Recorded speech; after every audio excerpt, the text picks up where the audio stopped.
Pick up right where we left off. What's going on, guys?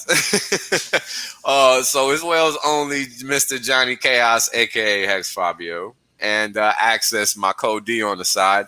Unfortunately, Dollar Cost will not be able to join us today, but he will be on as soon as he can make it. He had some business stuff. You know, he's a businessman. Get in the way. Nah, I don't know. I don't know what it is. He just got caught up. Blaze will be popping in whenever. He had about this. Gotta be the shoes, man. There you go. There you go. He had to get him some blue suede shoes. He's always got something going on. He's always got something going on in the background. Yeah, he's the man. He's the man, man. Yeah, and Blaze is gonna join us whenever she can. Those guys on the nights the other night. That was pretty. Look, that was really cool for them to show that off. If you guys, Johnny, you do animation, don't you, for work? I'm sorry, what? Do you do do you do animation for work? No, I don't. Video or something. Computer, I'm practical effects. So I scare people to death for real. Okay. Not on TV. I scare people to death for real. Not on TV. Sorry. You work for Weta Workshop or something? You have your own studio, don't you, John? Yeah. Yeah. He does his own caricatures and all of that, right? Do you do costumes and stuff, or just like or is I'm like a fabricator, so I build anything. So like if somebody wants a giant ice cream cone for their sign for their ice cream company, I would make that happen. Yeah, so I could build anything from. Yeah, have you ever done anything for like acts, like music acts or anything like that? Alice Cooper wears my blood on stage, although he doesn't know that because his last in Ultimate Blood. Ultimate Blood is my product, and the company that I build, or the company that builds his lab coats and straitjackets and crazy stuff like that, uses my product to paint blood because it's like the best. Wow. So I'm looking into this right now on the side over here. This is insane. I've been looking at your blood this whole time. Who would have known? Ultimate Blood paint. Right. It's the stuff. Oh man. Hey, shout out to everybody in the chat, man. Thank you guys for coming on a Saturday afternoon. I didn't know if this was gonna work for people or not. This is my first time streaming, I think, this early on a Saturday. I'm trying to, keep the Euro guys with some good sleeping hours so they can attend the live stream as well. And what up, Jim Rat? Shout out to you, brother.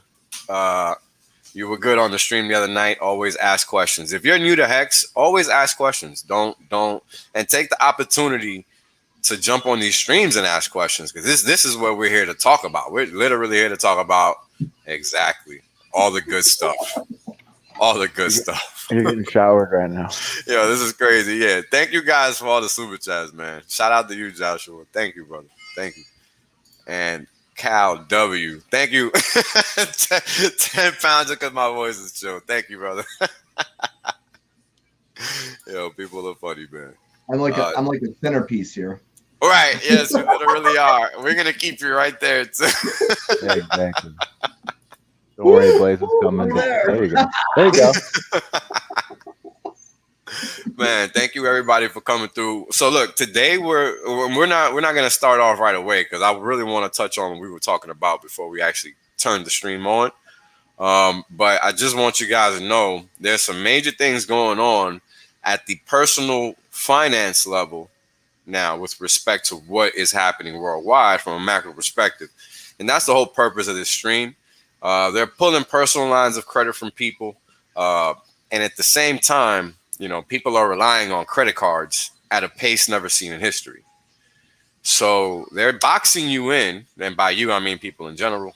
Me, I'm a person too, I think. Thought you were a whale. Well, it's hard to tell nowadays. I switch. And so, I guess, long story short, it's important for people to know, yes, Wells Fargo, this is correct. We're going to get into that for sure, because, this is stuff that people need to know it's happening, especially if you yourself happen to have personal lines of credit that are extended to you.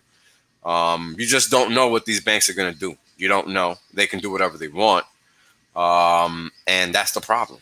right? Like they can literally do. They've always had the capability, but now they're starting to pull in on it, and that's the kicker. You know, the credit cards, the lines of credit, all that have always been under the policy that they can take that away from you anytime that they want. Yep. So literally. when you become dependent on that line of credit, that puts you in a position, you know, just like, you know, they can freeze bank accounts, they can cancel cards, they can do anything that they want. It puts you at the middleman's disposal. And that's why it's important to be able to be in control of your own finances and not be over, you know, debted to relying on that credit score, right? Yes. You want to not be a slave to the credit score. Yes. But the way you do that is by having a huge cash positive balance. Correct. And I'm pretty sure Johnny's been screaming on Twitter about some answer he has for you for like over a year now.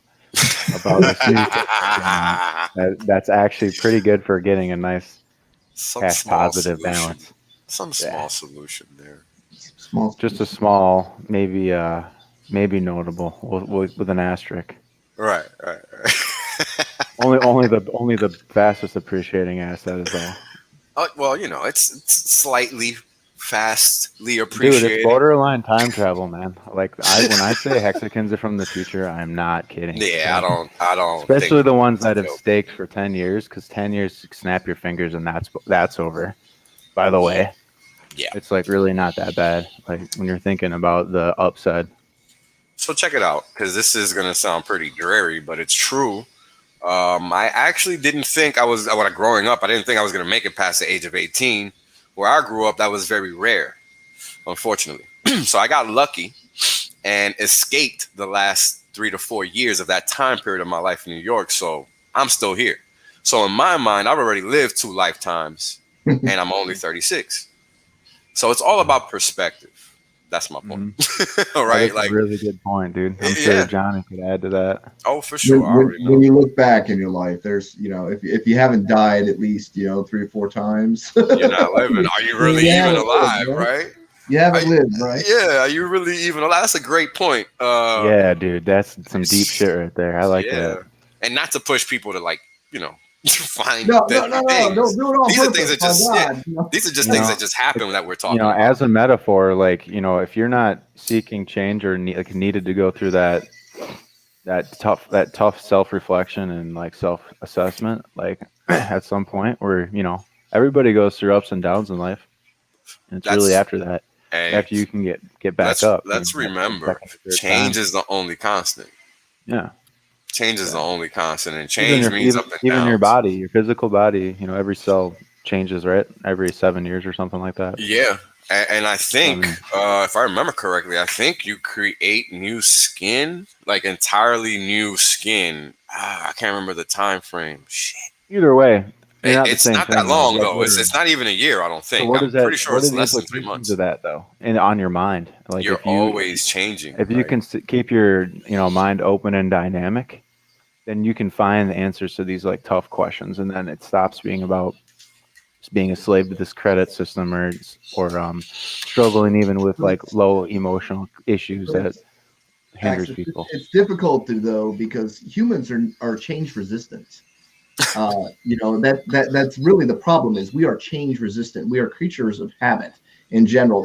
Even you know, whether you're intelligent or whether you're a sloth. It doesn't matter. We are change resistant all over. So we become used and accustomed to certain things. And once we become accustomed to those certain things, we don't expect them to change. Even your body tries to maintain its same weight.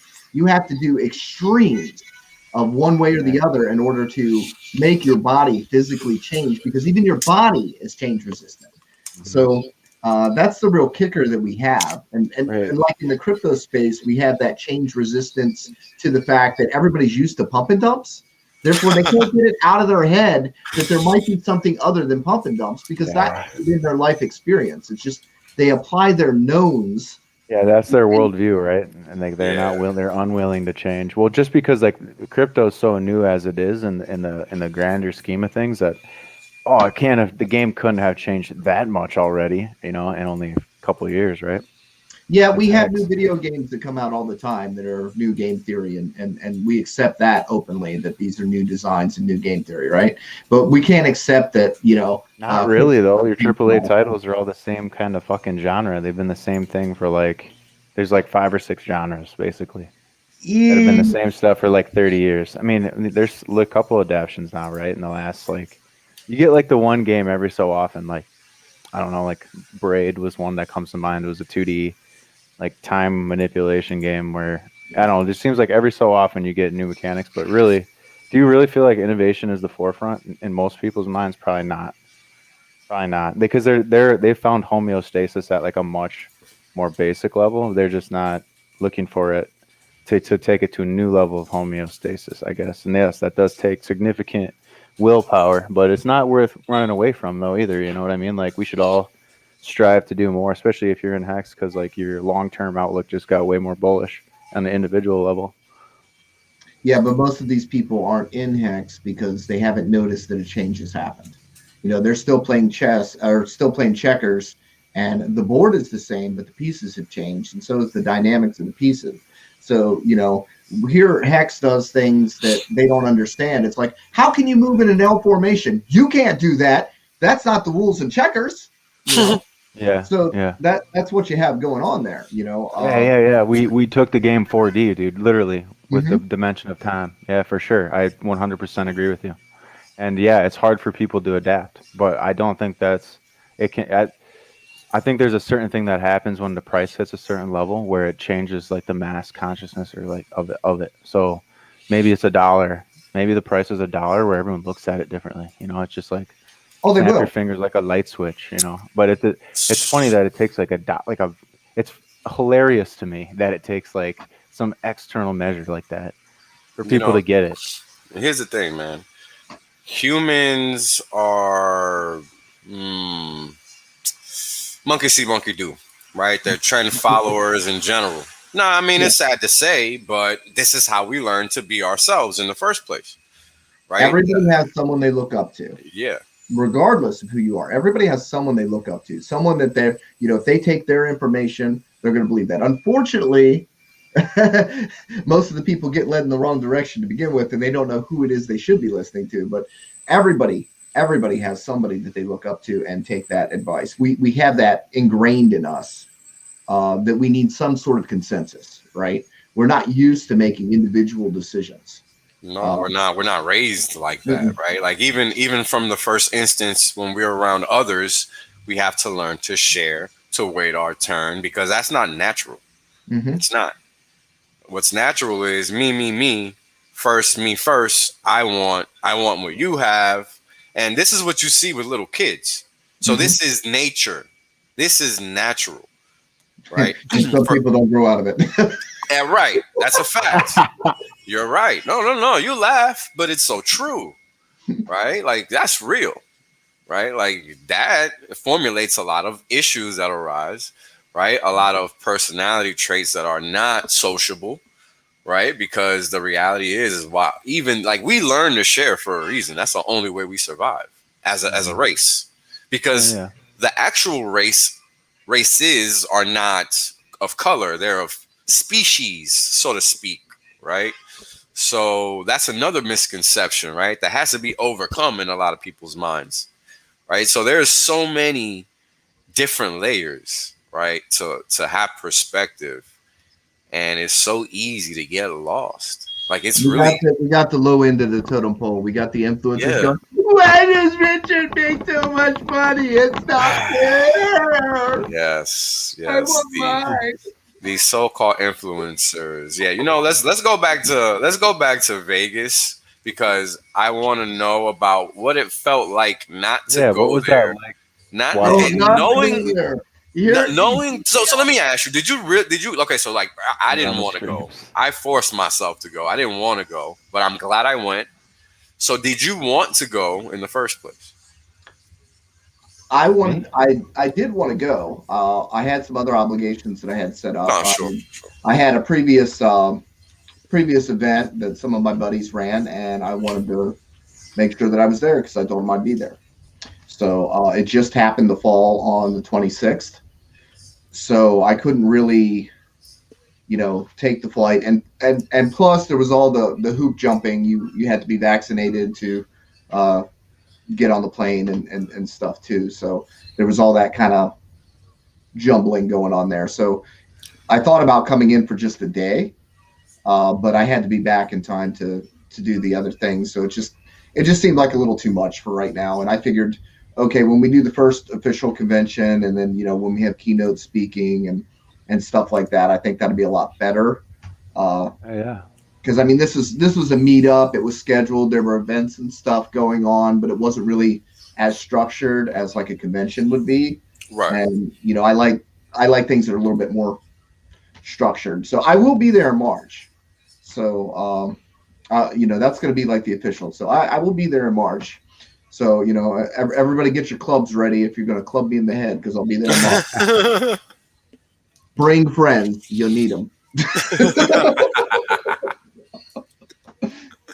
Too funny, man. All right, so that's interesting, right? Because that's life, and a lot of times we can't be at two places at once. And interestingly enough, Vegas was just like that. Yeah. That's how much was going on, even though it wasn't structured.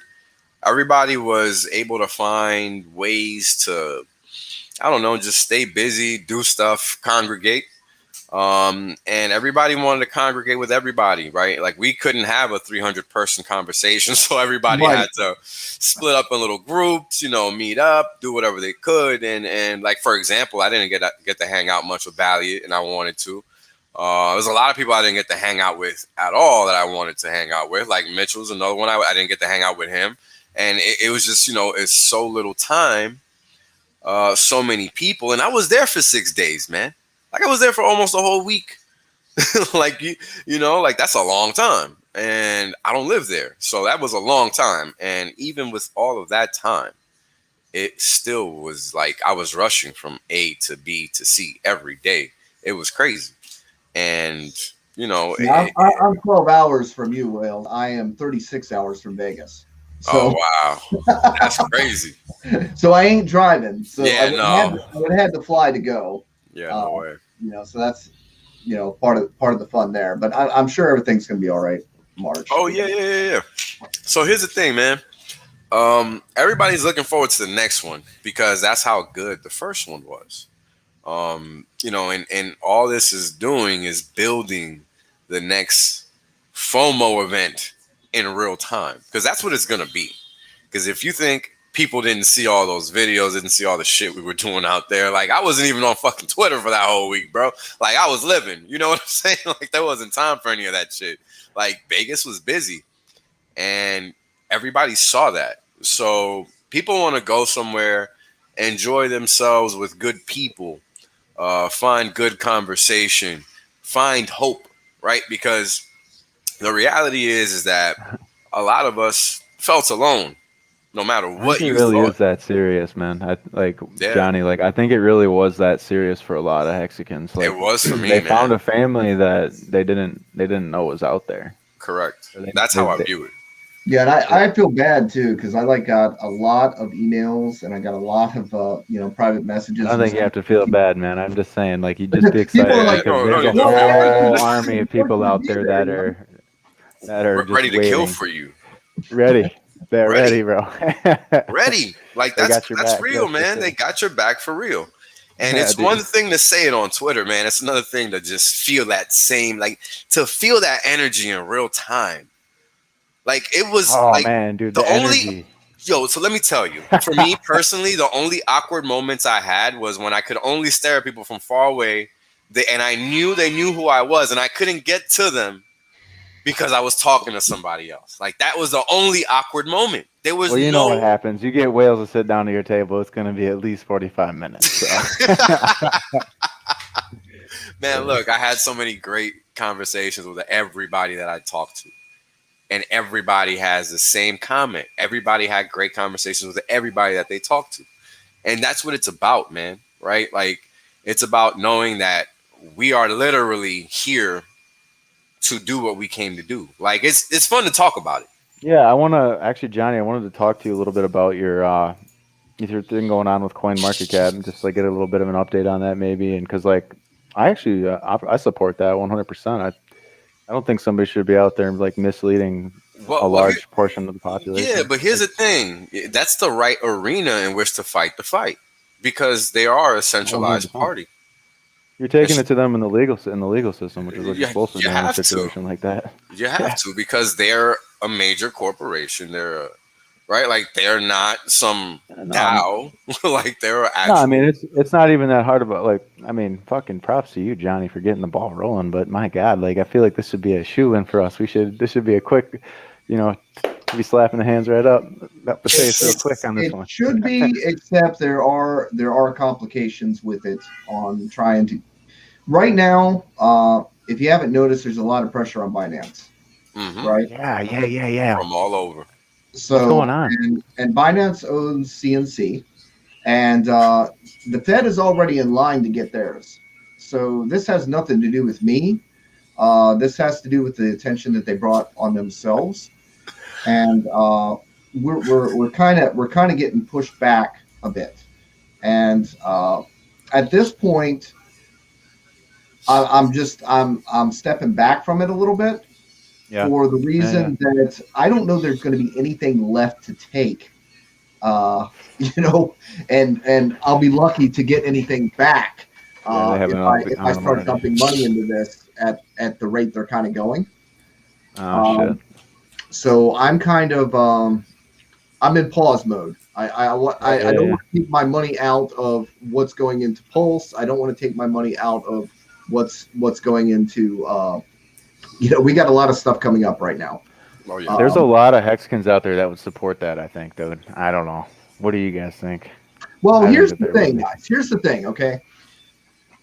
I have to talk with the attorneys because, okay, if the attorneys don't believe that we're going to be able to do anything with this, right? And I ask everybody else for their money, and then nothing happens, yeah, that's not good, okay? So if I want to spend my own, that's one thing.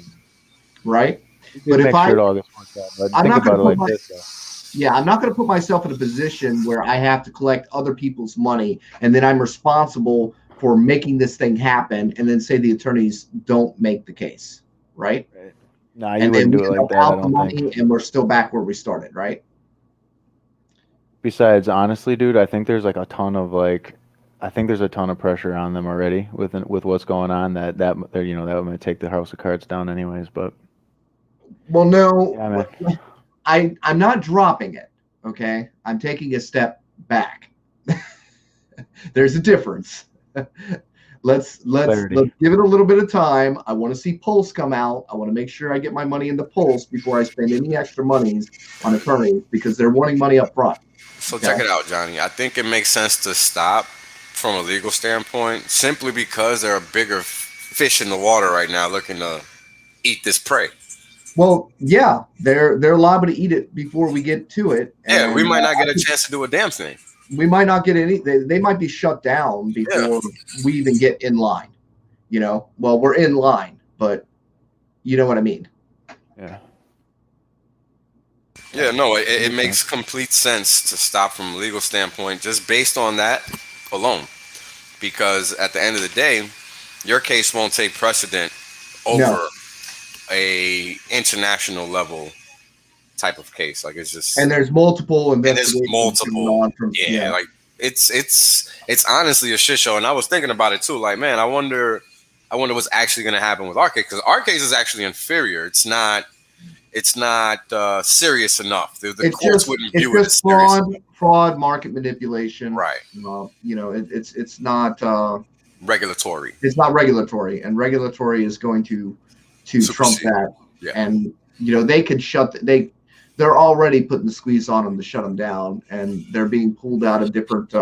In Europe, I think people can't even make wires to or out of there anymore. Yeah. I'm not sure. Like it's already pretty bad in some jurisdictions. That's right.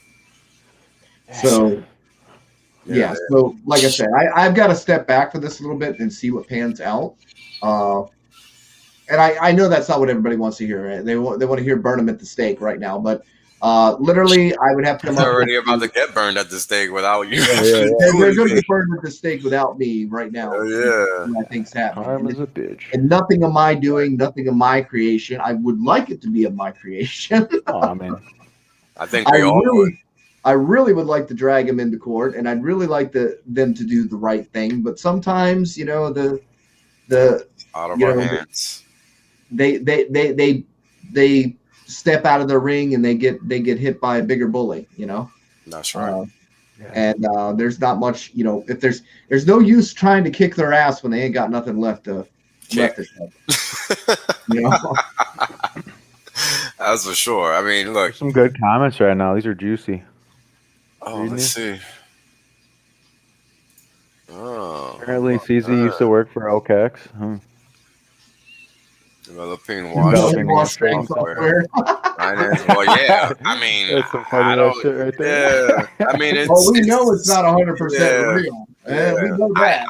I wonder how people don't realize it's not 100% real. But I mean, because they're told to. They're told right. to. They're told that CoinMarketCap is trusted data. They're told that you have to be listed on a centralized exchange. They're told that the influencers have to talk about it. This is a fabricated reality that has been created, and people accept to be the way how things have to be. Right. And they cannot get past the fact that no, it doesn't have to be any of these things, you know, for it to work. In fact, not being any of these things is why Hex is outperforming everything. Correct. Yeah. Because it's none of these damn things, you know? None of them.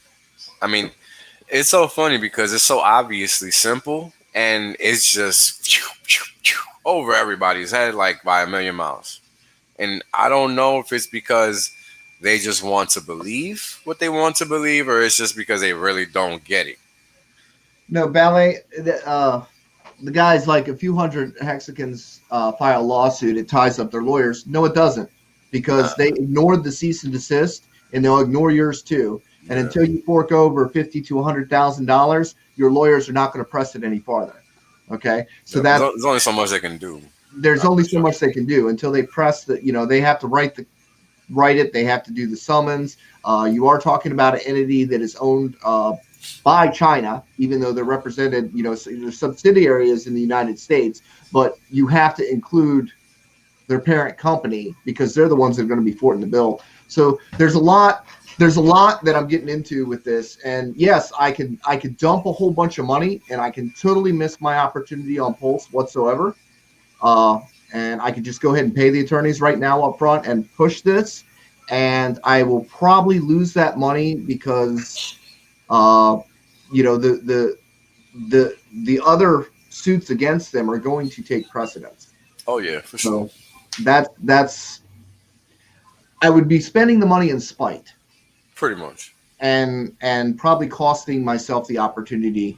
But if this blows over, so if their FCC, you know, or their SEC cases blow over, or they get a payoff, or whatever, if it blows over, then we can kind of reassert ourselves. Reinitiate the proceeding.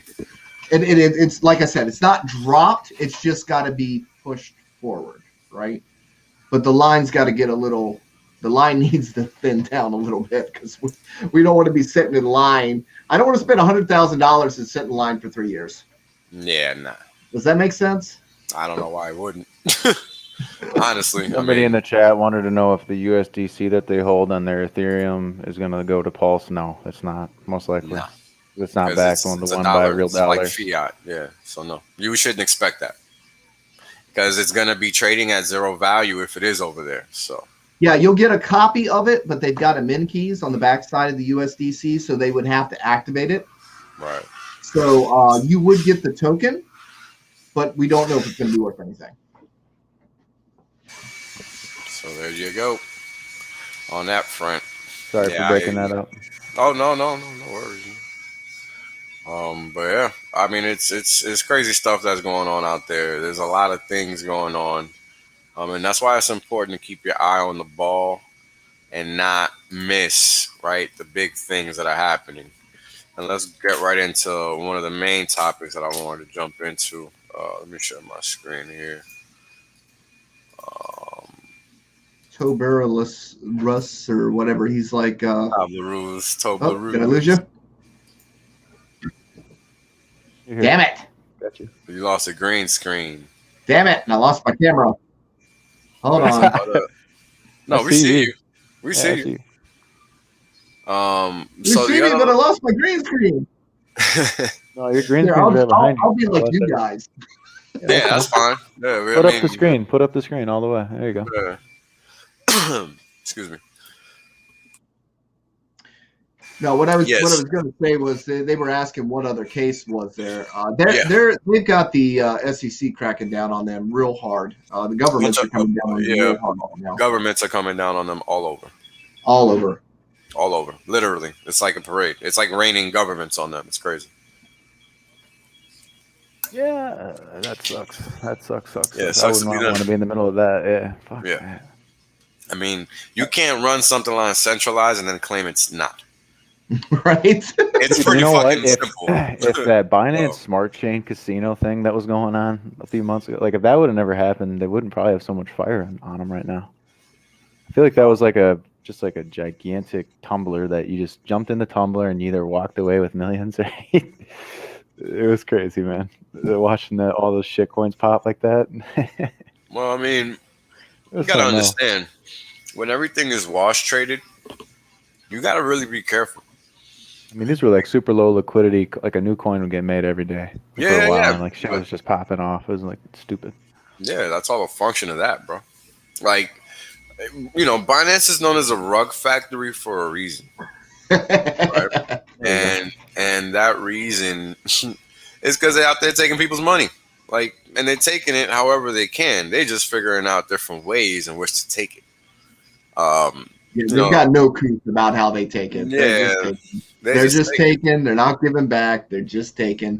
You can only do that for so long before you get enough attention on you. Yeah, and I mean, how long has it been going on? At least a solid 2 years. It only really got bad though when they added leverage, and then when like the Binance Smart Chain thing happened. Basically, all that stuff is kind of exceedingly worse versions of the casino thing, the adrenaline junkie thing, rush thing. Right. Well, yeah, they just kept on pushing the odds in the house's favor is what they were doing. It wasn't enough. What happened was they just got too greedy. They got too greedy and they got caught for getting too greedy. For sure. I mean, that's how everybody gets caught, right? When you're doing stupid things like that, when you're stealing money electronically, you get caught because you get greedy. Simple and plain. That's just basic math. Unfortunately, that's just how it works. And what does that mean? Well, when you start picking too many pockets, people start to notice. Things get loud and rumbling gets loud. And that's just how it goes. Let's see. This is up on a post-chain question. PHEX T-share rate will equal EHEX, but price will almost certainly be lower to start. So T-shares will be cheaper in dollar terms. That is correct. Dangerously stupid. Doesn't really fit the comment. But yeah, you're right. The name does not fit the comment, but yes, you are correct. Well, here's the kicker. See, I don't understand why everybody's thinking that PHEX is going to be so much cheaper than HEX. I'm not confused by that. It's starting out at zero price, whatever that price is, and then the market Pulse is not PHEX. Pulse is starting out at zero, not PHEX. PHEX, people already have an idea of what they think HEX is worth, and that idea of what they think HEX is worth currently is around 8.5 cents. So if anybody can buy PHEX for under 8.5 cents, it's going to quickly get bought up. Right. So assuming that it doesn't start at parity to begin with, Pulse is going to be, Pulse has a zero account, but because the liquidity is transferring over, I don't know, guys. If PHEX is actually lower priced than HEX, it's only going to be in the flash of an eye, because people have already accepted HEX being valued at 8.5 cents. Sure, I get your point, but still, everybody's still thinking that they're going to buy. Everyone's like, "Oh, I'm going to buy PHEX for cheap."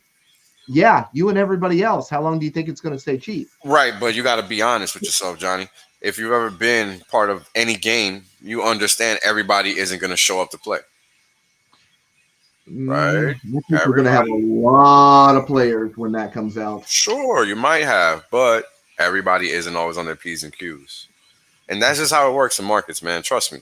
There will be opportunity for those that are ready, and whoever isn't, it's just going to miss it. As simple as that. Your point is valid. Don't get me wrong. It shouldn't last long. But if you're there, you should probably try to get in there. And there's no harm in trying. I think the Ethereum hex might go down a little bit, but I don't think you're going to get a better price. I think we are at the bottom price. I think we're at the accepted value. So I don't think when it releases that I think it's going to go up from where we're at. It's not. Everyone seems to think it's like a reset and you're going to be able to buy Hex for cheap all over again. No, we've already been through that. People know what it's worth now. You know? Right. Well, I mean, it's still not worth what it's supposed to be, but sure. I mean, that's the funny thing, right? Yeah, but what's it supposed to be worth? Like a lot more, obviously. Yeah. Forever. I mean, if you look at what's out there versus this, clearly more than everything else, just based on that. It actually provides economic value. So that's a simple question to answer. Oh, I think it's just a function of the number of users in the system. Right. That's all. But that's always going to increase over time. You know. Well, the thing is, with PHEX being new, you're not. You know, the only PHEX available that's going to be available is going to be what's in the liquidity, and what people held after sacrifice that they can actually sell when they get their copies on the PHEX exchange. And since everybody is sacrificing for Pulse, there is not going to be a lot of liquid PHEX available for sale. That's the part people don't catch. Yeah, it's going to be whatever is in the pool. That's it. It's going to be it's going to be what's in the liquidity pool. And if the liquidity pool starts, we're going to be matching at parity. Well, I'm not so sure we're gonna start matching at parity because the system state is being copied over, not the values, because it's a brand new chain. So that has a brand new market. That has to start from zero. That's not really optional. The question is, how long is it going to be a zero? And that's the answer there, in my mind, is not long at all. Well, specifically for Hex, I don't know about the rest of the ERC20s. I don't give a shit about them. I'm talking about specifically Hex. I don't give a fuck about Chainlink or whatever the fuck else. I don't care about that. So I just think it's interesting. This is not a start over. This is already, Hex has already kind of established its market, even though PHEX is the new version. But I mean, you're talking about a new version that no longer has the fees or the hindrance of the It's not really. I don't think of it as a new. That's an interesting way to look at it. I don't think of it as a new version. I think of it as just Hex on another chain, on a better chain. Yes. That's how I think of it. And it's reduced fees, so it's kind of like getting a brand new cell phone. Only you don't have to pay the fee for it now. Oh, right. That's a good way of putting it. I don't know, man. I think that this could play out a couple of different ways, but generally both hexes are going to be worth more than 8.5 cents at the end of 365 days from now. Oh, that's a given, man. That's a given after 7 days. That's all you really need to know. You know what I'm saying? Like, I feel like that's a given after 7 days. Hex is always up. Yeah. Very rarely is it down. Like, it feels pretty good seeing that those wicks off those sell-offs the last couple of days. Those were let's talk about that shit, because I'm tired of telling people about this here, and people keep talking about the liquidity. What about the liquidity? It shows up on demand, bro. It's on-demand liquidity. On-demand liquidity. That's fucking right. You can't even engineer that, man. Now I'm about to start talking shit. Right now, man. Wells, everybody right now is waiting for a dip below 8 cents. Everybody. If it's below 8 cents, are like piranha eating that shit up, because like we know it's not going back down because we're not letting it. That's what I mean by, we've kind of established where we're, No. You're right. I'm not saying you're wrong, Johnny. I'm just saying everybody at that point in time will not be ready to attack. I know that for a fact because that's just how things end up shaking out, unfortunately, right? So even though we know the price isn't going to last there forever, you know, try to take advantage of that opportunity if you're capable. Let me mute myself. This is fucking Yeah, no insane. shit. What's going on over there, dog? Sounded like the cops are showing up. Well, you know, they got to make noise. If not, they're not fucking living, pieces of shit. What the hell? God damn. Look, man, That my damn window theory, this is my honest theory in regards to sirens and all this shit. There is no way, there's always something happening to the tune that you need that shit blaring all over. Like, nah, I know it's not necessary because when you look outside, nobody's just dying every 2 seconds. Like, The Reds found him, says Finn Bear. like, yeah. There we go. There's some more. Yeah, tell me that's fucking makes sense. Like every 5 seconds there's a fucking siren going on. Just because everybody's outside, what, the world's falling apart again? Really? Don't quite think so. Anyway, yeah, the shit, right, is that if you're gonna try to take advantage of that small window of time, be sure that you can take advantage of it and have no interrupt. Like I'm taking the day off, for example. Like I'm not having anything, like my phone's gonna be somewhere, I'm not near me, like nothing is getting in my way, period. Like fuck everything, fuck everybody.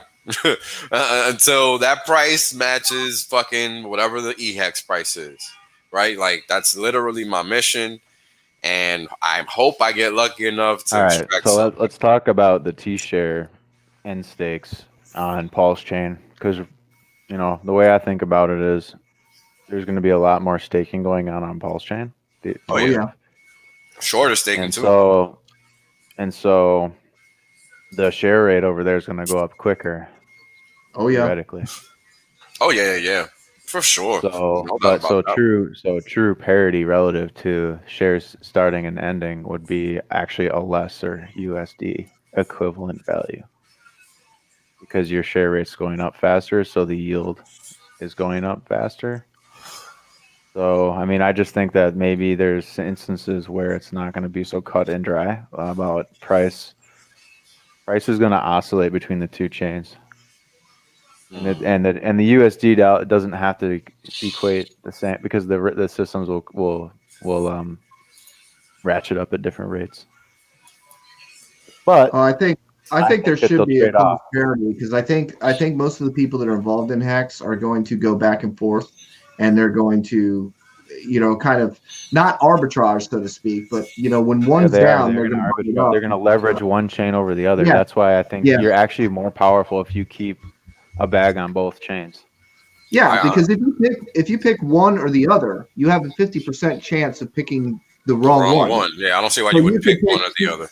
Yeah, pick Bitcoin Cash or Bitcoin. You could have picked Bitcoin Cash. You would have picked the wrong one. So in this case, the two halves are going to be more than you know, one of them. So you might as well just keep them both.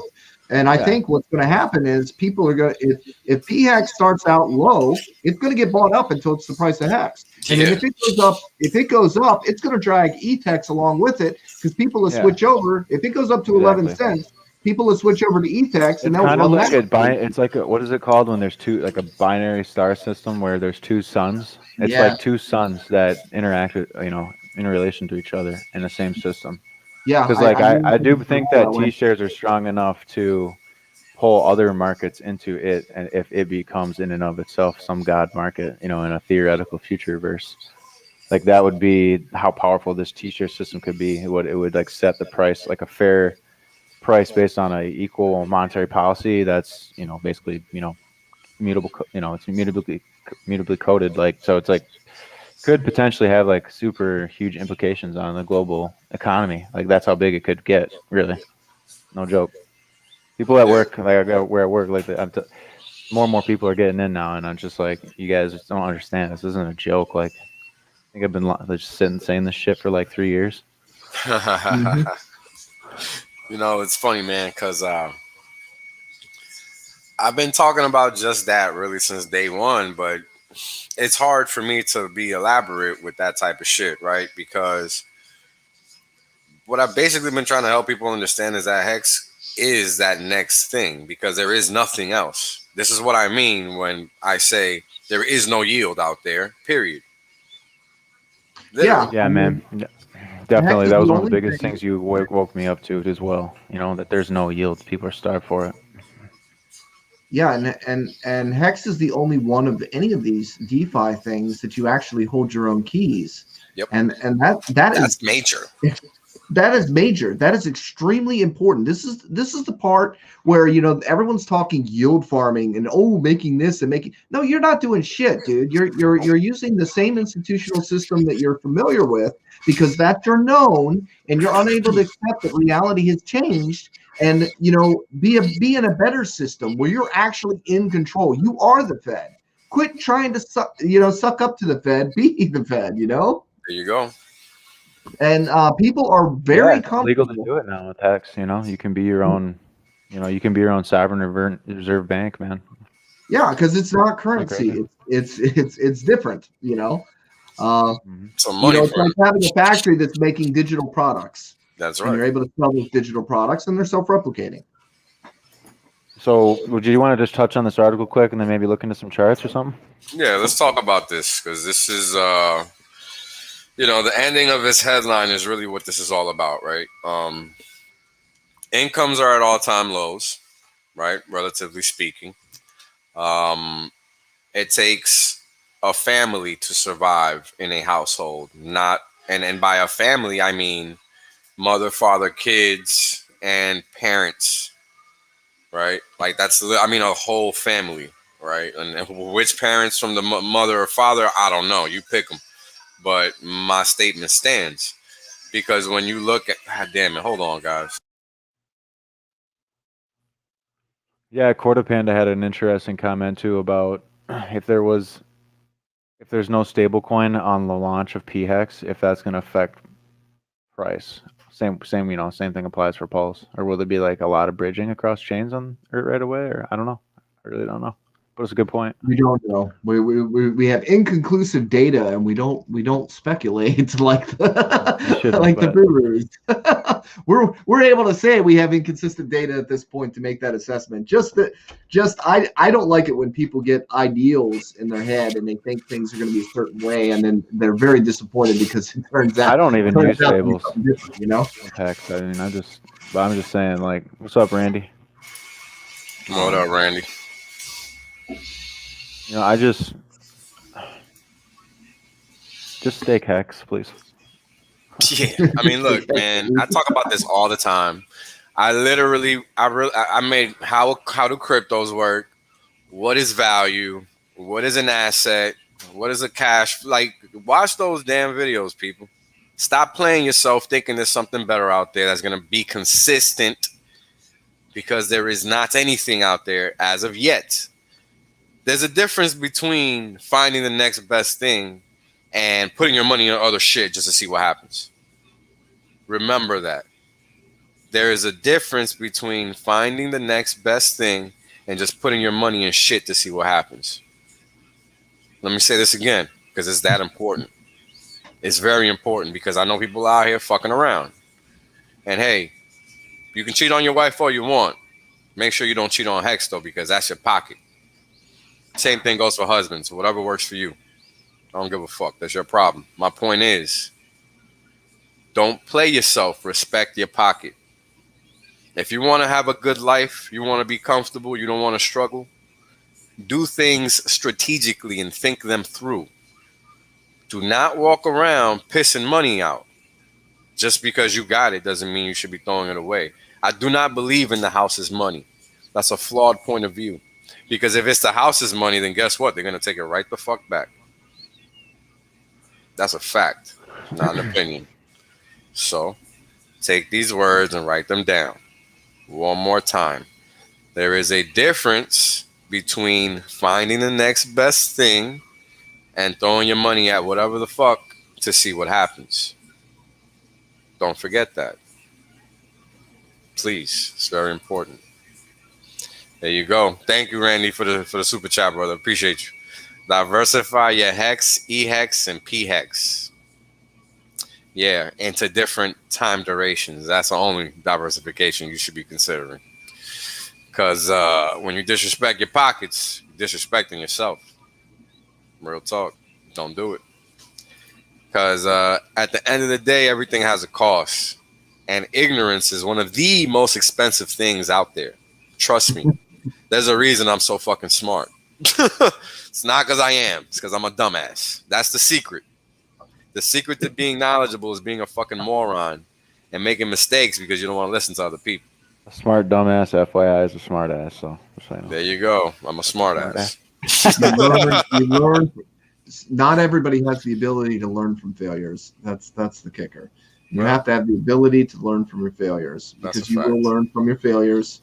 If everything you do is a success and you don't know why it's a success, that doesn't make you smart. It just means you made the right choices. Right, that's true. So there are people that think they're geniuses, and that's why you get that genius effect in a bull market, is because they can throw a dart at the board, right. And then they look like they're geniuses because they're right, and that's all it takes. They think they're right, but they can be right for the wrong reasons. It may not. They may have made the right choice, but the reasoning that they made that right choice may have nothing to do with why it actually works. Yeah.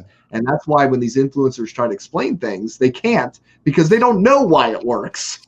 Hi, Blaze. What's going on, Blaze? Welcome. A lot of those guys are like ripping on the trends. Hey, gentlemen. How you doing? Hey. Doing good. It's good to be here. Welcome aboard. Glad to have you. What's going on, guys? Oh, we're just chit-chatting, living it up. Yeah. Yeah, we've been a little bit all over the map. Yeah, the usual. Nice. I love a little bit of chaos. Don't we all? We love a little bit of Blaze. Yes, we do. Great time to enter. Amazing stuff, guys. I'm seriously pumped. I've been looking forward to streaming with you guys for ages. So yeah, it's awesome to be here. It's funny, man. We want to do so many streams with so many people. There's just not enough time. It's so crazy. It's so crazy. There's so many people streaming now that it's almost impossible to not find something to watch Hex related every day. It's crazy. But that means I get the 2 breaks. Well, yeah, that is true too. It speaks volumes to the quality of the community, right? I was thinking about this the other day as well, like the quality of the Hex community in its early days versus the quality of, let's say, the Bitcoin community in its early days. I'd say there's basically no competition, right? Like, Bitcoin, it was just this really interesting mix of developers and kind of nerdy IT guys and, people who they were smart, but they didn't necessarily have great skills at communicating and marketing and getting the word out there. Whereas with Hex, we've got this almost like streamlined machine full of, some of the smartest people I've ever met or spoken to, all kind of focused on the same goal. And I'm just, to me, I'm just like, how can Hex not outperform, based solely on that? Period. Yeah. This thing definitely hit a niche, and I think it rings true to a lot of people, and I think people are motivated by it. As soon as they get some skin in the game, it's like, and then they start to see that price appreciate. It's even just on the interest side. I mean, it just it wraps people up in this whole new world, right?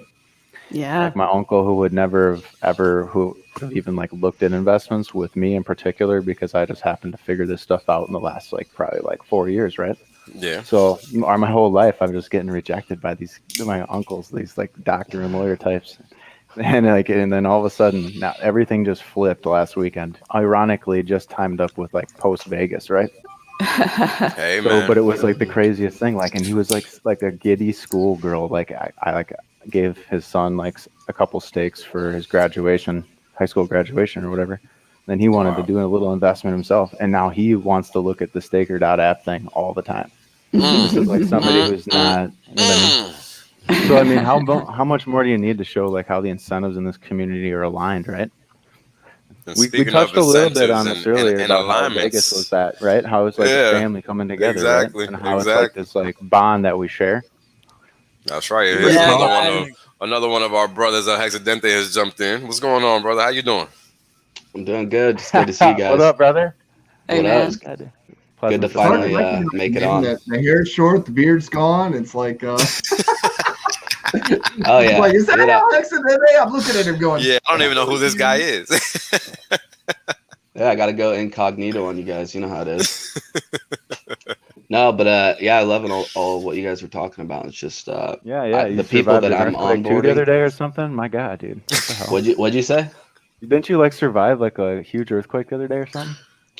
It was like a 3.8 or something like that. I survived it. It wasn't my You first survived one, it, man. We Let's noticed. go. You're still I'm here. Nice. No, it wasn't that bad. I've been in quite a few of them. It's just par for the It was course. just So funny when you had that on Twitter. I was like, oh god damn, what? How bad was it, dude? It's like all worried and shit. nah, dude, I'm good. But it's just crazy. The people that I've onboarded, they're now starting to onboard people, and so you can see like this network effect that's taking place. And the Hexicans are like super strong. So I'm starting to see like second and third phases of people coming into Hex. So dude, Yeah. it's just awesome. It's awesome to see. I didn't know what you guys were talking about before that. I just hopped No, on. that's what we were talking about. It's all the same. We're talking about the community. Yeah. So that's just a function of that, right? I mean, Vegas, everything, everything we've seen from day one, right, is just a function of people with integrity, right? People standing for what they know is right, what they know is true. And, a lot of people have never wavered, right? And it's just what matters, right? Having principles, standing for what's right, being a person of integrity, right? These are all basic characteristics that just do not permeate society at all levels any further. And that's just something that is just by default ingrained in, like, from what I can tell, pretty much every Hexican I've met for the most part. So, to be able to find Hex, not something that you just find. It finds you, right? And I think that's something that I think people consider to be almost a fact, not even an opinion, because it's very odd to have such a strong community in something like crypto. It's not common, period. I mean, you started off talking about that, Blaze. I mean, I was around the early days of Bitcoin. Yeah. I was around. Yeah. Key phrases, right? I was. I know. I left almost immediately. Like, no, it was a shit show. Because again, it was a bunch of dicks, right? Like me. Bunch of smart guys. You're smart, all this bullshit, but you don't know shit. Right? Yeah. And that's why Yeah. Bitcoin is what it is now. Right. Yeah, it felt as though people were kind of crippled by that intelligence as well. Yes, and people were very much so. sure of themselves. I only understood EQ after, like, a lot of mess ups in life. Like, you know what I mean? Like, yeah. And it's such an important like facet of life, but definitely with the Bitcoiners in the early days, there was that kind of crippling, because of that intelligence, and there was this. I don't know. There's something about Hexicans as well, where we're willing to get down and a little bit dirty. We're willing to kind of get into it and jump on the stream and have a chat. And we might not always know the exact correct answer, but we'll get in there, and we're not going to be like held back by, pride almost. And I did feel as though Bitcoin in the early days, there was a lot of that kind of going on as well. That this kind of, we know so much about programming and the way that finance should work, and everybody should just follow this vision, and they sort of forgot to actually bring people on a journey with them. right. Right. And I think that's part of what we're doing so well here. Yeah, I would say so. And the reason for it is because I think Hex really it's not just the price performance, right? It's just the whole thing, right? It's a coin that does something. It's not just a coin. It's an economic instrument. It's a financial instrument. It's an actual tool, right? And this is what money is meant to be. Money is meant to be a tool, a resource, a commodity itself. It is not anything special. It is just a tool. And this is where, you know, people get lost and they forget that and they let the money control them. Yeah. How do you let a pineapple control you? I don't know, but people do. Somebody did a post, right? So this post was about a platypus and trying to explain a platypus's existence to someone who's never seen one. Right. And you start talking about the platypus as this furry mammal with a duckbill and webbed feet that has poison spurs. And people will look at you and say, there's no way that exists. Right, but a mammal, right, with fur. I think I remember this tweet. Yeah. Mate, I'm here to tell you, they do. So here we are, you know, trying to explain a platypus to the crypto space because they've never seen one. Okay, they've never seen a financial product like HEX.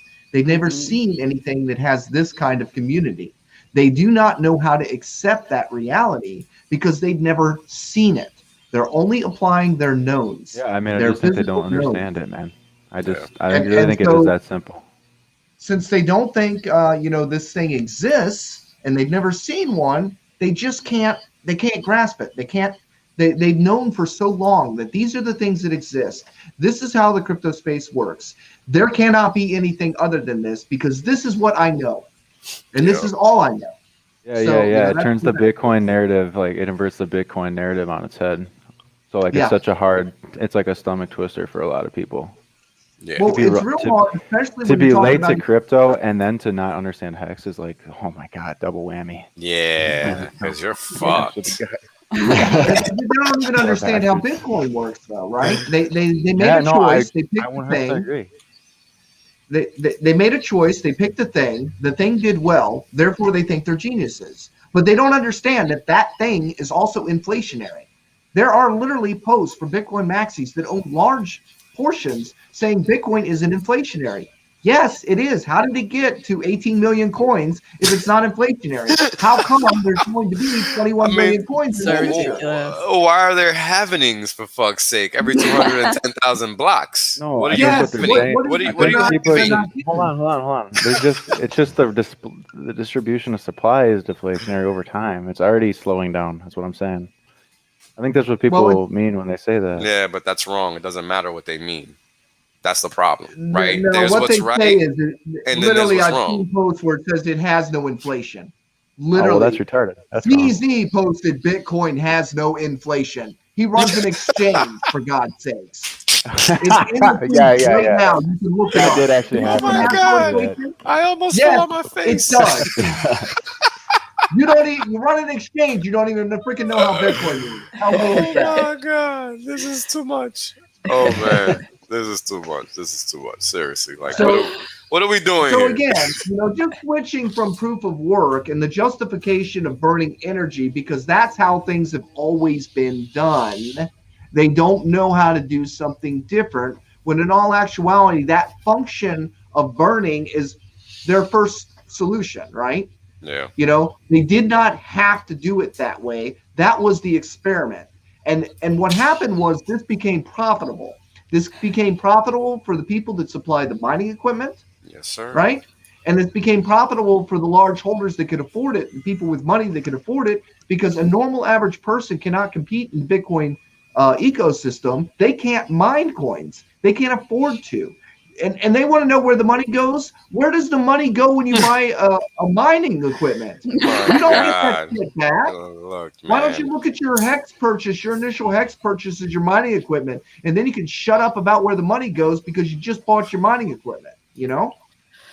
Man, you're so right. And I think that's another thing about HEX. It just disrupts so many narratives that the Bitcoiners and cryptocurrency at large had created.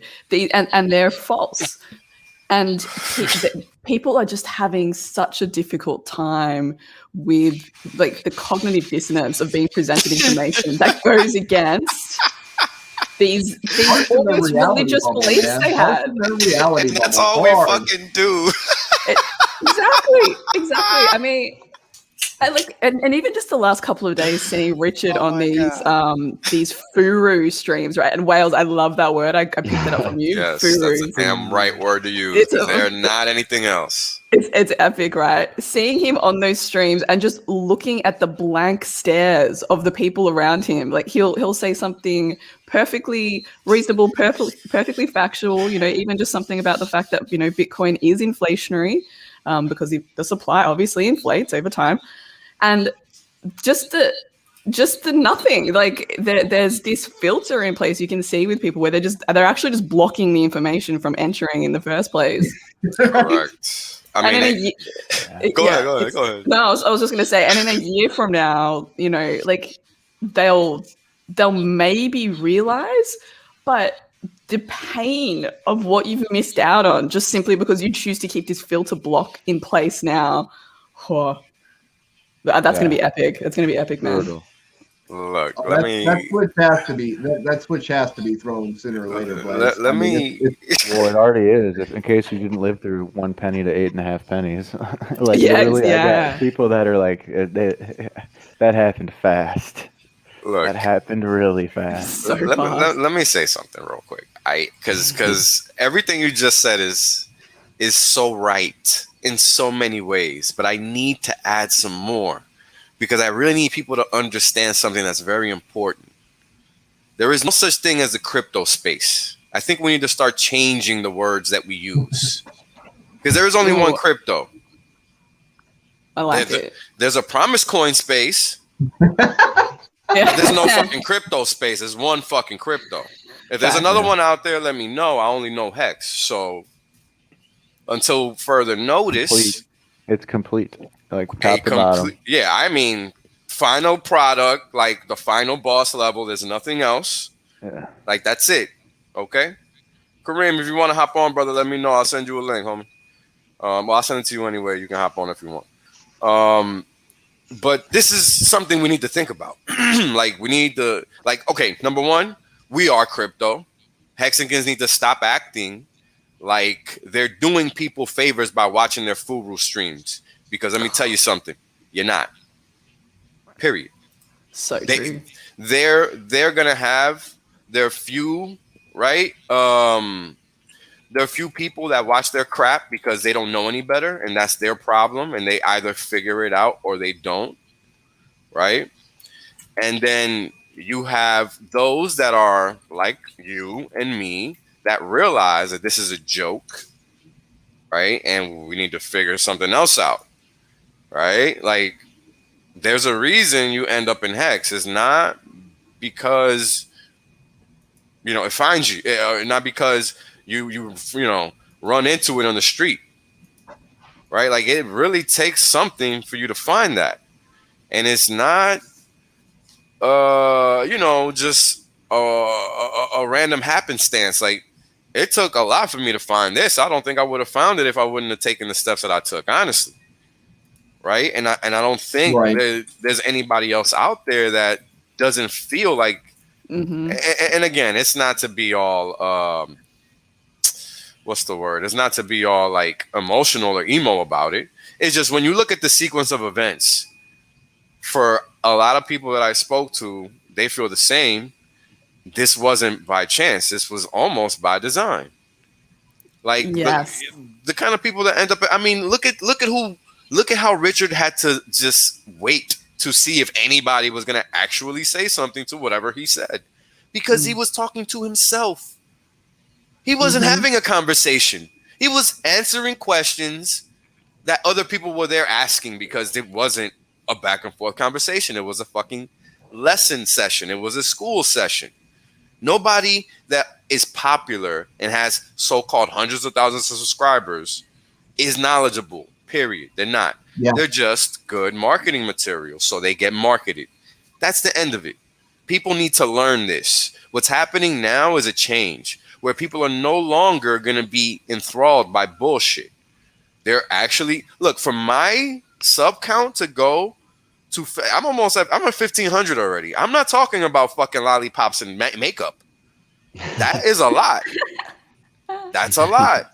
And 50% of that has come in the last 40 days. I don't think that's a coincidence, right? Well, we need to go back to the root of the where the influencers came from, right? And they came from, here's the paper that my sponsors have given me to read to you, and it says this, and everybody does their own version of reading the paper to the crowd. And I was watched the birth of the influencers when they had 1,000 subscribers or whatever.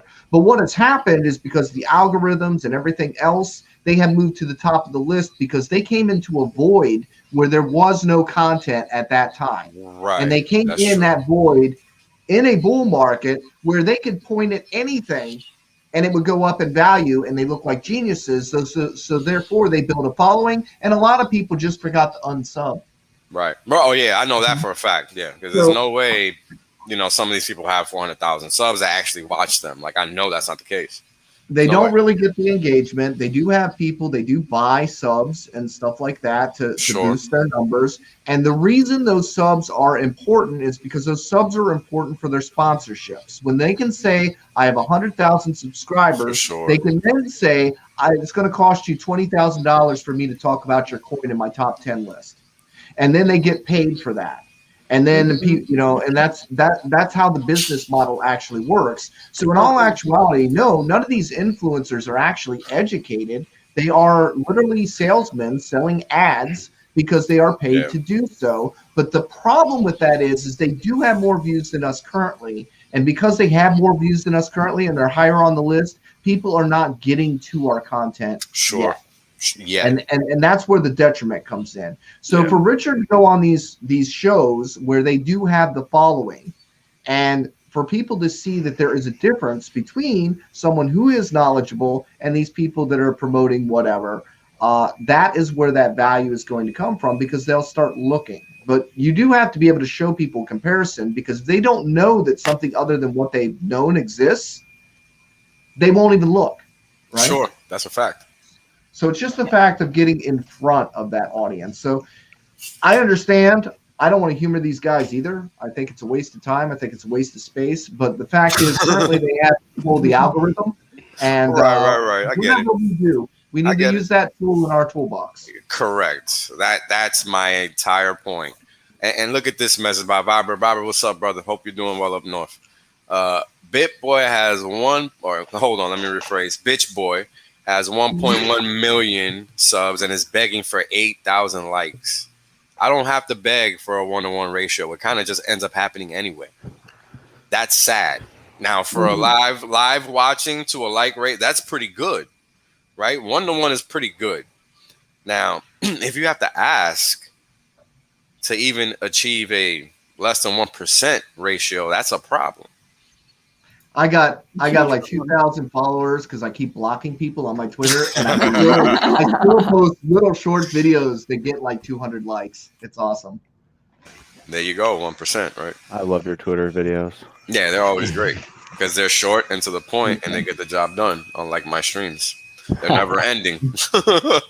Getting down and dirty in there, right? And these other influencers, I mean, they just cycle through every bull market. They cycle through a new group of people. So it's like their engagement is, if you look at the engagement, like Hexicans for their follower count, they get ridiculous engagement compared to a lot of these bigger ones. So I think it's just a matter of time. Yeah. But there is kind of the line where there were some guys that were like really just talk shit about Hex bad. So you don't want to give them any time of day. But then there's probably some that were maybe on the line or something, and maybe, still give them a chance to make it right. So it's just kind of, once someone hates you for so long and then people start to like you a little bit, some people are like, oh, it feels kind of good. But then kind of got to remember what their motives are and what they're actually coming to the Hexicans for to try to get. Yeah. So. For sure. Yeah, I almost don't want them to soil it. I almost don't want them involving themselves and then playing the trading game and doing all that really toxic kind of stuff. It's almost better that they're not involved. I mean, I know, there'd be a sense of, feeling as though things have come full circle and, people have learnt their lesson and all that kind of stuff. Yeah, that won't be the case. It's all about money. We Exactly, lead, they'll follow. exactly. We lead, they follow. That's Correct. how this works. The crypto Exactly. space is mostly We have followers. an looking for organic leaders, movement and we have behind to us. become those new leaders. That's all there's to it, right? And how do you do that? It's very simple. Let them continue to be wrong, and we continue to be right, and let them go ahead and attack us because that draws attention to us. And then when people learn that we're the ones that have been right for the past year and a half, and they've been wrong for the past year and a half, it's just a matter of time. It's a swarm. That's a fact. It's just a matter of time. I mean, people can only deal with bullshit for so long before they realize and they wake up and they go, wait a second, what this guy's saying doesn't make sense because that's not what reality says.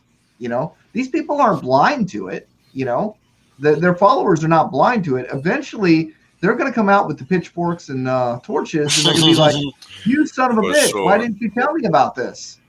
Why? I trusted you. Why did you tell me to buy this other shitcoin thing when you told me to stay away from this Hex thing, and this Hex thing is blowing everything out of the damn water, and you called it a scam? What is your problem? You know, that's what's going to happen to them. They're setting themselves up for this, you know? Yeah. I mean, I think we were already seeing it happen ever since market started cracking in April. You see this on Twitter. You actually see that. People are mad. I think that's a function of my follower or my subscriber growth in YouTube. Because if you're crazy, if people aren't seeing things on Twitter and then YouTubing them. Yeah, of course they are. There is no such thing as an echo chamber on the internet. Everything is interconnected. So when people search for Hex, I'm pretty sure I pop up. I'm pretty sure a lot of people pop up because everybody's connection, or let me say this, everybody's follower counts or subscriber counts or whatever. What up, Kareem? Bang, bang. What's going on, homie? Thank you for coming. Hey, through. man. You're very welcome. What's up, Johnny? What's up, Blaze? Good to see you. Hey, man. Good to see you. This is awesome, man. So many jams. I gotta hop on the stream. So, please go ahead. Go ahead. It's crazy. I mean, I feel like no matter who we bring on these damn streams, it's gonna be a party. It's always a party. It's always a party. Bang. It's just a matter of who's available. I just finished work too. Oh, yeah, perfect. Yo, no, so couple things I wanted to say real quick. Go ahead, bro. Go ahead. And it goes back to what Johnny said, Blaze said, but it's just like the people are starting to understand how the game is actually played. And it goes back to some of my oldest videos that I used to talk about when I was with Maddie. There's a difference between, salespeople and then the professionals. The professionals were always trying to give people more value than what they expect, than what they extract. This is the difference between, right, a product and that's a major point. Right? Major point. People like in the Hex community, Richard first, me second, and many others, we understand that because the product is so good, the marketing just works. Because it doesn't matter how you get there. Once you use it, you realize, oh, wow, that's the hidden gem. Versus the BS, market it all you want, but then like the boogeyman, the truth always catch up to you. Marketing is so relevant. You can only be so wrong so many times. We could be the laughing stock in the beginning, but then we just keep being right and then right and then right. And we call bear market and this and that. And then people say, wait a minute, what is going on here? You're shaming those people over there, low subscriber count, whatever. But then the reality, they're right and then you're wrong. Like, they're fucking nailing every ebb and flow, and you don't even have a clue. You're supposed to be the know-all-be-all, get all the subscribers, all the tools, all the resources, but then your data is still wrong. So what is going on? And meanwhile, we just keep educating people because we're not trying to just say, hey, like, this is what it is. Take it like what it is. No, we say, here's the data. Think for yourself, right? This is our approach. We challenge people to use critical thinking. And then when they do, they derive the same conclusion. That's why we make the joke, but it's so true, right? It's not financial advice, mathematical advice. It's standalone truths. So when you do it, you realize, oh, wow, this actually makes sense. And then to Johnny's points, again, you see the quality of the information, right? You can't send us money even if you want to. We don't have crazy shield, Bybit links, this, that, because we understand how the product works. We're going to get paid. Yeah, listen, man. Dude, I give away free hacks all the time. Exactly. I'm always giving shit away. Like that. Like that's how I get people in. I'm just like, hey, you want $1,000 a hex? Here you go. And that's they're like all in. It's like, this is where I'm going. Ridiculous. I swear to God, man. Dude, people like they get that first like boost and they're like, wow, I have something to look at now. They're like, It's like it's a you're on whole the way new to a world. sick party, right? And then you say, hey, you want to ride? I'll take you there. You know what I mean? The question is, do you want to come with or not? But we're going to keep moving. And that's the key, instead of like going there, begging, asking your subscribers this and that. And then people realize also that those people didn't know what they were talking about, that they have these biases that, oh, because you have a lot of subscribers, therefore you must be right. That is not true. Right, the That's quantity definitely of the not the subscriber case. doesn't bring you to the quality of the information that you brought. It just means that you'll be doing this scamming thing for so long, and like Johnny says, that's not counting the paid subscriber, the whole shadow, what's going on in the back, how you get to that point, how you get into the algorithm and being seen and whatever. We've been doing the organic way. It goes back to the exchange listing. It's the same thing. We don't pay to play. We just know that we're gonna play, and you're gonna come to us because it's that good. That's right. So here's the thing, right? Hex is top 5 crypto. It's 8 cents. What top 5 crypto can you buy for 8 cents? You know, this is the part. You know, that whole damn gatekeeping bullshit has totally screwed that shit up. But here's what the Bitcoin maxis like to do. They like to talk about $100,000 Bitcoin, and then they say, "How dare you talk about price, dude? We're 8 cents. We're not talking about $100,000. We're talking 8 cents." Right? You know, it's funny. I never even looked at it like that. Like, that's so stupid when you put it like that. Like, wow. I feel they got so much. They just got some. Bitcoin maxis just got so much stupider in my eyes. That's crazy. This is where it gets better. Let me do this thing for your show here, Wales. This is where it gets better. I'm going to do this thing for your show, okay? So here's the thing, right? So they're preaching $100,000, $1 million Bitcoin. Let's talk about that. Million dollar Bitcoin. Yeah. The average investor got $100. They buy their Bitcoin at $33,000. It goes up to $70,000. Oh my God, they've got $200. That's it. Woo-hoo! That's what they got. It goes up to $100,000. Wow, they got $300. Is that life-changing wealth on your $100 worth of freaking Bitcoin? Did that change your life? Surely because Bitcoin is now $100,000. Why are they doing that? You know what? If it goes up to $1 million, whoop-de-doo, you got $3,000. Is that life-changing wealth? No. Nope. Why are they able to talk about price and get people in thinking they're going to make a lot of money? In all actuality, the only people making money are the people at the top of Bitcoin, and you don't get to play. And that's just it. You're not mining it. You can't mine it. You can't produce any more Bitcoin by yourself. No, you can't do that. So and you get no yield too. Yeah. And you get nothing. It's hilarious to me because they still have with a straight face and they don't even do the math. It's just like what? So here's the math on that, right? So you got 10,000 hex. 10,000 hex, okay? That is about $850. And every time it goes up a penny, you make $100. How about that? Every guess time. What? Every time it goes up a penny, when you have 10,000 hex, you make $100. And it's on its way to complete. My math is flimsy, and I'm like, that's bullshit. Do the math yourself and get back with me. I know what it is. I want to do it. Double. Go off, Johnny. That was awesome. That's great because it's true, right? And I talk about it all the time. I don't talk about it like that, but that's convexity. That's what price is giving you, right? When what that means is instead of acquiring a tenth of a Bitcoin or whatever the fuck $100 is going to get you, you're acquiring thousands of one item versus a fraction of it. So your weightlifting is always going to be greater. Right, you're always going to be stronger in something that's broken down in smaller pieces, and this is what unit bias is all about. Right, this is why Hex is so powerful because it takes all of these elements that you can't see, and it carries you with them, and you don't even fucking have a clue what's going on. You're just floating, and you're like, "Holy shit, what's going on?" But and I didn't say anything about interest, did I? No, we're not talking about interest, baby.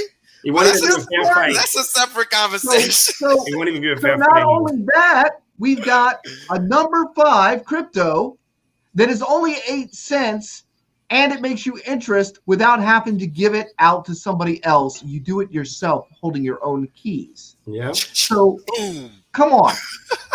You're right. There is nothing like Hex. There is nothing else like this. Nothing. And this is so Kareem, you wasn't around. This is how we got to this point.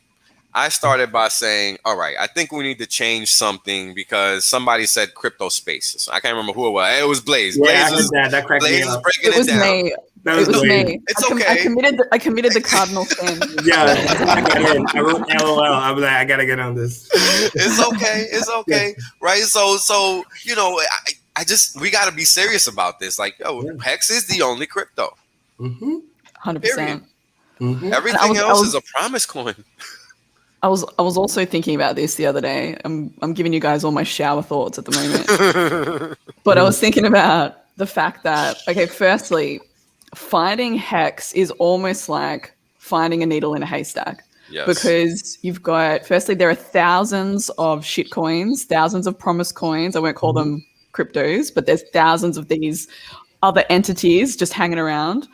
And then there's all of these different asset classes that you could be invested in. You could be in stocks, you could be in some kind of derivative, you could be in property. Yeah. And so there's almost like hundreds of thousands of places that you could put your money. But for whatever reason, you know, due to your own diligence and intelligence, because the universe handed you a little slice of fate, you have been able to locate Hex and identify it for the game-changing opportunity that it is, and to see this platypus in amongst all of the, you know, other sea creatures, basically. So this is the first thing, right? So this is the first thing I realized about Hex is finding a needle in a haystack. But the second thing I noticed about Hex is that not only is it that it's a needle, but it's also actually a key.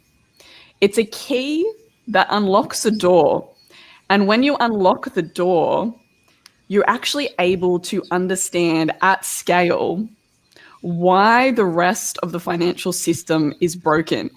Hex is the key to that door. And when you understand, yeah. And I know everyone here loves to think big picture and loves to think about you know, the world at large and think in those big global terms. That's what Hex is. Hex is a key that opens a door that basically lets you see the matrix, and a depth of understanding in Hex. It's we would be still walking around with blinders if we didn't find Hex. We would still be walking around with blinders. Okay, we'd still think the influencers were smart. Okay, we would still think that you know, you have to physically mine things. We'd still think that CoinMarketCap was a trusted site. You know, so what we have to understand is literally when we're trying to talk to the rest of the crypto people, that they still have their blinders on. They haven't taken the right pill. They haven't seen the things that we have. They don't have the tools that we have. They don't have the experience that we have. And they're just running around, running into walls in there. And there's not a damn thing we can do about it because they won't take off the damn blinders to take a look. And eventually, like I said, they will see that we're not here to take their damn money. We're here to try to help them realize the reality of what the space really is. They think they took the red pill, but it was actually just a red pill wrapped in some blue cellophane. It was really a rug pill. Or that. A rug pill. A rug pill. Red pill or a roofie, but it definitely wasn't a red pill. They're asleep. It's like to wake them up. And they don't want to listen. It's like the one good analogy that I think I just remember an anime, you know, now it's like they call it like genjutsu. It's like when you're in a mirage, so you got hypnotized and you don't even know what's happening. You live in another reality thing because it looks similar, but it's not. And I love what Blaze said, because this is the reason why once you understand, you see the matrix, that's why you don't want to go back. There's nothing else to go back to because the product already does everything you need to do. And it teaches you one of the oldest skill into building wealth, which is that delayed gratification, which is literally good for your own sanity and your own health. Because on top of all the other thing that you have to do going through that journey, like Blaze perfectly explained, now you add the fact that you're bombarded by fucking stimulus every fucking day. The attention span is already limited for what it is. You got work to worry about. You know, I'm thinking about the average person, right? You got work to worry about, bills to pay, family drama. I mean, you name it. And then the little bit of attention left that you have, then you get bombarded by all those fucking scams and things. It's like the first time when you realize about like, oh, wait a minute, the centralized exchange is actually better. Oh, wait a minute, there's no spoofing here. There's no like iceberg orders, all this other crazy stuff that you didn't know because the influencer wasn't even telling me. Heck, it's so crazy. You realize that those idiots doesn't even know themselves what's going on. So again, because they live in that reality thinking that they know, although they don't. Yeah, like Creed, we're taught that volume's important, that market cap's important. You know, all of these different, they're lies. They're lies. They're actual lies that and dogmas that the crypto space believes, and that has nothing to do with where the value is generated. Bang bang. You know, value and price are two totally different things. They don't know the distinction between that. They don't know the distinction. They ask, well, how does it have any value? You know why they ask that? Because they don't know why their coins have value. Exactly. That's why they ask it. Add, it's so funny, Jerry. Yes, that is true. Add that, compound that over the fucking many years since 2017 for most people, some of them even earlier than that. So it's a compounding. That's where you end up with so much cognitive dissonance. And then literally my favorite word, like the fallacy, the faulty thinking, the reasoning. I tell people all the time, like your computation could be exact, but you're doing the wrong math. Like, you know what I mean? It's like trying to add when you're supposed to multiply. Like, no. And then they'll argue with you because it's like, I know the math is right. No, the math. Yeah, but you're computing the wrong thing. You're doing the wrong equation. That's why you don't see. And until we like remove the blinder and literally scrap it, come like a detox almost. You know what I mean? And that's why I say, repetition. You got to come back again. Like you have to unscatter the whole thing, rebuild it, new layer, and then they see, and then oh wow, it's like, and then the genjutsu goes away, right? They wake up to the reality, but oh shit, now I get it, now I understand what's going on, and then you gotta rinse and repeat. Yeah.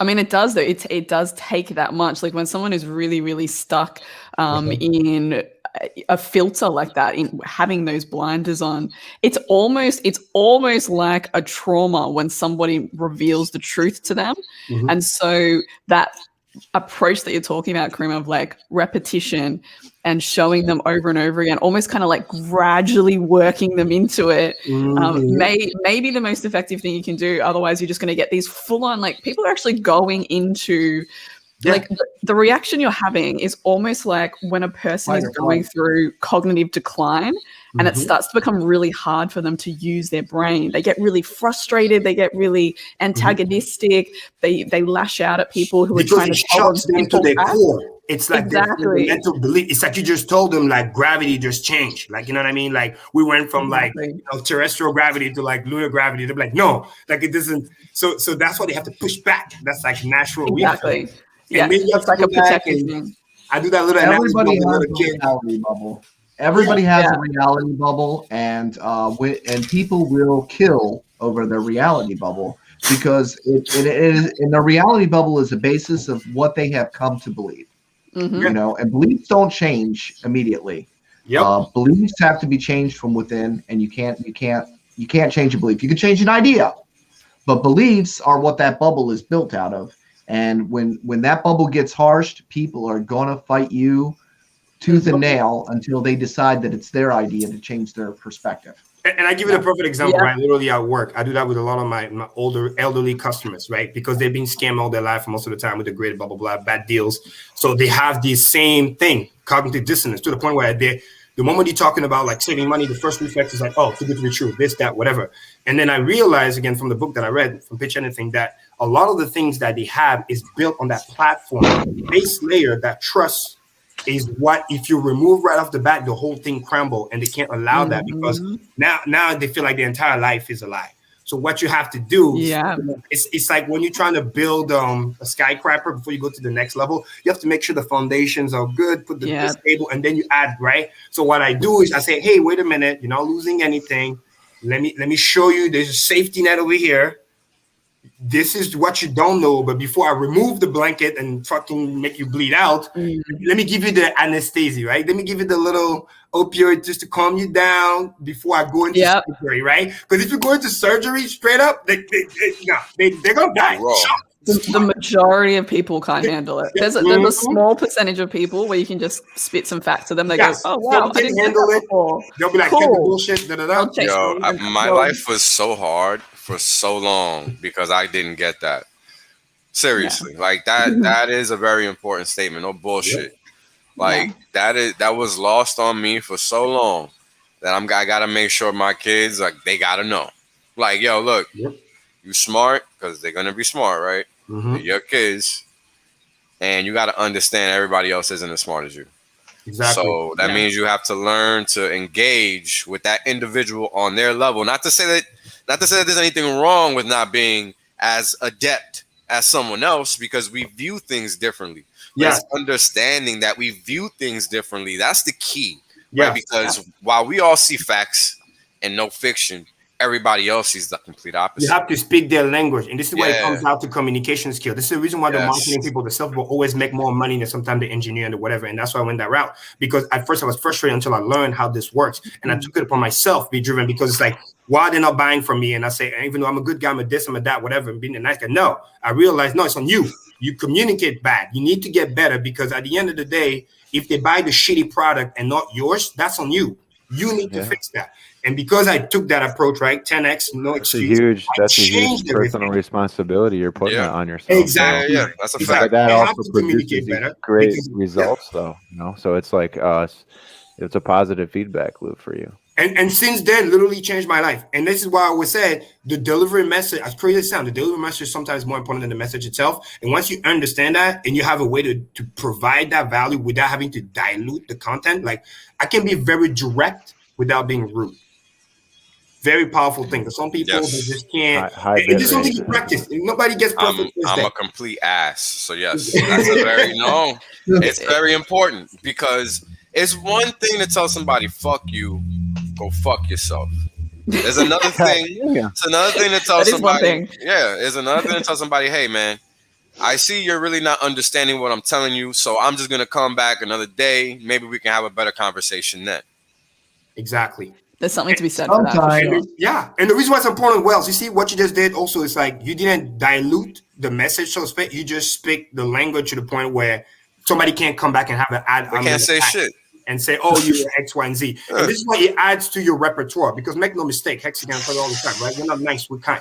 Like I go by level. I try the regular way because I believe my message is more important than you liking me. Because it's not about that. I can kill. That's right. Because when I want to be right about a point, I let the thought stand alone to be true. So we're going to debate. Let's debate that. And then when I realize that you're going to go into that disingenuous, you're not trying to listen or whatever, then I flip the fucking switch. Then I go into guide mode. Because at that point, I know that you're not trying to communicate. Right. So me trying to put my best behavior, all sort of stuff, it's not working. You're being disingenuous. Now I feel like I'm the nice guy, and then you're walking all over me. And then that's when the African blood turns on, and I'll be like, nah, I'm gonna check out here. So, that's really, really but at important. That point, we already know conversation over. Like, what's the word? Diminishing return. That's what you reach that point. It's like beating a dead horse, right? Yeah, it's a wrap. Yeah, that's really, really important. Being able to identify the difference between somebody who just genuinely doesn't understand, they're in that kind of cognitive dissonance, but if given enough information and time, they'll change their minds, versus somebody who's really just like solidified themselves in that stance of, you know, I'm right, you're wrong. I'm going to turn this no matter what. I'm going to manipulate you. I'm going to belittle you. I'm going to attack you if you do anything to attack, you know, if you do anything to question my belief system. So I think it's also just sort of picking your targets, because there are some people that it's absolutely not worth your time communicating with. And then there are others where, you know, it actually could make a real big difference to their life, and you know, that extra little bit of effort will go so far for them. Again, this is a life skill. I repeat, for real, this is a fucking life skill that will change everything in your life, not just in business, personal relationships, dating. If you ever want to get married, shit, you better master that. And the thing is that it's part of fact, not fiction. Fact, not fiction. Yeah, just like working out, just like running. Nobody just wake up and hey, I'm gonna run, 5 miles. No, like you do what you can first, and then you do 1 mile, and then you get to 2, and you get better, and you need to not just humble yourself, but what's the right word? You need to be able to assess yourself. You need to be able to assess yourself, reflect. Reflection is important, brother. And you need to be able to separate that ego, hey, I want to be right, to like, hey, I want the ID to be right. Make sense? Yeah. And this is one of the things that I love with Richard, is that As obviously check people wanting to, but like the most of the part, if you pay attention, a lot of the time it's like, no. This isn't, the idea is right, stand alone to be true. Because of that, that's what stick. That's why even when the hater hate all they want, deep inside, they can't hate the idea because it's a standalone truth. And once you master that and you're able to go back and forth, you know when to be really cool and you know when to check people out. Because sometimes some people, they can't handle themselves. They get excited, like customer, we call it buying remorse in sales. They love you. Everything's great. They just signed this 25-year contract. Dude, they just met me like 30 minutes ago. What's going on? Then the wife comes home like, honey, what'd you do? Da, da, da, da. Yeah, we saving money. And then that, because they just can't understand, like, fuck, I just met this guy. It made me feel good. I signed a 25-year commitment. Now, what's going on? And then the next day they call, they're all panicky or whatever. And they just calm them down. Like, hey, let's go over that again. You did the right thing. Nothing wrong here. Remember the grade was bad. Da, da, da. And then they calm down. So this is why sometimes we got to be careful, not confuse that with FUD. People attack. No. It's they're projecting because they're in their own mind. They're on their feet. Oh my God, what about this? Like even like I saw the tweet earlier today or whatever about Coach K or whatever. It's just because they go deep and then they're like, oh shit, what's going on? And then some old triggers when they used to get scammed kicked in and they're like, oh, I don't know the answer to that. And because they don't know, they start to imagining shit and then the memory goes. So you need to roll them back and say, hey, calm down, come here, come to daddy. We're going to educate you again. We're going to iron this shirt again. And then we'll let you on your way. Sometimes we got the guys that are it's just a matter of perspective, okay? Angles, okay? If you look at this, right, if you're standing up here, you're going to see a 6. If you're standing down here and you're looking up, you're going to see a 9. So sometimes it's a matter of perspective, right? Bang, you know, so you can argue with somebody and you can both be right. From what they're viewing it at, you know, that's what it looks like to them. But they're not standing from your angle and they're not able to view it at your angle. So what you have to be able to do is get them to look at it from your angle so that they understand what it is that you're looking at. But like Blaze said, if you're harsh in their reality bubble and they're ready to fight you and they start resorting to personal attacks, you know, the moment they start resorting to personal attacks, they're not ready. Right? You're harsh in their reality bubble. And they are just not ready to accept that information. And they're never going to look at it from your angle because they're too busy defending their bubble. They have to, the only person that can bring that bubble down is them. So you'll know when the personal attacks come, you're wasting your time. Exactly. Yeah, I'm glad what you just said. And for everybody listening, this is a pro tip that you're learning professional selling. This is the reason why in the beginning of a consultation or when you talk to somebody, whatever, you want to kind of set the stage. So they get to understand that if things gets too heated up, this is the dispute resolution, right? You get their little sandbox on the corner. So they understand that I'm genuinely coming, like I do with my friends, I'm genuinely trying to educate on something that you may not know. And I'm looking out for you. And more importantly, you may agree to disagree at the end, but I just want to share some information with you. So when you really set that premise, when things get a little heated, at least you know that you set that premise so people understand that it's nothing personal. They just need to understand what is happening. Because a lot of people, they don't do that. They just go deep, and you stupid, listen to me, and they just shove. And then they don't understand that people want to try to understand, but it's just too much at first. And it's just like overload. They can't take it in and they have no escape. So what do? They reject. It's too much. Like their cup is too small. You bring in with a big ass gallon, they can't handle it.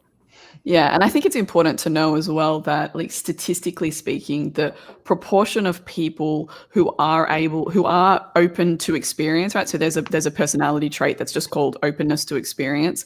The vast majority of people simply aren't. So they operate from a place of routine, of habit, and there is a lot more fear for the majority of people, right? So you could understand this as most people are doing more to kind of avoid pain than to gain pleasure. They're avoiding things, right?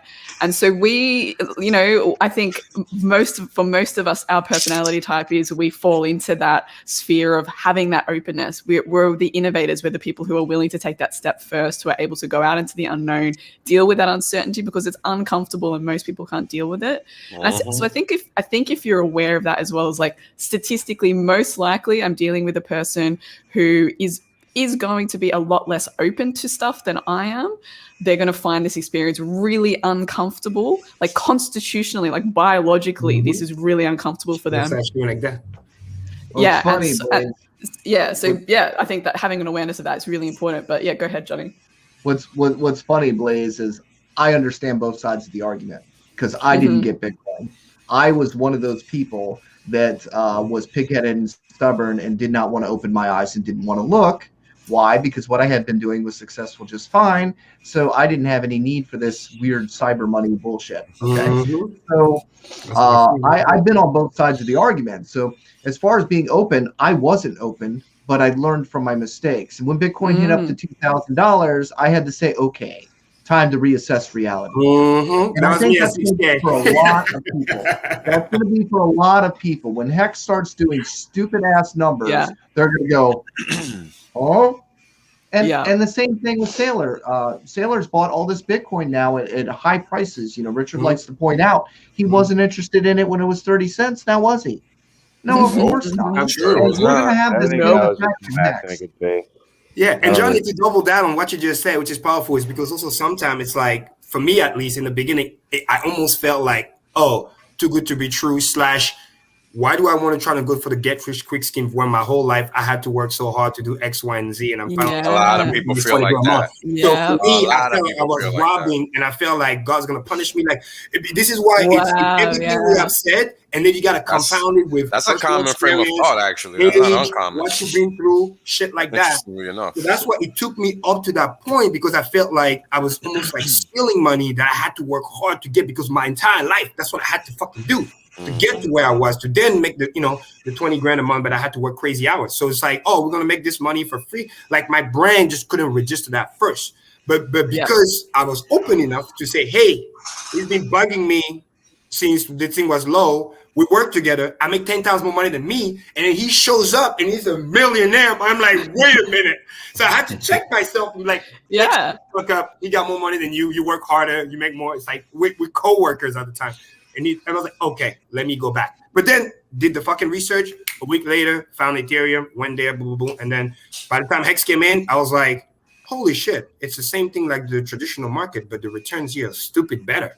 And then once I find the product that I'm looking for, where I can park my money, work hard, delay gratification, blah, blah, blah, everything that Hex just checked the boxes, then it's like, it's over. I'm in the highest appreciated asset in the history of the world with the best type of product that match my ethos, what I'm trying to do and build wealth. It's a fucking wrap. But the journey is literally what changes everything. And then I realized, wow, if I'm going to duplicate this, you're going to be sales. I'm laughing. I'm sorry, bro. But I'm laughing because people just don't get it, man. Like, they don't get it, man. This shit is not a trifecta. It's like a nine-fecta. You know what I mean?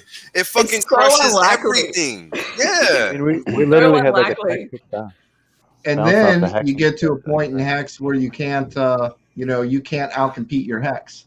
Right. Like, so Maddie was picking on me, came up here to hang out with me, and he goes, "What's wrong with you, man?" He's like, and I'm like, "Well, I'm kind of depressed."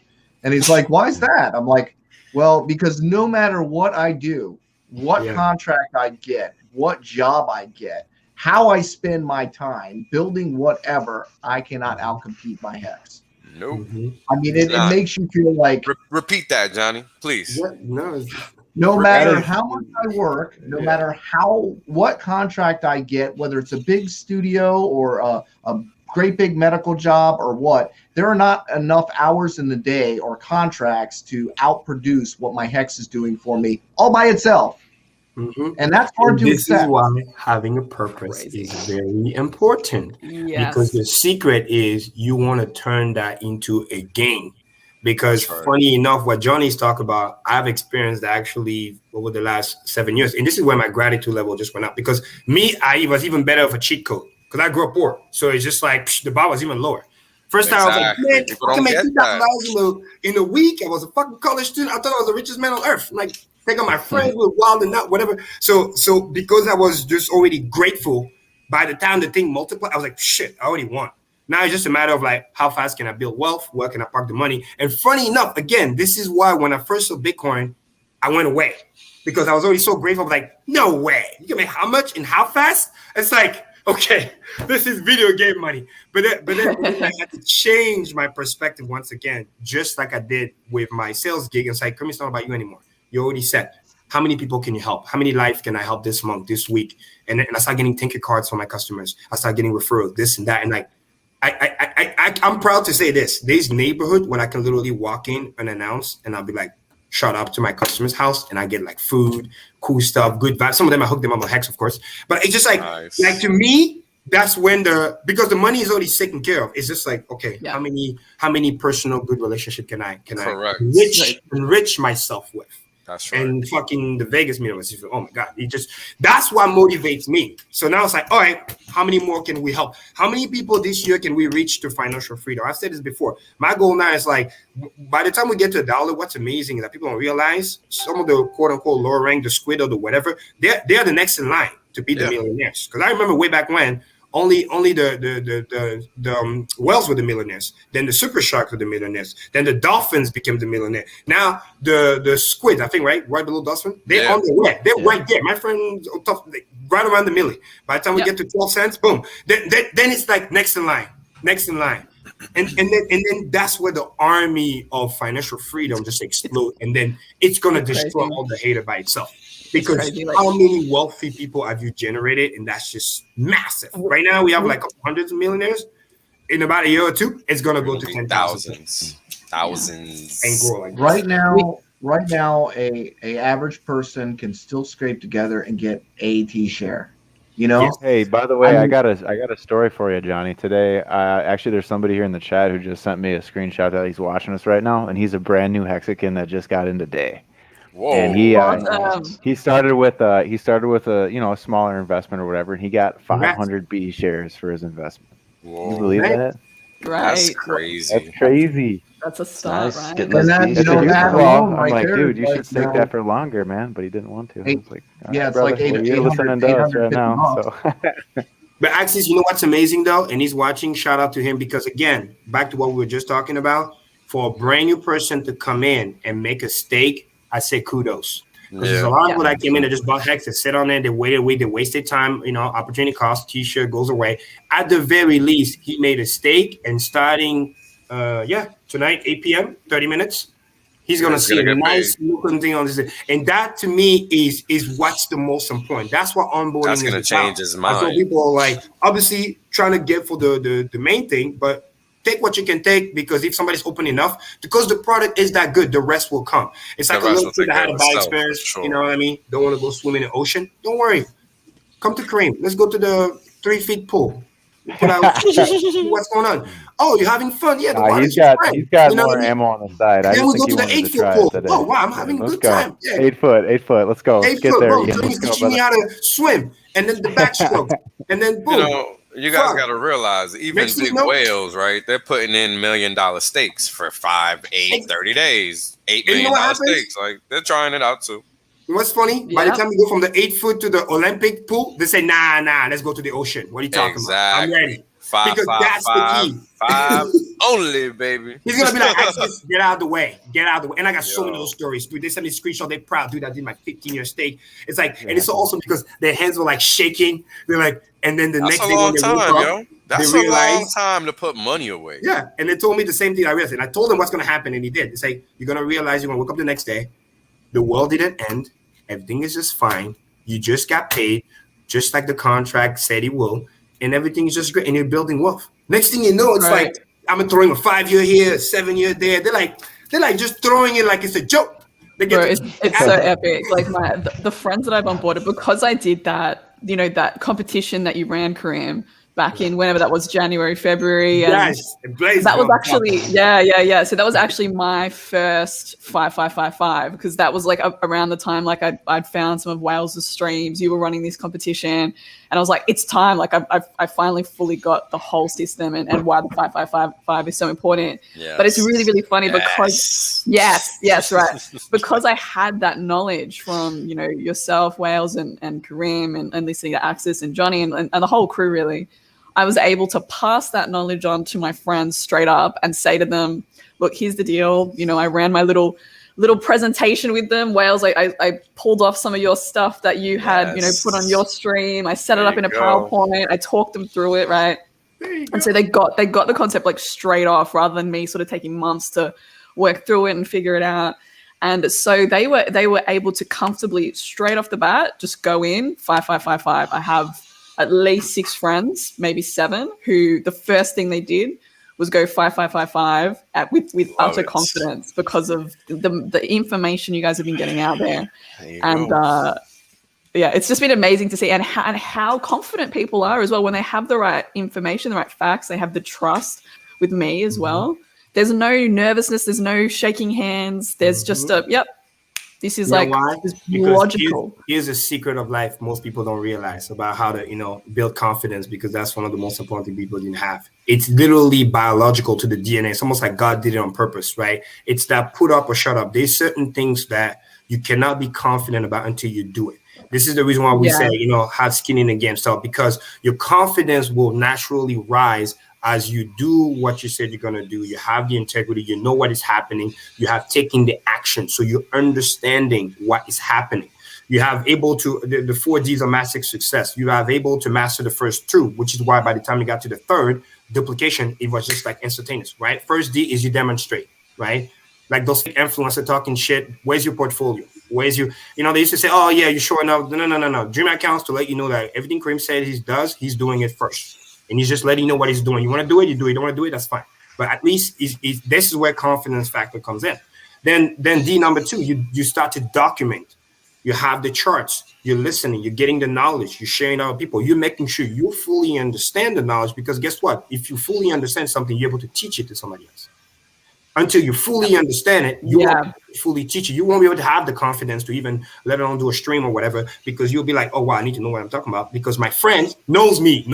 So they'll be able to do this BS, this, and that, whatever. So those are those 2 things that you were able to do. So second D was able to be mastered because you did the first D. First, you demonstrate you did the 15-year state. You see what's happening. You see how the system works. Then you did the second. By the time you got to duplication, it was just easy, because they're going to just look at your track record. She has the stake. Everything's great. She won the promotion. She's out there documenting the success along the way. Friend is like, yeah, I want some of that. Boom. And then the 4th D, which is right around the corner, is called your disappear, like Richard. It's just like the thing just takes off on its own. You literally become non-relevant. It's going to get to a point where a year or 2 from now, like Richard is already starting to disappear right now. Like by the time Richard get to, and very soon, people don't understand how exponential grows. Richard's going to get to probably 100,000 subs by the end of the month. Real talk. He's averaging, I'm tracking this. He's averaging like 600 nice. And that's on Twitter, let alone YouTube. So that's going to accelerate. By the time Pulse comes, by the time you get to like 300,000 plus subscribers, it's just going to be like, everybody's going to be like, just get out of the way. Get out of the way. It's just going to explode. And then he's going to start doing more longevity stuff. And then great. So this is how massive those 4 steps are. They call the 4 Ds of massive success. When I went to multi-millionaire seminars, they're talking about that. It's just, you're the living proof of that. Have you noticed how little resistance we're getting about Pulse, though? We are not getting anywhere near the level of resistance. Can't afford a chain, bro. That's the dumbest thing on the planet. I wish a motherfucker would. Well, they'll be attacking. Well, look for that friction, man. Please, give me that. You don't like when it's too nice. You want the friction. Wales is out there in like pseudo accounts, just shit talking Pulse, just trying to keep up with much talking to as he myself. possibly can. It's funny how psychologically you used to fight so much, and it's like when people are just like getting nice, you're just like, man, what's going on here? Yeah, you know what's funny? I actually like to battle trolls on Twitter. At least, at least the ones that actually try. Some of them, the ones that try are worth the time. But when you're just repeating the same nonsense, then there's, whatever. I'm not gonna engage. That's why we have to punch up. Yeah. Like Yes, that's right. There have been like little small digs at Pulse, and then like immediately they're like gone. Yeah, you can't you just can't do it to it. It's a blockchain. What are you seriously gonna say about a blockchain? Seriously, like what can you? Come on. And because they know we're gonna literally check getting copyright over. And like when it like happens, when it actually happens, everybody's gonna benefit from this. And then everyone's going to go, wait a second. You mean this evil, monstrous demon guy that's an ultra scammer just gave me a whole bunch of free shit? Well, I need to go check out this guy. Yeah. And it's over. Yeah. Game over. Yep. Bang, bang. Pretty much. It's, it sounds simple, but it's really going to be just like that, because why would this scammer, fraudster, whatever the fuck, give me a damn thing? Mm-hmm. Well, I mean, it makes no sense. He gave free hex to all the Bitcoin holders, right? Yeah. You know, and everybody totally overlooks that, right? But Those hold on, coins were how given many for of them free. actually claimed it? What was it, like Exactly. 3%? I say thank you for the big payday bonus. 300,000 Bitcoin. 300,000 Bitcoin. So I just thank all the idiots that did not claim. Thank you for the free coin. I was so happy. For real. You morons are great. People realize how we're so celebrating. I'll never forget that big payday day. We were just there. Yo, man, I'm so lucky. I got into Hex literally weeks before that date. Like, I had to figure everything out so quickly. And even after that, like, I was lucky enough to put in like maybe 1 or 2 big payday, or 1 or 2 long term, like a 10-year, and then maybe I probably did 1 555 at that point. I can't remember, but you know, that's all. Everything else was short. So all the other Hex I had that I bought after that, I really didn't know what to do yet. So it wasn't really until I started streaming that it all clicked, because we're having the conversations. Like, I don't really like, for you to get Hex, I think it requires like some external effort. I don't think you can just figure it out yourself and that's it. Like, and you know what's you funny, might get it, but there's a little more to it. Yeah. What's even more funny, people don't realize, the pro does, but most people don't realize, is that with the pulse change and the, you know, the copy, it's literally like, I dare say it's big payday 2.0. And you're fucking literally getting 100% other stack. That's insane. You had to stake not 30% more. Not 30% more, but a freaking copy. And the caviar is not only the coin, the stake, and if you're smart enough, quick math, to stake long enough for that thing, that copy will last you even longer. You can't make this ish up. Even though you may have to take a chance. This is crazy. Come on now. Yeah, man. It's serious. It's serious. So good. It's so good. I'm literally sitting here shopping every picture, like, oh my God, yes, 30 days. Now I'm like, I got scared, like, oh shit, sacrifice only 14 days. Oh shit, I gotta move more money. Money printers. I live for the money printers. You kidding me? Money printers, man. Like, like I was saying earlier, Wells, when I saw that like first stream that you did, like everything changed, because it was that like extra bit of external effort, or that extra bit of information that I've like finally kind of dug down into the T-shares, and you know how it simulates compounding and really what's happening over that 15-year span.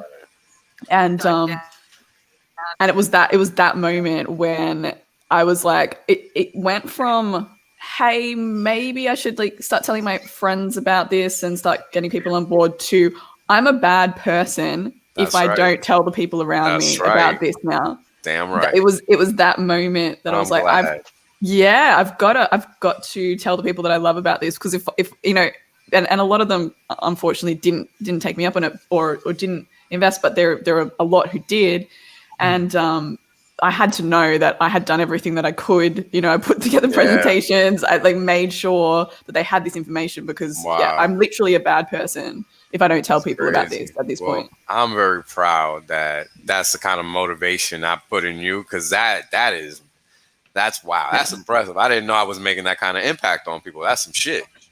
Yeah, for sure, man. For sure. And like, I mean, I think it hit me in the right way as well. I'm a little bit of a nerd. I love a good chart. You know, I stare at them all day with psychology and stuff. And it was a perfect combination. It was the perfect combination. So when I saw it and I had the evidence and I could picture it, I was like, that's awesome. Though. Yeah, it is. It was just time to it's go. very rare. So, you know what I mean? I remember some of the first conversation that I had with you, it was just like that too. And then she had asked me all the great questions. We went deep, like within 30 minutes. Like, she just like, you understood it very fast. So I was like, crazy fast student. She asked all the right questions. This and that. I'm like, oh man, this is going to happen. And I could just see the excitement through the text. I was like, Johnny, brother. Oh shit. This is awesome. Yo, everybody, Johnny's got to go. So I was like, I gotta go. I'm being filmed. I just got an interesting text. I gotta roll. All right, Johnny. It was great to stream with you. Yeah, man. Great to see you, man. Catch you in the next one, brother. Take care. Thank you. But I'm a hard host. Thanks, Axis. It's all good, man. I got your back. Shit. But I was gonna piss him off on the first time, and then he doesn't come back for another. Yeah. We keep him locked down here all night. He's missing out on some good ass whatever he's got coming. Yeah, he's got some good stuff coming for sure. He's always down for a good conversation. Sure is. Yeah. But this is Hex is a powerful thing, man. I think being able to explain something like Hex, how we do, it allows us the freedom to really help people.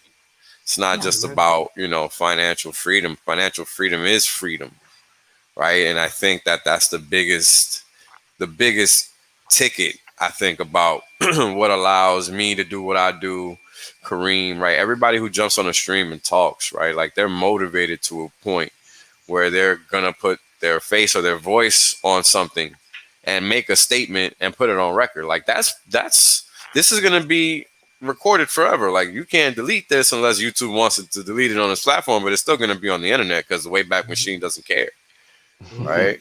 Yeah. So these are, right. It's look, and I talk about this actually frequently because I like people to understand, like, we don't make money from this. Like, I get super chats, but I've been doing this for free before I started getting super chats. I clearly don't give a fuck about that, right? Like, I'm really here because I really want people to better their life, because that lifts all of us up. Because when there isn't one person suffering, then none of us are suffering, right? And until we reach that point, we just don't have that.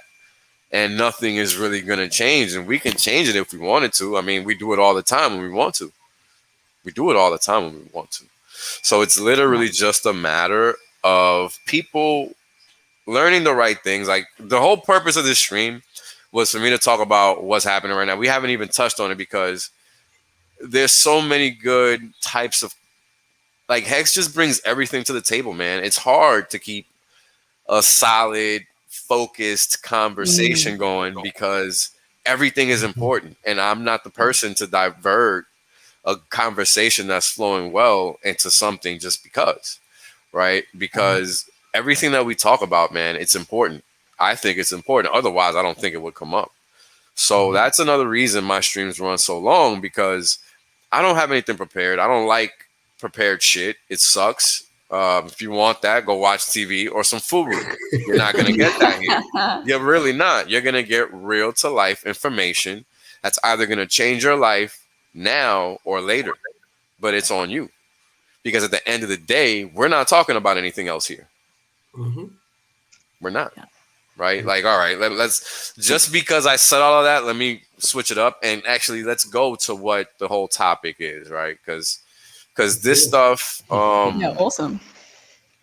It's crazy. My motto is always stay ready, so you don't have to be ready. So right, you know what I mean. Right. This is why, fun fact, right? That's why Richard, anytime somebody talks shit, he'll be like, all right, let's hop on the stream right now because he's always ready. Nobody wants it. Nobody wants test him with that. Nobody wants it. Nobody. And you know what's funny? I feel like there isn't a Hexagon that would literally not do that. Like, I think anybody that's confident in what they know about Hex is going to be able to do just as well as Richard. That's the funny part. That's honestly the funny part, because it's so true. And I think people might not get that, but all of you guys out there are probably some of the smartest folks in crypto, bar none, just because you're learning from the smartest person in crypto. Like, it's the apple does not fall far from the tree, as it says. And we move as a unit too. And we move as a unit. It's gonna be Hex on any street. Because look, I mean, let's be honest, right? We're not all like Richard, but we're all alike with Richard, right? Like, we all have a similar frame of mind. Otherwise, we wouldn't view things in any similar capacity, right? And of course, we all have our unique character traits, right? Our unique personality. But at the end of the day, we're all on the same mission. And that, right? And everybody on this stream, everybody that does stream, we're all on the same mission. And I feel like that's the biggest uniter for the Hex community, right? Like, everybody's here trying to help, trying to add value. They're not here trying to extract it. And that's the beauty of staking, right? Because you have all this extra time on a free. That's right. So I mean, dude, I wish support each other. I wish I could just stream all day. Like, there's so much to talk about. Honestly, right? There's so much to talk about, but unfortunately, I can't do it. So, you know, I like to do these long streams when I can do them, because the information that we're discussing, like Wells unexpectedly shuts all existing personal lines of credit. This is very important. Insane. Hinting, insane is correct. Hinting U.S. economy on edge. And it's really not just the U.S. economy, because we have to understand our monetary system is global in scope. So it's actually starting here, but it's going to end up elsewhere, because that's how the shit works. Right? So they literally, let's check this out. The revolving credits, which will be shut down in the coming weeks, typically allow users to borrow $3K to $100K. Were pitched as a way to, oh wow, I didn't even know this. This is super fucked. Wow. Okay, so we're about to get one of the worst banks. They're one of the worst banks. Wells Fargo is literally one of the worst banks in the United States, sadly, but also it's mainly used in the West Coast. Literally. And people don't understand those line of credit are so important, because just to kind of give you an example, imagine you had a credit card, whatever, but then you did the right thing, you paid off pretty much the credit card, so you can have that availability balance for like emergency. Let's say you have 10 grand on a credit card. It's basically your cash reserve to a certain extent. And they couldn't shut it down when you owe money, because obviously you owe them money, and then you pay the thing off thinking, oh, I'm going to be able to tap into it when the tough time comes, and then the motherfucker just shut it down. So basically say, thank you for repaying everything. We're shutting you down. So now you just, let's say you were almost 10K, then you paid it off. So you're down 10K, and now you're down another 10K of availability you're not going to be able to tap into. And one more caveat for those who don't know, it affects your fucking credit too, because you revolving credit in terms of availability balance versus what you, let's say, debt to income ratio. If you lost 10 grand on the line of credit, and let's say your overall was like maybe 20 grand between, you know, a couple cards, 2-3 cards, whatever. Next thing you know, you just lost 10 grand. So now your availability to debt ratio just shoot up 50%. So your and then your credit goes down. Then you get worse rate. Then it's a cascade. Yep. And if you need money for emergency, now you don't. You don't have any money to pay back to clear the credit card. You just gave it to them. You just gave them your cash flow. And this is why we're talking about this, right? Like, these are things people don't understand, maybe don't look at, maybe never thought about, right? Exactly. But since we have the opportunity to discuss this, it literally just happened, right? Like, look at what they did. Look at what they did. This is the financial system that they want. This is the financial system that wants to creep into our space. Okay? And this is why I'm taking the time to stream about this, because you guys got to understand, you cannot let them come in, period. And this is why. These personal credit lines were pitched as a way to consolidate higher interest credit card debt, pay for home renovations, or avoid overdraft fees on checking accounts attached to the loan. So this was the buffer. This was the buffer cash. This was the cash you used, just like Kareem said, to hold you down in case of an emergency, so you wouldn't have to sell assets. Now, guess what? They're fucked. And the bank said, we want our money, and we want it now. And I want to emphasize, they did that perfect fucking timing. They wait for you to get all your free money. Hold on. I've been warning you guys for fucking a month.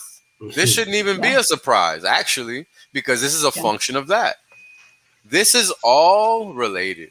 They're rug pull king professionals from the set, because it starts from the top. Then they rug pull. Oh shit, I need the money back. Oh shit, we can't give all those excess loan. Because Richard told you, when the bank get the money, your money, they don't fucking lend it out. They use that as collateral.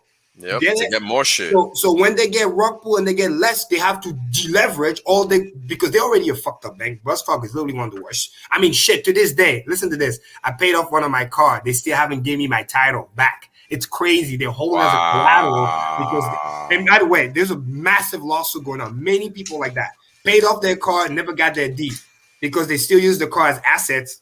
Right. It's attached to all kinds of shit, dude. Because it's fucking sliced and diced. It's sliced and diced in structured credit. That's why. I mean, we don't need to get into that, but wow. Every time I hear the word Wells Fargo, I cringe. Yeah, you should. To tell me, the oldest bank, 1900, get the fuck out of here. Oldest scammers. And then Buffett went to, back some of this. Dude, you remember the scandal, how they opened like so many fake accounts? Yes. That was major, dude, because that was one of the reasons. Check this out. So a lot of the people that used to work there are now coming to where I work because of that. A lot of companies, and this is why I tell people, it's literally my job to sniff out fraud, right? Whatever it is. Mm-hmm. So when you're doing that, opening up accounts, things have to be done a certain way. You don't just open them up free willy-nilly. These things have to be recorded. They have to be documented essentially in a certain way. Yep. So you're not just opening up accounts. Like it doesn't work like that. Like it's a whole thing. And they got like, look at this. Customers have been given a 60-day notice that their accounts will be shuttered and remaining balances will require regular minimum payments according to the statement. This is what you get when you play in their sandbox. This is why they want to force you to stay there, because this is what they do, right? This is why they do things like open fake accounts, right? Because they know they can get away with it until they no longer can. And that's literally everything in fucking Wall Street. Everything. They're going to steal from you until they can't. Go ahead. Yeah, what's even worse, which goes back to the comment that X-Han just put on there, is very, very important. Again, best case scenario, you were smart enough to pay off the credit card and had the available limit, which they're about to take away from you. Worst case scenario, you still fucking owe a lot of money. You're on a 0%. And then when they shut it down, this is the fucked up part. You lost the availability credit. That thing just sits there as just a debt loan. And then if you don't pay, shit, the interest rate escalate. Then you go into default, fucks up your credit even more. Then they send you to the loan sharks. Everything just cascades from there. Yeah, it becomes a whole shit show. And this is why understanding the financial system, no matter who you are and what you do, I'm sorry, but it's part of your job as an adult. Like, I don't give a fuck who you are. You can hire a financial advisor if you want, but let me tell you something. You're not their only client. Yep. And by the way, they do that. That's a good point. They do that for the low-level people too. Well, that's what I found out, because one of my other banks, because my biggest bank, because I have my checking and stuff with them, Citibank, we're all cool. But on the Wells Fargo, what they were doing, thank God I don't have a fucking credit card with them. But my friend was showing me, literally, he had a $20,000 limit, and then not only they don't completely shut it down, but they reduced it all the way fucking down to like $1,000. So he still has availability, but literally, over 90+%. All of a sudden, be like, because he left it for like emergency and things like that. He has good credit, but they just literally just swallow the whole thing back, whoop, pull it out. So you still got the card, and that's the best case scenario, mind you, because he didn't owe any money. Imagine you owe like 18 grand or 15 grand on the 20, and then you were just paying your minimum and stuff, and now they rock pull you. Because guys, it's not the words. That's the words. You still owe the 15 grand. You still got to pay this shit back. And it goes into high interest. And he fucks up your credit because it sounds like you default when you did not default. They close you out. They just close your account out. That's it. You know what's going to happen whenever like these little guys have to sell their assets to make up for this? You have like Blackstone is going to be there to just suck everything up. Oh yeah, so yeah. They've been they're the biggest real estate owner in the nation. Fuck yeah! And look into this, right? Ultimate scam move. You got the free money. One of them motherfuckers. You bought the house. Yeah, one of them. Upgraded the house. You used the credit card, right? You did all the home renovation. You fixed it up, everything all nice, which technically in an investment is kind of dumb debt because it doesn't pay you, right? You're trying to increase the value of the house, but there's no guarantee. So next thing you know, you credit belly up, and then they fucking rug pull you. Then you can't make your payments. You default on the card. Your credit gets worse. Next thing you know, they're gonna say, "Give me the key to the house." And by the way, exactly, free renovation. I appreciate you. Get the fuck out of here. Oh, that's what they call innovation in America, folks. Yeah, you pay for the renovation, and then they come and get the key. It's so fucked up. That is financial innovation. Yeah. Financial innovation equals organized theft. Like it's. Wow, that is blowing my mind. They have no shame whatsoever. None. And they do it to themselves too. The Fed is rock pulling the other banks, and the other banks are rock pulling. Back to what I want to say day one, the rope theory. It's literally a cascade effect. They're forced to scam you because if they don't scam you, they're getting scammed by the Fed because their liquidity got pulled. So here's the thing. That's the scenario, right? They would have just loved to just sit around and collect interest. Because the liquidity is getting pulled. Oh shit, we need the money back that we never had to begin with. Here's an important thing to understand about the system and how it works. it's literally designed, right, so that everything happens in concert type or in a cascading effect, just like you said. It's either or. There's no in between, but shit's gonna go down because this is how they continue to amass and build their power, right? Because the rich only get richer. They don't get poorer, and there's a reason for that. That's because they know the game. We're just learning the game. And you see how perfect the timing is too, because the discretionary income is going down. There's no more stimulus coming anytime. Oh, we're gonna talk. That's all. Oh man, literally what we talking about, brother. Shit. They wait until you get all your free money, and then when you got no more, all right, party's over. Time to squeeze these motherfuckers. Time to squeeze, and people still waiting for fucking more stimulus. Like, no, I'm sorry, there's no more. Dude, what's crazy is that these guys that have like, if you have $100 million in debt or maybe 50 million or more, they'll like work with you because it'll hurt them too much. But so it just hurts this little guy in the middle that's just getting squeezed. If you're too big to fail, they'll back you up because they have no choice. Just like the Fed do for them. If you're the little guy, like you say, or the middle guy, oh yeah, they squeeze you. Easy. Check this out. I don't know if you guys even heard about this. Most people, I learned about this through my freaking sister of all people. Check this out. So Nike is no longer doing business with small business. Wow. A lot of people don't know that. What does that mean? So, like the small shop retail that were just selling like contractors and stuff? Yes. Oh, wow. That's great. Why? So your local sports store is no longer able to supply Nike product directly from Nike because Nike will not sell it to them just because they don't feel like it.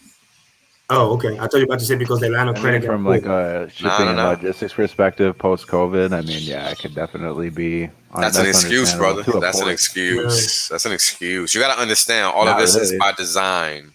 Not really an excuse. It's just a company not taking advantage of an opportunity. It leaves opportunity for other people to sell shoes to those guys. But you know what they do? They create these, again, this is a sales move. They create these fake scarcity by saying, oh, there's less store now, so the price is going to go up. When in reality, guess what? They did the fucking math. The math is this. Discretionary income is going to the toilet. People got no money. There's no stimulus coming in. Credit cards are pulling left and right. So they have to come up with a perfect excuse to say, hey, our sales number is going to be bad this quarter, not because of the truth, which is people can't buy shit no more because they're broke, because they got no more money, but because we shut down the store. And then they create this fake exclusivity. Price gonna go up. Next, you know, you're gonna buy those fancy Nike, whatever, the KDs. It's gonna go to like $200-300. Watch, because you gotta go to the limited edition store. Yes, you have to drive far away. Oh, God forbid, you're gonna buy it online directly from the store, and then they're gonna ship it to you from Amazon. But then again, it's you and the fucking computer, and then they'll just scam you right from the internet. They run all those fucking numbers so they can come up with this. Oh yeah. Everything is laid out, and they got their costs. If money was not slushing around, fuck no. They will just say, yeah, let's go sell it, but because there's no more money. Hold on, let's see what Mel Tony talking about. No, I didn't see your message, brother. Let me see. Oh, yeah. Yeah, we just went over that. I guess you missed it. Is this? Let me know if this is the one you're talking about. I hope I didn't. It might be the one after this one. Let me see. Nah, that can't be it. Let me know if that was the one, brother. But yeah, we saw that one. But yeah, so check this out. Let's look at income, right? Let's look at real income. Let's look at real disposable income. Yes, why not? It's discretionary because that shit is yeah. Now look at this. Now zoom in. I want people to see this. Hold on, no. This is gangster, right? Because if you look at this, it looks like wow, shit's great. That's what it looks like. But we have already seen the actual other side of the coin. What's actually happening here is that they're taking your income. You used to be able to live on $2,000. Now you need at least $20,000 of real disposable income. So your money has been stolen to the tune of 10 times or fucking 100 times, whatever, right? Like they're just taking your money over time. That's what's happening. Right. So and if you zoom in just for 2020, you can see the fucking peak, literally almost like the fucking market peak, and then she's about to crash. Hold on, this. Oof. Ouch. Yeah, right. And if you maybe just from the beginning of the year, because I want people to see how it went up Well, I'm like gonna have parabolic, and the I have parabola to just broke. F5 this. Yeah. If you can do like Dude, 6 months. this is so 6 months. intense. Yeah, since the This beginning is- of the year. And like even as someone who like already had somewhat of a grasp of what's going on here, seeing the reality that there is this organized theft that's essentially going on with all of these huge institutions, like I'm nauseated just looking at this right now. You should be. And It's then fucked up. if you don't mind, just do like a 12 months. Sorry, from today. No, it's okay. Because I want to show something that's really cool. People That's 12 months right there. And you see how the March and everything, that was the peak. And guys, couple reminders. And again, no doom and gloom, but this is the reality of what's going on. Remember we talked about it 6 months ago. We told you narrative, this, that, COVID, then it's gonna end, then they're gonna do the reopening. They're gonna remember I used to say they're gonna wait for the summer, you're gonna go, girls night out, whatever, and that's when they're gonna crash the market when you don't pay attention, right? So no more stimulus. That's factor number one. Discretionary gets hit. All the overheated supply, commodity, all this supply shock, people were just buying because they were worried about the pandemic. Well, guess what? Now they're sitting around with a lot of surplus and no money. So that also affects that. Then you add the credit card joke that they just did. Plus, I don't want to break it to you, but there's still almost 50% of people that are delayed on their rent, haven't paid their rent. Courts are reopening. People are already getting evicted. It's right on the court. It's no more COVID anymore. No more excuse. It's no more winter time. They're gonna start kicking people out. Yep. So you add all of that, less money. This thing is literally. It's almost like they time it perfectly. When they know money's coming in, they gotta make you spend. But when they know that you broke, like in the casino, they took your last dollar. Now they're like, all right, let's limit the liability because if they don't, wind up happening is when this thing crash, then you go back to borrow money because you need to use that credit. So they're like, oh, we barely got our money back. We're not going to let them run the card again. So what do? We shut it off. So we take all the money, and you were thinking, oh, I'm just paying off this cost. I can use it for emergency. And that's when you realize it's not your fucking money. And then you can get rock pulled like that because you have no control. You think that credit card's money, but it's not. That's why we teach people to understand that difference between the dumb money, dumb debt, and good debt. You should be making that for special moves. You should not be just relying on that and using it for your day-to-day stuff. Like if you're buying groceries or whatever, it's like almost you got the money coming at the end of the month so you can pay it off. Like, you know what I mean? I'm not a Dame Ramsey fan, but like use debt wisely, right? So if not, it's ugly out there. And now you get desperate and then they take you to the cleaners. Yeah, and they do it. And here's the thing. It's so let me just highlight T-Bird's comment. And shout out to you, my brother. Hope you're doing well. Consumerism demands constant cyclical circulation of currency and consumption. Mm-hmm. They want to end the current system because it's at the end of the line. And I've shown that in many forms. This is just another one. And we're looking at 1 year here, right? Mm-hmm. This is just 1 year. They want their new global currency system ASAP because they need it, right? And that's what it is. That's what we're seeing here. Right. And you see it by just looking at the chart all time. Like it's not hidden, guys. Like they're literally taking your money. This is the amount of real disposable income or the net dollars you need to survive or what you actually have left over, right? Because it's supposed to be real disposable income after your CPI based cost of living. Right. I mean, it's all bullshit. It's all bullshit. And the whole thing that matters here in reality is just the simple fact that this has gone from 2263 in 1959 to whatever number it is now, 16,000 for the last reading of May 2021. And it was at almost 20,000 at the peak. And what's insane is that your basic fixed cost, expenses, whatever, is steady or increasing because almost to it. And then now your discretionary income, which is supposed to be the money you have after all your expenses, is getting lower and lower and lower. And what's dangerous is you might start hitting a critical inflection point where the discretionary income literally trend towards zero and then negative, which then means that you don't even have enough to pay your current bills. Yep. Well, let's talk about that because that's like, we're already there, bro. Right? Like it's for a household, right? For a household to get, for most households, right? Like it takes a lot for in New York. I don't know how expensive Boston is, but in New York City, right, families live in apartments like from grandmother on down to the grandson because it's that expensive over here. Like that's common.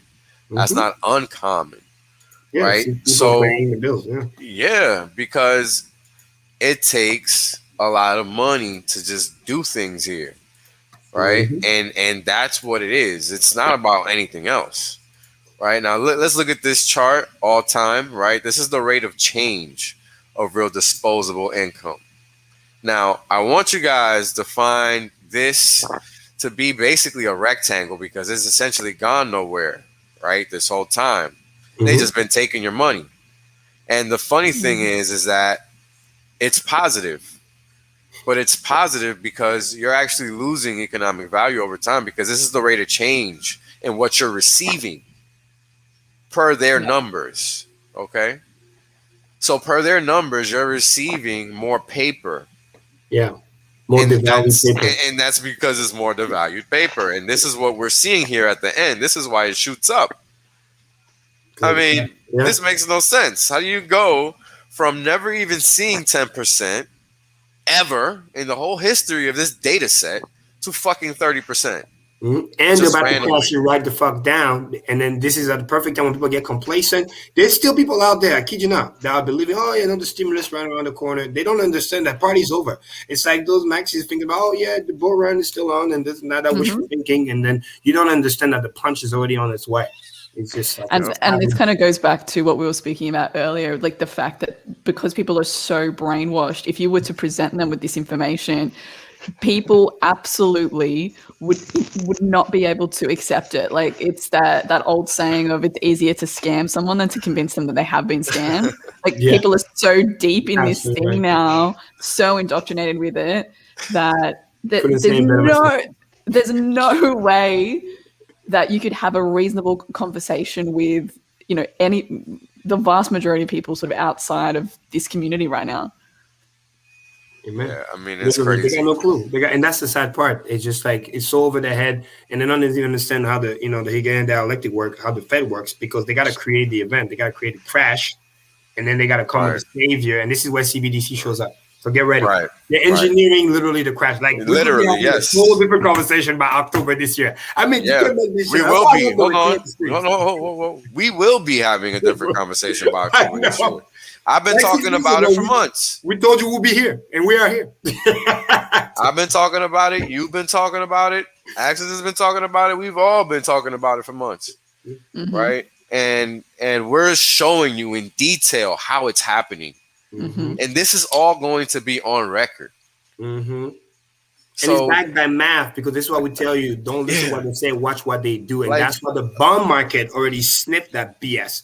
That's why the yields were going down, because people are like, oh shit, brace for impact. Yes, yields just skyrocket down. Because it's coming. We've had a 0.5% move in a short period of time. I think it might have been a couple months or maybe 40 days. That's insane. That's insane. That's insane. That's not slow. That's fastest. That's Hex level almost. Yeah, that is Hex level. Yeah, that's Hex level for legacy finance. Yeah, go ahead. What's crazy is that, dude, that 99% of people have no idea this is even going on. No, you're right. They have no clue. They have no clue. They just, and this is what dollar is strengthening. If dollars, it's like the joke in trading where we used to tell people, like, sometimes when everything's so shitty and then you just know how to chill and do nothing, being in cash is sometimes the best move, because if everything goes down 50%, I mean, besides Hex, of course, if Hex didn't exist, it's like that's what you do to protect the value of investment. Like we're telling people, hey, dump that shit, it's falling off, right? Bitcoin, Ethereum, it's about to go to 1,800. Protect your capital, because there's nothing more stupid than return the gains that you work so hard to get. And that's what most people don't understand. And that's what's happening at a macro level, because just like in Hex, for the yield to go lower like that, you need massive amount of buying. Just like in Hex, for the bond curve to really kick in and the interest rate, that means a lot of people are coming buy Hex and stake. So a lot of people are buying dollar, which is why DXY went up and all this other stuff, because the market is trying to tell you there's something you don't know. It's not what's telling you on television. It's what they're actually doing, because the way money moves, money always moves where it's the best treated. So if money moves like that, that tells you brace yourself. And then, of course, after the fact, then you get the Wells Fargo news and the whatever. There's probably going to be more. Wait for more banks. It's coming. Yeah, and the comment that Melv Tony just made, I think, is really, really important as well. The fact that you're not hearing about it is the signal. That is the signal. Correct. Correct. That's a fact. Where is it? Here we go. Yes. Exactly. And Hexam is right. Housing is next too, because you see already a slow. Oh yes, he asked me. Somebody asked me to talk about housing earlier. I'm sorry. I think it might have been Franklin saying Hex too. I can't remember who it was. I'm sorry, but you know the conversations they go, man. But look, this is just real disposable income. You guys know, and so here's the thing. I wanted to say this earlier when Blaze was saying that people wouldn't believe this. The crazy thing is that this is their own data. Like this is not even being made up. Exactly. Like which you know it's not always accurate because it's probably even worse. Yeah, exactly. But yeah, this is what they're willing to not hide. Yeah. This is this is the edited version. Correct. Yeah, you know what? In fact, 2%. I have to look up the word "real" because if it's not real, it is the edited version, literally. Yeah. Because everything else is seasonally adjusted. Go ahead, brother. It's like, where did all this money go? They printed so much money. It's almost like no matter how much money was printed, there's just these entities that sit there and suck it up. It's like, that's a good point. Crazy. Because people never understand there's something, yes, just to maintain the system the way it is, because the weight is so heavy, they need to print, listen to this, $30 to $40 billion a month. Just to maintain. People don't understand the deflationary force. The higher you go, the more money you need just to stay where you are, let alone go up. So that's why they always have to overshoot, because if they undershoot, it's not enough. That's why when the crash happened, they thought they had it under control. The next thing you know, they have to do emergency $1 trillion a day just trying to cover the hole. So people keep forgetting that. So when they look at the inflation numbers, they need to understand that there's a majority of that needs to be printed just to service what's already there. That's why some of the biggest investor, I forget his name, old school guy, he said that's why the yield can't go more 4 to 5%, because he will just be falling on itself, because interest payment will be like 30 to 40%. This is where stagflation comes in. This is where and this is where stagflation comes in. People don't understand what stagflation even is in legacy finance. So let me educate you folks so you can be ahead of them.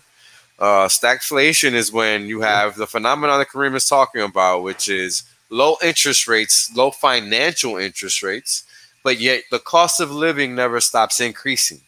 Yep. So it's this gaggle fuck, and the way they hide it is by saying, oh, there's no inflation. Our numbers say there's no inflation, and this is how we define our numbers. That makes life easier, though. And like then those things are like one-time costs, or just are like repeatable every like 5 to 10 years. Like a new roof, or like fucking a toilet or a fridge or something. Things that makes life easier, that makes you actually have to spend less long term. But those are called durable goods. Right. But I'm just saying, like, the cost, you could actually live for very below your means and get away with a lot. But sure. Yeah. But that doesn't change the fact that your wages aren't going up, and they're adding decimal places behind your shit. So here's the thing, because you make a valid point, right? And this is why I wanted to talk about this right here. Consumer credit soars most on record as credit card borrowings explode. Now, how is it that this is exploding? Yep. But we just saw that disposable income was at an all-time high. Because people don't. Man, are they pinning it on the man? That's what's going on here. They're fucking pinning it on the man. Yeah, and here's another important thing too, because you need to put buddy. Let's bump our elbows. We'll be good, and then fuck the little guy. But here's the thing too. That's fucked up what they do to the little guy, but we also got to give personal accountability here too. No, for sure. To some degree, we're gonna get there. We're gonna get there. Because here's the problem: people don't realize the financialization of the average person is already very, very high. The average person doesn't have savings. Remember the stats; they don't even have $500 for emergency. That's how bad it is. Their version of financial emergency is the credit card, which, shout out to Wells Fargo, just shut it down. So it's already so bad, and because of the interest rate payment, and then there was a good comment here that somebody said the rent is too high. That's very important. Machiavelli, that's a good comment. Because this is what's going on, and this is how you get siphoned from within. Example, let's say you were making $2,000 a month, okay? And then you were smart enough to say, you know what? Hey, like Axel said, live beyond your mean, or I don't like that word. Just leave where you can fit that bill, right? Area where it's $2,000 just for the rent. How are you going to feed yourself? But here's the problem. A lot of the people have made that decision too fucking late, meaning they were already in crazy fucking debt on average, anywhere between, just credit card, let that alone, it's on average 30 to 50 grand. So interest payment on all of their debt is already maybe like $600 a month in this example. So the little guy that making $2 grand a month, like you said, the wage is not going up, so he's stuck at that $2 grand a month. But the problem is his debt service payment, you know, I'm using that going up. It keeps going up and up and up with higher interest rate. So it's siphoning from it within his purchasing power, which is the reason why the discretionary income is decreasing, because your income is not going up, but your servicing monthly debt is going up. So even though you're making the effort, in my analogy, to lower your bill, live with other people, be on me, blah, blah, blah, go to a shitty apartment, whatever, rent instead of own. But the problem is, as you're making those deflationary moves, the debt is rising and grabbing that. So it's stealing from you, it's siphoning like a little straw, sipping you from the bottom. And even just on like a fundamental level, you're on the wrong side of a compound interest equation. Bang, bang. Correct. So then, by the time you go to the $1,000 a month, by the time you go to the $1,000 a month living expense, style, lifestyle, you're back to square one. Because the debt is taking the other 1,000, so you're back to where you would start, and it compounds over the years. Yeah, and even where I live, like that, the houses are getting sold for $200,000 above asking price. So you just have all these things working against that, the average middle person. So yeah, it's just a big squeeze that's happening. Yep, and the debt is being shifted to somebody else, because once man's debt is somebody else's credit, and this and that, and it just rotates like that. And then when you have it at the massive level, at a country level, just our service debt right now is running around 25 to 30% of GDP. That's insane. That's insane. That's why we can't be productive. That's why we're making the all-time high money, best economy. I mean, then we get shittier roads, police officers being paid less. All the regular services that you need is getting worse and worse and worse because the money is not going where it's supposed to go. It's being printed and it's going to service the debt. So it's not doing anything. So when people see the big printing numbers, they don't understand that it's not just the gross number that's printed. Understand where it's going. The deflationary force is stronger every time. That's why the stupid Bitcoin maxi, you're thinking, oh, we're going to go to 100K. They have no fucking clue. The bond market is telling you, no. Shit is just going down because it's too much. Can't handle it. Yeah, this is a good comment by Legal Strawman. I've been talking about this a lot lately because I don't know why, but it's been topical for me lately. And this is what I was just talking about, right? Like, you have to. Now you have whole families, whole family freaking trees living in the same house together because they can't afford to live apart. Yep. We're talking about a small apartment. We're not talking about because it's cool. Yeah. I'm talking about in New York City. Yeah. In a house in a suburban area, like whatever. They're not making it. We're not talking about like a cool family with the additional home garage and turn into like an in-law apartment. No. We're talking about like a fucking 1,500 square feet. Yeah, some shack. One toilet, one shower, and then 7 people live there. That's what we're talking about. So, and it's also showing on other metrics as well, because I think from what I understand, millennials will be the first generation that are less healthy than their parents. Like mental health, and psychological disorders, mooning. So you can see how this it just filters down into the entire quality of life of a population. It's it's crazy. Yeah, well, they're not going to be homeowners either. Like the millennials. We gave up that shit a long time ago. That's why they got to go to the digital world. They can't cope with the reality. So we're going to go on digital stuff. And honestly, if you're a millennial right now listening, the simple fact that if you can find a way to get to 25 years old and be somewhat, maybe not debt free, but have something like manageable under 10K in like what I call stupid debt, you're actually, I kid you not, you're a little bit wealthy because you have less of a baggage for the rest of your life. Because the average person right now, based on the data, right, we can go to the debt website, you're born in the United States, you're born with a debt on your head of like 40 grand. The day you're born, you're like 1 year old. Your Social Security gets traded on the New York Stock Exchange or whatever, right? Yeah, there you go. Pull the data. That's what it fucking means. Bro.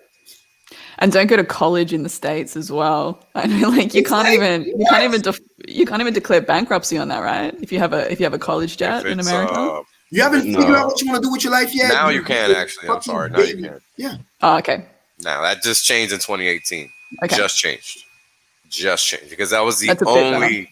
That was the only type of debt that you couldn't discharge. The only kind. Yeah, like, it was a crazy scam. People were dying, committing suicide because of this shit. Like this was happening because of what government did, and people act like it's okay and it's not. Like, what the fuck is wrong with you people? That was done deliberately by legislative action, meaning these motherfuckers thought about it, wrote that shit the fuck down, and said, "Yeah, they're gonna suck this dick all the fucking way, and they're not gonna give a, and they're gonna fucking take it." And you guys are really fucking doing it. Like, no. Yeah, I mean, it's the sign of like a profoundly unhealthy society. It's when Stockholm syndromes for fucking sure. Well, when the old are when the wealth of the young is being stolen to feed the older generation. 85,000. It's completely inverted. By the way, the rest of the world is even worse. I mean, if I Japan did like 200% of GDP. I mean, it's insane. It's rogue theory compounded. People talk about these fucking Scandinavian countries and these fucking central banks out here printing paper to fucking buy stocks. You motherfuckers are worse shape than us. FY motherfucking not. The US is just the good house in the bad neighborhood, I guess, or the less worse. That's it. That's literally it. Like, yo, look at that. Look at that. Hold the fuck on. All right. Yeah. But the little guy at the bottom is definitely feeling that poverty level. Right, that's also true. But oh boy, it's ugly out there. This is the reason why education is so important, because yes, sir, you could end up on the worst end on the spectrum just like that. Yeah, there might end up just being two classes. Basically, that's what you have: this elite class, and then you just have this slave working class, and get rid of the fluff in the middle. But now here's the hope. You got internet. You got people like us. They have no excuse. Now you got to learn about it. Because if you don't take that personal accountability, they did this to me. Bro, you applied for the fucking credit card. You are out there swiping that shit. You should have known better too. So now, what pisses me off is the school thing, because that's a fucking scam. Because they kind of force you. You want the degree, or then you got to get that piece of paper in order to move up the income ranks to a certain degree. Really fucks people up. Depending on what you do in life, right? Get a trade or stuff like that. But other than that, all the other stupid debt, that's on you. Yeah. Nobody told you to go swipe that shit. So check this out, guys. In England, at least, they don't have the same system with credit cards shit. Like a lot of countries don't have. They only allow debit. To get a credit card in England is very rare. A lot of countries don't have this type of financialized environment that the U.S. has. This is very U.S. centric, actually. It's very strict. In other places, you have to have a strong business. My country is now trying to become like this, credit centric. Now. Yeah, they don't have 30-year mortgages anywhere else, I don't think. Yeah, that's not common. That's not common. No, that's not common. I mean, think about it. You're paying cash in my country. You ain't buying shit. Think about it. 30-year mortgage. What does that tell you? It's like hex reverse. It's like compounding for them. It's like, I get a 30-year stake. Of course they'll love that. They're getting a 30-year stake out of you. Exactly. And get the fucking think about it. It's your work life. Yeah, it's your whole lifespan of working. And that's what they wanted to grab. If I can get you to be stupid enough to sign a variable rate mortgage, fuck yeah, I'll take it for a ride. Dude, property in Australia and Sydney specifically is fucked. Sorry to excuse my language there. For sure. It is incredibly inflated. That means it's bad. Yeah, right. Sure. It's incredibly inflated. Like to get a shoebox apartment in a decent suburb, you're talking over $1 million Australian dollars. The mortgages are 30 years. The interest rates are variable. What's the ratio between Aussie and US right now? The AD? I've got an idea. Is it like 80% of the dollar? I think it's less. Actually. It might be like around 70. I got an idea. Oh shit! So that means 700 grand. Yeah, that's like Boston, downtown Boston. It's enough. San Francisco. And these are small apartments in suburbs. Downtown Boston. If you want to be, I'm obviously you in the middle of everything, but it's like you'll get luxury condo, blah blah blah, 700 grand. Where I live, if I were to own, it's about that, but I just fucking rent. I'm just won't purchase property here. Just like. But it gets stupid. It gets really stupid. I mean, you're talking to some level like $5 grand a month. I'm just like, no, why would I do that? Even if I have the money, that's just stupid. That's a waste. So I got a question here on money supply. Let's see if I can determine what this is. Money supply depends on population growth or goods services. It used to. Yeah. But nowadays, yes, they cheated by printing money. And the deaths and all of that doesn't really make a difference because they're just printing ad infinitum. Like they're just printing. They don't even care. This is the reason they're making why up reasons and they're printing. That's it. Listen to this. This is the reason why they're so loosey nice about letting immigrant comes in, because they need to add head count to divide that head by the number of head count. Think about it. It's so fucked up. It's the next level sale. They make it so difficult. Oh, American dream, this and that, because they gotta sell you the dream so you can come here and be the bag holder. That's how it goes. That's how it goes. Hey, listen, I came, right? That's I was a bag holder. At least I figured out along the way that shit, I better make something out of it before I become, in the sewer, right? But understand and by the way, that's the goal of every country. Okay, they should be fighting for you. This is why Jay-Z had that favorite quote: "I got 5 passports and I'm gonna do whatever." If you get to a certain net worth, shit, you understand? Doesn't matter, dude. Somebody talk shit to you. All right, I'm out. I'm using my other passport. All right, guys, I'm coming in. How much? Oh, $1 million. I just need to invest depends on the country. Look it up. Like I got a Mexican doing research right now, which is cool. I'm gonna bring him on the stream. Like a couple different options, a place for people that want to go and like good for tax, good to live in, secure, and how much you will have to quote unquote invest and you'll get like the equivalent like a green card. I think it's just really, really cool just to give people an idea, options if they want to, leave from this situation. Kind of how we have, Puerto Rico and different places, because there's even Saudi Arabia to some extent for some people, or Dubai, or you got even believe it or not, even Russia to some extent. Like it's just these crazy programs. So just having the options. So when shit goes wrong, you got somewhere to go. Yeah, bro, I'm looking into alternative locations for residency hard at the moment. Because Australia is fucking insane. Fucking insane. We're in yet another lockdown. Yeah. It's been going on another 3 weeks now. No, there's not even any deaths. Like it's stupid. The level of control that's is a whole insane. other topic, but it's it's become quite clear to me that this is not a long-term strategy to stay here on this massive island. Look, I wanted to ask you, speaking of it, I read a crazy article. I want to know if it's real or not. Like companies now are going to start spying on their employee, figuring out what's your browser history and shit like that. Is this real? They've already been doing it. They've been doing it for years. This is insane. Yeah. Talking about invasion of privacy. And Australians are really brainwashed as well. I mean, I feel like in America there's still a fairly significant portion of the population that's like, nah, mate, like I am for personal privacy. I'm for personal freedom, and those kinds of values. But in Australia, it's really like it's becoming really noticeable, even within my friendship group as well. Like if you're not on that mainstream narrative, if you're not on the government side, then like you're almost a pariah. Like it's starting to get really, really intense here. So yeah, forecasting forward, it's not the place to be. So how are they taking the second lockdown? You just whatever. Well, I mean, isn't it like the 4th? It's at this point I've actually lost count. I mean, Melbourne was in lockdown for the majority of 2020, and then they had another one earlier this year. Sydney escaped for a while, but we're back in now, and they're hysterical about case numbers and all this sort of stuff. It was supposed to be 2 weeks; it's already 3. It's going to just keep stretching out. There's this intense push for the vaccines and all that sort of stuff going on. So there's a clear marketing campaign going on there. Oh, everywhere, worldwide. Yeah, worldwide. Yeah. So I mean, the state of the world is crazy, right? And this is why the internet is important. It's important, and that's why having this community in HEX of people who are awake and who are forward looking and who are thinking about ways to work around this insanity. It's so valuable. This community is so valuable for that reason alone. Even if I made no money out of HEX, having this group of people who can just have your mindset freed. Yeah. You feel like you're in a cage. You know what's epic? People just realize now, like it's really becoming popular. This whole digital nomad, they understand, because even if you're like patriotic, whatever, love your country, So I was like, I always say, honey, you can always go on vacation.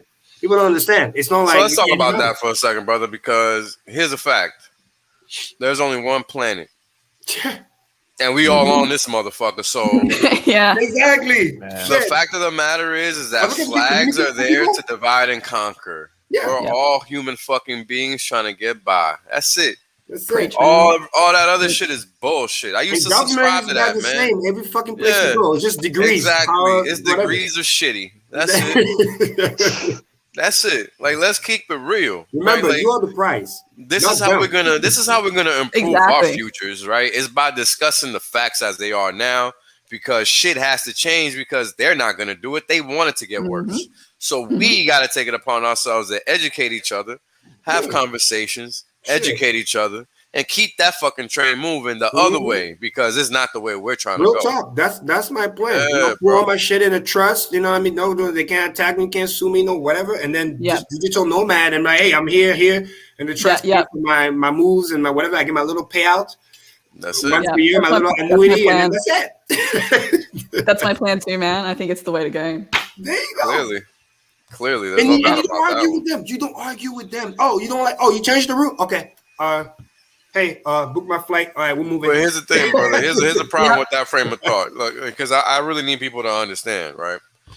They've taken over the world. Okay, this is not a game. If America falls, what's left? There is nothing. It's a wrap. So I understand the whole digital nomad frame of mind. I get all that shit. But at this point in time, it's a little bit bigger than that. Absolutely. Because there is nowhere to nomad to. Where you going, Sahara, motherfucker? Like, where you gonna be alone? Middle of nowhere? The value of the digital nomad is in terms of protecting yourself and your assets. No, I know that. I mean, don't take it too literal. Yeah. No, absolutely. It's an interim solution. It's not the solution. It's I totally hear you. Yeah, that's exactly my point. It's not a solution. It's a temporary solution, because at the end of the day, because there's pockets of communities where, like, we can be like a Hex or whatever. But the point of the matter is that just having options, just like how you do business, right? The reason why they're gonna check themselves before they come to you, they're gonna come correct, because they know that you got option. When they know that you got no fucking option, that's when they're gonna screw you real good. Correct. And that's why the middle class and the lower class are treated a certain way, right? Sadly, and correct. That's different. No, that's a fact. We fact. all know the fucking Fed coin is coming. We just want people to understand. Hey, if you have Hex and something like that, you can at least have a say. If you don't like their shitty currency, which most likely you won't, but whatever, you can at least free yourself by using the other one, so you can still maintain some level of freedom. You know what I mean? You can use that, like the analogy, you use the shitty money first, right? But for the important stuff, you just make sure the government doesn't know what you're doing, right? So if you're gonna buy the day-to-day stuff, whatever, based on the free money, because we all know it's all coming. The whole at some point you're gonna have what's it called? Universal income, whatever that is. Yeah, the free money. So you can use the free money for the disposable garbage stuff that you need every day. But like when you start to make the important move, because they might say, "Oh, your money is not supposed to be used for X, Y, and Z," then at least you have that other currency that you can't stop, that you can do to protect yourself. Yeah. That's why you need to be in a digital verse, so they can't stop it, block it, confiscate it, you name it. This is why the internet is important, right? It helps people understand the world is all the same. Right, we're all living under the same constraints, and they're all varying by degrees. Even in the U.S., New York is one way, California is another, but we're in the same fucking country. Why? That shit makes no fucking sense, right? Period. Like, I don't give a fuck who you are. That shit makes no fucking sense. Like, it's asinine. And the whole thing about it is, it's not like it's different because it's better. It's different because it's fucking worse. So it's bullshit. Clearly, like let's speak facts here, right? Like, this is not opinion. You getting taxed out the ass just to live in fucking California, and then the quality of life is ass. Okay, they got nice weather. Good for you. I hope the fucking earth doesn't fucking swallow you, motherfucker. And to my point, this is what I said. They play into weakness. Like, you gotta be a fucking moron. The goddamn, like, come on, man. Look, it's exactly what you said. They play into your weakness. I know, and that's my brother. But damn, yo, Cali got all my friends, Blaze. All my friends are here, bro. I don't want to leave. The beach and then you get taxed off the ass. Yo, here's the thing, man. It's just like, yo, leave and then rent the fucking place and go to California every month. You would save so much fucking money, you can go live there and across visit the border. You don't have, that's what I'm saying. You have to do the fucking math. Nobody say you gotta stop the lifestyle. Live in Oregon or whatever's across the border. I don't even remember anymore. But yo, like, it's just like, yo, you gotta take a stand. Like, what are you gonna do? You're just gonna let them pummel you into oblivion? Yeah, and I think, like, your point about the fact that just upping and leaving isn't really a solution in the long term. I think that's so important because essentially the situation is we are in a psychological and an economic war with a bunch of sociopaths. This is the situation that we're actually in. They lie to everybody in their face. Like, they lie to everybody, and they have no national allegiances themselves. No, they don't. So, they don't have any allegiances to anything. But I mean, my belief and my optimism is that we have the human resources, we have the intelligence, we have the human capital in this community to figure out some strategies. Because I think this is legitimately something that we need to be thinking about and talking about within our community. What are our long-term plans here? And, for sure. Oh yeah. How do we create a situation these series of streams is just for that? Because here's the thing, people want to be rich. Cool. You ain't gonna stay rich unless you know all this shit, though. Yeah. Like, good for you. You want to be in Hex? That's nice. But there's a little more to it. You gotta actually be playing the game. If not, you're gonna lose. You know what you're on. Exactly. Period. That's just what it is. So, I understand I'm popular and all that. That's cool, but I don't give a fuck. Like, this is information y'all need to take, pocket that shit, and study it. Because at the end of the day, nothing is going to get better until you make it better. And it's got to be a collective effort. It's got to be. The people like to talk about collectivism, but what they really fucking mean is, how can we take your shit and give it to other motherfuckers? I'm not talking about that. Right? I'm talking about independent motherfucking action. Right? Yeah. Because we have to be the ones that say, no, I know my motherfucking rights. A, B, C, 1, 2, 3, go fuck yourself. Oh, seriously. I do it all the time. When I go to the airport, I don't go through the x-ray tube. Fuck them. I know my fucking rights. And they'll lie to you and tell you no. Yeah, they don't give a fuck. They'll lie to you and tell you no. Most motherfuckers don't even know they don't got to go through that shit. Really? Yeah. Oh, motherfucking facts. Yeah. Do I gotta hold a whole damn seminar on what your rights are, my nigga? Like, yo, a lot of people just don't know.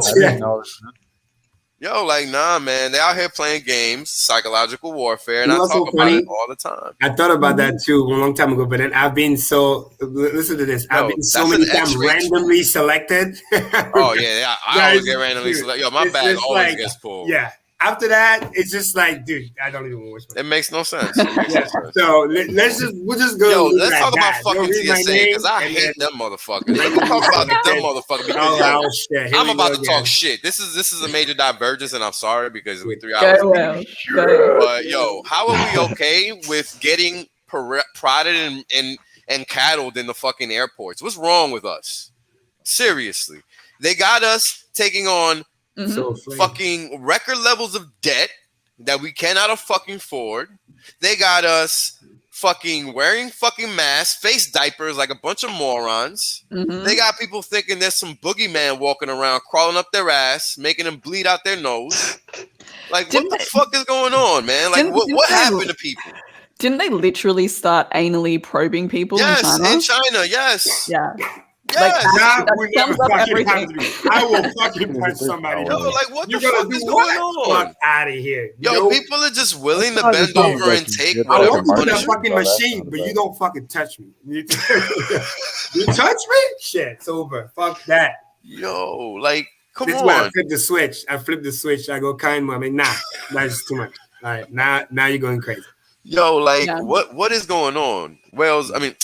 Actually, you were gonna say something. I'm sorry, brother. Nah, man, just that sounded like some pretty damn good marketing, if you ask me. Fucking America lives in fucking fear porn, bro. Yo, I'm sorry for getting so like wound up, but it's just like, seriously, if it's not one thing, it's something else, right? Like, you can't even drive around without a cop pulling you over just because you're outside. Like, what the fuck is going on? The Hexicans just need to create this huge defensive wall. What's hilarious? When you know about that, what's hilarious? When you get a nicer car, then they start fucking with you to some even more. It's so pathetic. But then you get to really see that they have nothing fucking else to do. Nothing to do, exactly. So they gotta prey on people. Yo, I ride around in a hoopty. I'm never gonna live in New York City and have a nice car. That's stupid. You're just attracting attention to yourself. Like, okay, you want to be flashy, cool, bro. But problems comes with that. Yeah, problems come with. And if you want to be at peace, you want to know what motherfuckers fucking with you. then you gotta live a certain way. That's just the way of the game, man. And then that's just the way of the game. Don't fuck me no more. They're just like, oh yeah, that's just the name of the game. I don't care who you are. You can be hard. I'm hard as fuck, but I'm still smart as fuck. No, absolutely. That's why I told you, like, when they want to do the random selection thing, because they'll just look for you to resist and try to create some shit, but they keep trying to get you for some other shit. You know, even if there's nothing wrong, they're gonna be like, all right, you resist and just get you some random felony, some bullshit, and then you're gonna get penalized. It's just like they'll get something on your record to fuck up your insurance, to raise your costs. Like they're gonna do something just in New York, they love doing points. Once you get 6 points, I think your license gets suspended for 6 months or some shit. Like, I don't even know. That's some crazy shit. I won't even talk about this publicly, but yeah, it's crazy. They just take your license just because you breathe out here. Like, it's crazy. Dude, in Wisconsin, you get like 60 US. It's all good. Yeah. We'll just be down at the local jail. We'll get you out. $1,000. I gotta move. I'm out here legal as fuck. I legitimately gotta move. If I, technically speaking, if I go outside now and sit on a bench for too long, I can be arrested. Are you serious? No way. Yeah, I can only be outside if I'm moving as a and rebuttal exercising. to what Whale said was just how, like, you don't, like, in her case, it's unique because no matter how much individual sovereignty she displays, she's still trapped by these, like, mind warped people. You know what I mean? Insane. It's like getting dated too far. Yeah, you need a critical mass. This comment by manufactured minds is exactly why, right? If you notice, they hire the dumbest people to be TSA agents because they are good order followers. That's a fact. Dude, one of my buddies worked for TSA, bro. Sorry, bro. Facts, man. Ask him how easy was it for him to get the job, besides having a clean record. But Blaze, let me ask you, like, are you in a very like urban area where like house or like you have like a yard? What up, Hex, man? Thank you for tuning in, brother. Much respect. Yeah. So I live in like the suburbs. I'm probably about 45 minutes or so outside of Sydney. So nice. So there's some apartments, there's some like townhouses, there's some like suburban houses with yards and stuff like that. But yeah, you know, like how far is your neighbor from you? Like, is it like you walk out and it's like next door, or is it like it's like it's literally there's I'm in like a complex with a bunch of like townhouses, so there's people like right next door. So you nobody's know, outside. Like people have actually been outside, but only if they're exercising.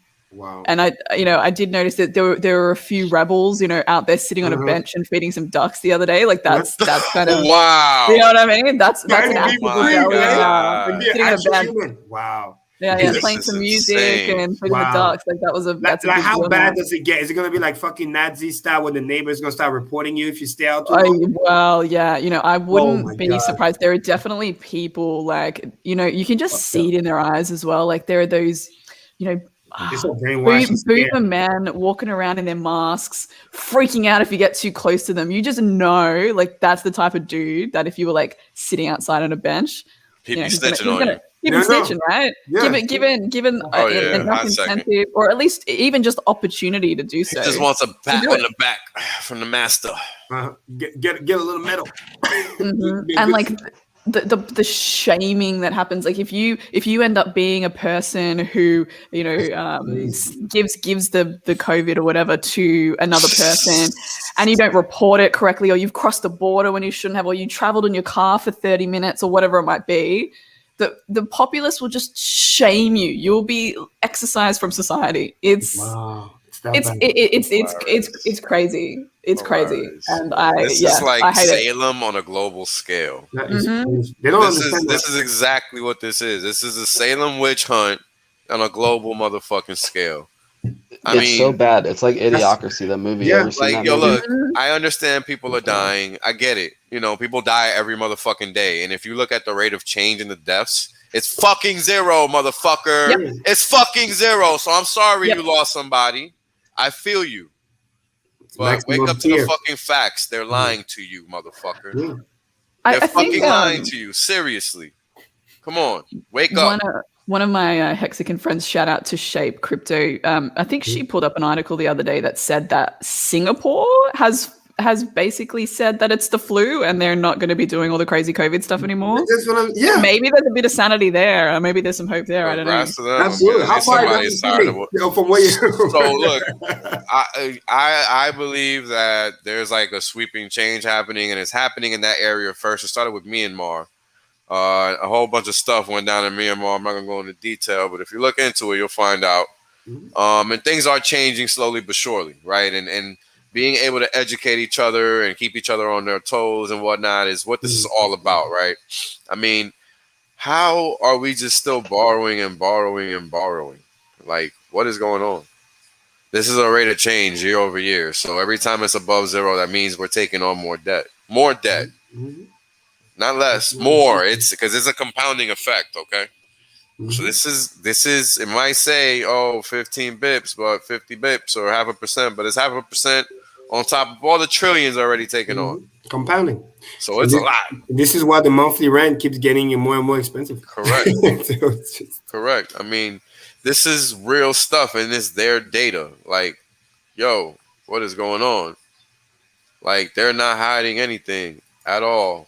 Right? Like, look at this. Like, yo, please take some more. Oh my god.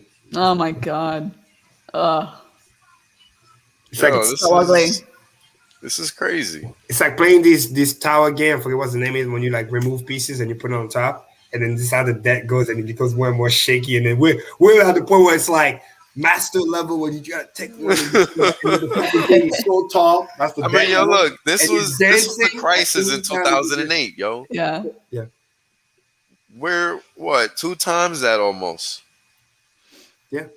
One of the worst things is that the average consumer, they take debt on for depreciating assets. Oh yeah. Not even So work. like, they don't even do it the right way. Yes. Yeah. Great point. Like it doesn't bring them cash flow. It's not like they own apartments. Dude, the so level of manipulation, fake news, garbage, misrepresentation. I mean, it goes consume. And you're already in stress mode. You got low consciousness going on right now. You have fear. You don't know what. For real. I'm laughing because it's so true. I remember. You are the most vulnerable state of mind possible. Yo, look. I used to be one of those guys. I used to be one of those guys. 100 hats, 10 fucking leather jackets, 50 fucking Tims, 50 fucking Jordans, not Nikes. All right, get the shit straight. The fucking freshest kicks out, because this was back in the day, so you couldn't tell me shit. I was getting my shit first. Blah blah blah. All that stupid shit, man. All this stupidity. Oh my fucking god. If I would have just put all my money in Nike stock instead, you wouldn't know who I am, right? I'm not smart, and that's a fact, because you got to understand, when you're trapped, you don't know you're trapped. You got to find a way out sometimes too, right? Like it's like I think about the shit I used to think about a lot, man. It's fucking insane. Spinning your wheels. Yo, talk about spinning your wheel. You don't even understand what's going on. And you think you're smart. Like you think you're making it. You think you're escaping the race when it's like, you're so fucking dumb. It's crazy. It's so fake too. Fake asset for everything. All those people, lifestyle, Instagram for the most part, they're just like, dude, it's on fucking debt left and right. The moment the thing crashed, collapsed. Done. I think that's why the Matrix movies hit so hard, right? It's that point that you just made, that you don't even know that you're imprisoned. Yeah. And that's why it's so insidious. That's why it's so malevolent. That there are rules and there are none. This is why things that happen. It's like, that might sound fucking like asinine to you, but there are no rules. Those laws that you follow, they're made up by men. They mean nothing. And they don't. People still murder motherfuckers. People still rob. People still do what the fuck they want to fucking do. Like, you never been robbed. I've been stuck up. Like, what's wrong with you? You think that shit just happens because a motherfucker said no, don't do it? Nah, motherfucker gonna do what they want to do. Right? Like, you gotta understand, nobody cares. Don't live by some fake rules. Have principles, for sure. But don't live by some other man's rules, because they're not for you. They're not for you. I mean, I definitely agree with the fact that like people that were going to do that will do it anyway. You know, Yes. there's a whole population is not going to stop you. kind of walking around on eggshells, following all these like crazy rules down to the nth degree, and these insane. these tiny little rules that people are running around stressing themselves about. And then there's just that whole group of people that gives zero fucks. They're just going to do what they're going to do. They're going to take from people. They're going to steal. Whatever and they're going to do that stuff.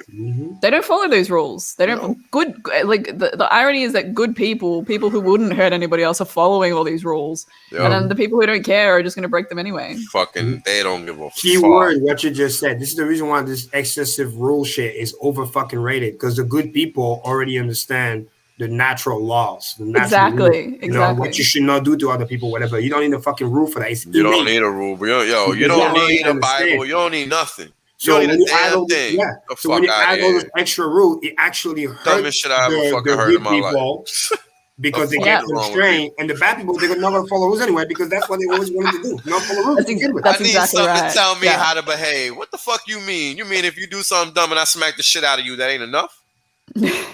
That's what you mean, motherfucker? Like, what do you mean? Like, I don't grasp that logic. Like, there is none there. Like, yo, you grew up, you're religious, that's cool. But understand that's just a philosophy. People are always going to be good if they're going to be good, and they're going to be bad if they're going to be bad. It doesn't matter what they want to tie their ideology to.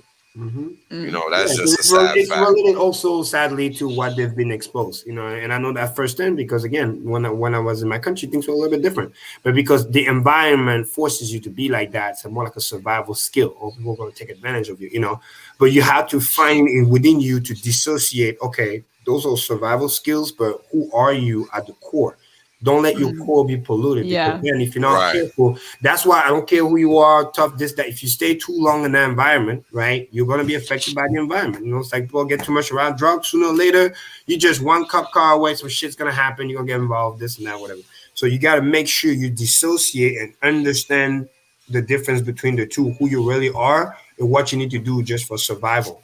Because if you don't, that's really is going to get you in punch. Because there's some motherfuckers out there, listen, they only respect strength. You know what I mean? Don't try to yes. This is what I'm saying. I'm gonna fuck this is what I'm saying. You're gonna get some, then they chill. Because I'm pretty sure most people here have been in a fight. Is it all the time? No, but every now and then. When you get hit, you're not gonna break. You know, I remember my first fight. I thought I was gonna get fucked up. Guess what? After the first couple of hits, I was like, oh well, this is easy. And that was it. Because at the end of the day, we're all the same. You gotta be not different for yourself. You know what I mean? We all don't be out there looking for trouble. We all cough. We all breathe, man. Like nobody is special. You know what I'm saying? Like people really need to grasp that shit. Like that's important.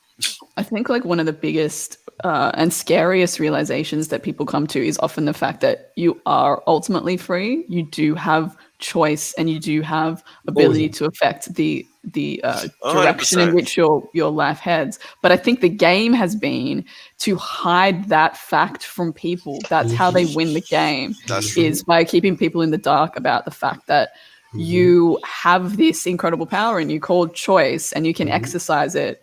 And when you're kind of kept from that power, that's when, you know, people, you know, who are of that tendency, who want to just take and who want to control and manipulate, that's when they really gain an upper hand. And so I think that's something that they're very aware of as well, is that you've got to hide the matrix from people, and you've got to hide their ultimate freedom from them. And that's how you gain the level of control that they have. Yeah, because their trick is to make you believe that you have to ask for permission first. You know what I mean? Not understanding that, no, you are always free. That is you giving birth, right? You're born free. Now, obviously, one of the key structural freedom is, you know, your freedom stuff whenever someone else has begun, right? Understand that difference. But be able to take those initiatives, that's something that you always had. But like anything in life, if you don't, the law of use, that's what's called. Whatever you don't use, you should lose. Anything works to that law. Try not to use your arm and legs for a while. See what happens. Good luck. Yeah. You know what I mean?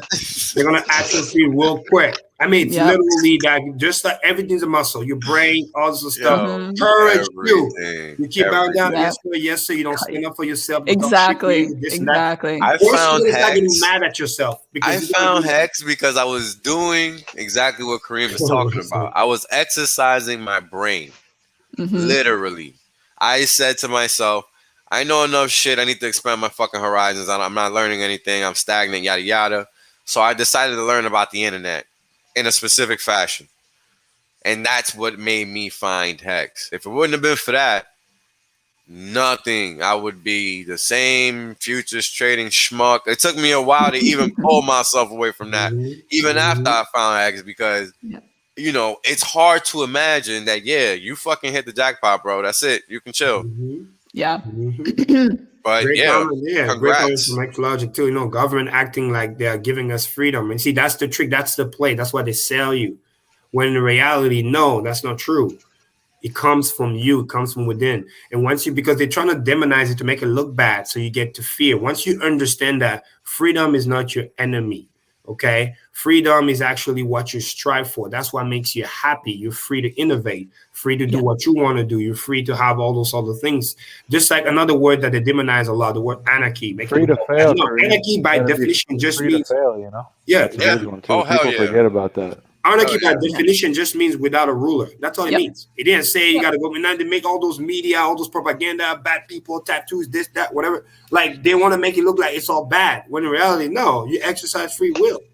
That's what this is for. And once you understand that being free doesn't mean you're going to also be running around like hurting people and shooting people. No, it just means that you are in control of your life. You do what you want to do. I think there's a big distinction between the words freedom and the word license. So freedom is what you're speaking about there, which is the, you know, the universe given or the God given right to exercise your free will. License is that, well, I'm just gonna run around and hurt people and steal from them and take from them because I can. But that's not freedom. That's something else. That people will try to mask as freedom to create fear in people of the concept. That's being devious. That's being shiesty. That's being a negative actor, a negative energy, right? That's what that is, because you're not to some deep level, it's rooting insecurities a lot of the time. Oh, hell yeah. Oh, I gotta prove this, I do that. I gotta act tough. I gotta do that. Because you literally, you're not free. Because you're worried about what other people think. You worry about you feel forced to, like, all right, like I was talking about earlier, right?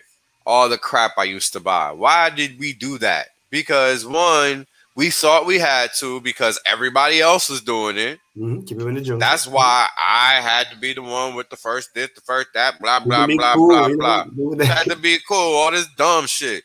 Like, yo, it's a dopamine hit, and you don't realize it. And you latch onto that shit, and you fucking ride that motherfucker till the wheels fall off.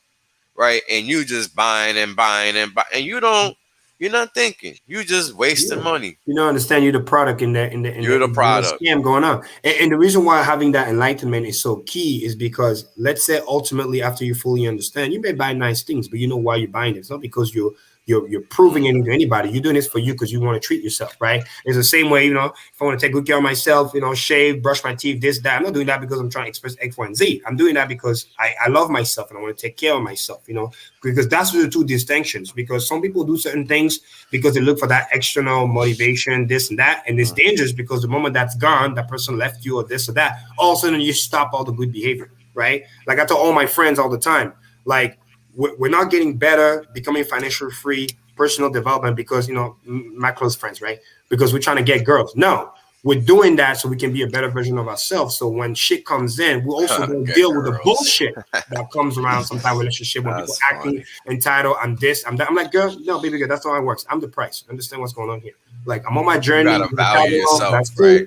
But I'm bringing shit to the table. You bringing shit to the table. Let's roll. But there's no entitlement here. There's no I owe this, so you owe me that. No, because the attraction came from a reason. The attraction came because you saw how well I treat myself. Therefore, you can see, oh well, this person could potentially X, Y, and Z. And this is why those personal developments are important. Because to my guy friends, when I told them, because the moment, oh, you got the girl, whatever, and then you stop because you're like, oh, final price. You didn't do it for you, and then you stop taking care of yourself. You stop making the improvement, this and that, and then you fucking leave. Right? Yeah, exactly. So it's just all those things goes back to if you do the thing for the right reason, for you first and foremost, and everything else is just bonus on top, right? Then it's cool.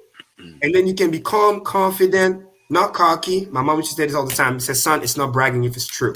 If you can back it up, that's the difference. Yep, that's a fact. Most people don't like that. And shout out to Legal Straw Man for appreciating that I don't give a fuck, because that's my actual all bullshit aside, that's my actual superpower. That's my talent. We're speaking truth. Hey, listen, we have a lady on the panel here. She can confirm what I just said. So it's important because, guys, that's the key. That's why you don't have that desperation. That's why even in sales, you don't have that commission breath. Like, please buy my product. No. Commission breath. Yeah, literally. No, it's real. It's real.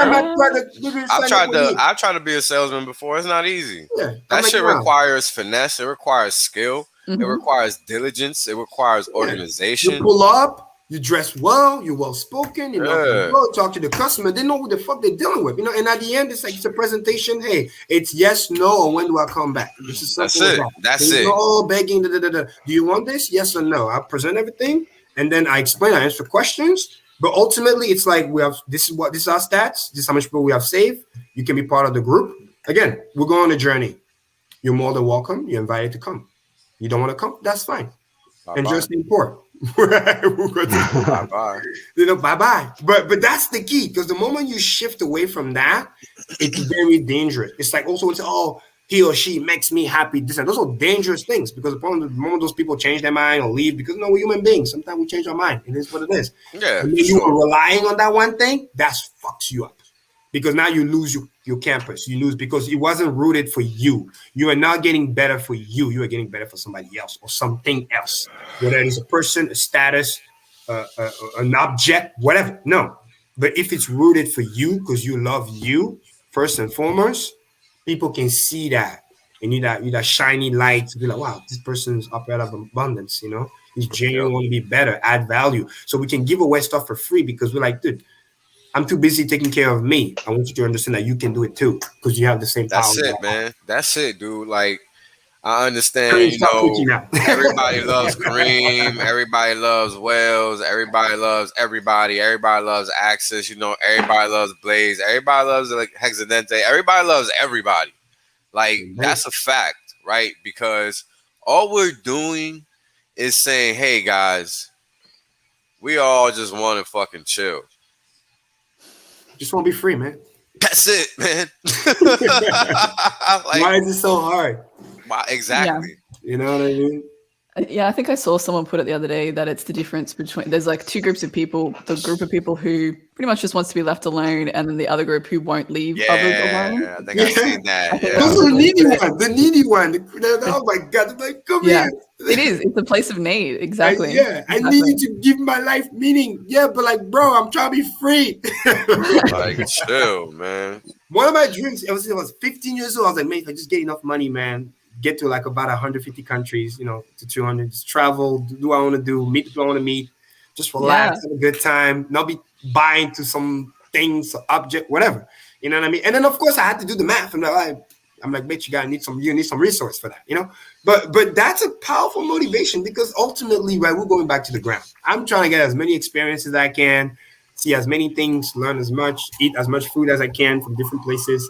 And then by the time I kick the bucket, I'm like, you know what, bro, we lived it up, man. It was good. It was a good ride. That's it. That's all I want. That's all I want. Why is it so complicated? You know? You know, it's crazy, man. I feel that. We're here talking for 3.5 hours straight. Like, this shit is insane. Like, we still got 166, 170 viewers right now. Like, this is crazy. Nice. You know, I want to shout out everybody that's watching. Thank you for all the super chats, man. Thank you for just sticking around and listening and watching or whatever you're doing, right? Because we're talking about everything under the sun. We're talking about we learn along the way. Well, we're talking and we're exchanging ideas through the chat. We're doing everything. Like, we don't give a fuck. It's some deep shit, hey. And like I was kind of saying earlier as well about Hex being that key that unlocks the door. Like, once you get it, it just leads you. There are so many different journeys and pathways you can take from Hex. It's just so crazy how it brings everything together. It's like you get in Ready Player One and you enter inflation in the new world. We are like the new core, you know, so everything has to follow. It's pretty cool. It's awesome, man. Dude, the thing that binds people up the most is money, like the monetary thing. So it's like if you can have that key that's going to unlock one thing that's really powerful, it's that. Because a lot of people never even had the idea of, oh, maybe I could be free, or maybe I could work for myself or help my family or even buy a house or any of these things. And Hex kind of gives that. Every single person that I know that got in, that I helped get in anything, they have this whole new outlook, because now they're not only consumers because they know, heck, if I Hex with this and stake it and make more income, but it's like, it's opened up a world of possibilities. And it's all of them I've heard are like really positive, wanting to help the world, wanting to help communities, want to do all this positive stuff. So you just see that's that coming out of it. That's a common theme. And you know what's crazy? This is one of the reasons why I became also, over the years, like, I'm not religious, but I'm very spiritual, right? When you realize, I read a study that was so crazy that says that the amount of pressure and stress that the average person is under, they have no clue. Do you understand that your average best version of yourself that you have seen is probably operating, I kid you not, anywhere between 20 to 30%. You have never seen your best self. It's almost crazy. And the few that I did temporarily, that's when they get into, like, the bliss, they get into the zone. You see some athletes sometimes, or certain very high successful people, because you're able to raise your vibration so high that literally nothing, like you just pure love and bliss. Nobody can trigger you this and that, because it's like you already made it. And I feel like over the years, that's what I always strive to be. I'm so if there's people who've ever, like, you're driving in the car and you're like, listen, and your favorite song comes on, and it, like, that feeling overwhelms you, and you're just totally in the zone in that moment. It's so good. That's kind of like what it's like to be a 5-5-5-5. Bang bang. And because in that moment you also realize the difference, and that's why young guys realize, oh shit, I have a choice. It's all on me. Even when somebody, it's a lot easier knowing that there's like something on the other side of a year from now, or 5 years from now, or 10 years from now. Exactly. The proof is that, like, all these people, right? These real people that that are working together right now. Telegram feed is like freaking huge. It's nuts, and we have this thing called Hex that represents the value of this community in a visceral, monetary way. It's to me, I think that's a big insight as well, is recognizing the success of Hex, the token, and the rise in the price of Hex is intimately linked to the actual value of the community of people who are involved in that network. Absolutely. And like that's what really, really blows my mind. I mean, we have the potential, we have the opportunity to really play at that next level of functioning. I think, like you were speaking about earlier, Kareem, like it's like a bliss level. The vast majority of people are operating from survival. And I was listening to this podcast between Lex Friedman and I can't remember her name, but she was a defector from North Korea. And she was talking about how everybody there is just thinking about their next meal, because there's this fake famine that's being created. Everybody's really hungry, and all they can think about is their next meal. And as horrific as that is, it's not necessarily that different to the level of survival that people might be operating in the United States, where they might not be thinking about a meal necessarily, but they're thinking about, how can I pay rent? It's more It's the same thing. It's more taxing. You're in survival mode, and this is again why Hex is so game changing. Is this is giving us the opportunity to go to actually leave that and to go to that next level and to function the way that we're designed to.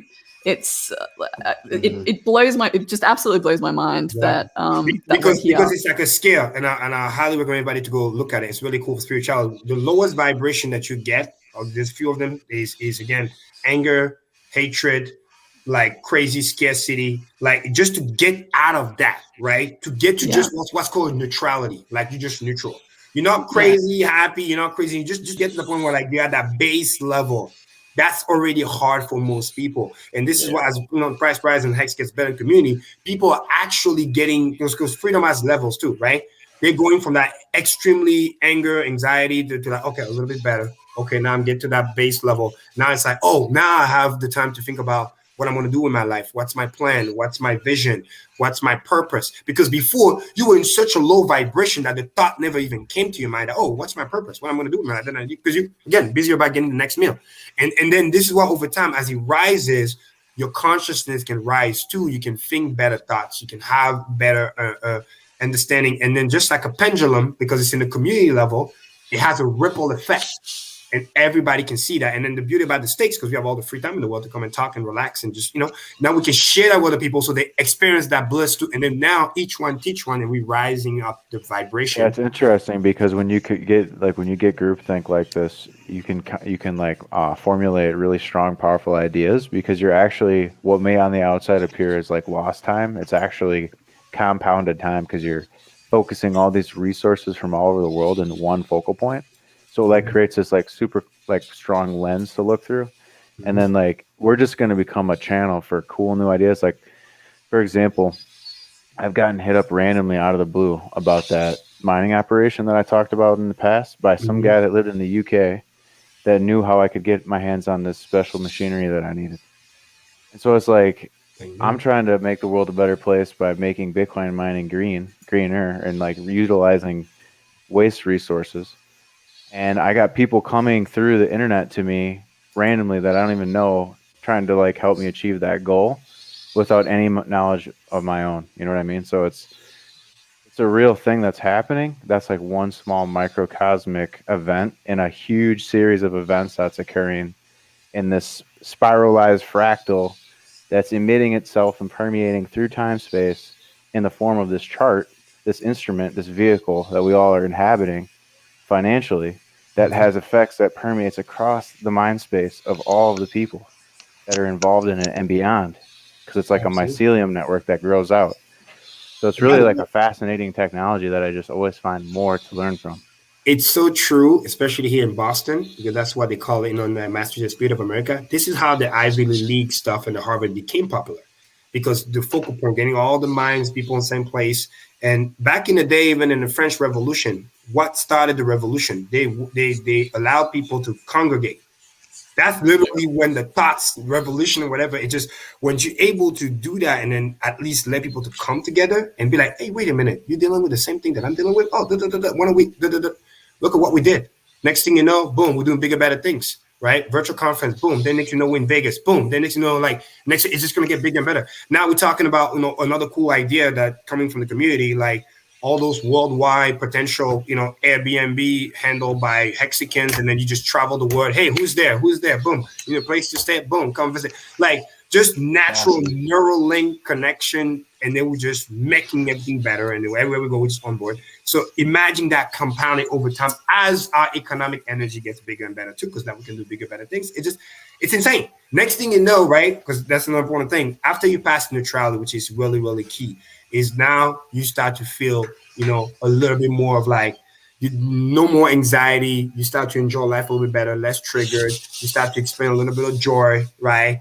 Then you get a little bit more happiness. And then you get to the highest level where it's just bliss, where it's just that you just want to give back. You know what I mean? Which is where Richard's at some point. So this is literally where we're heading to. So I just can't dude, just next year, just watch.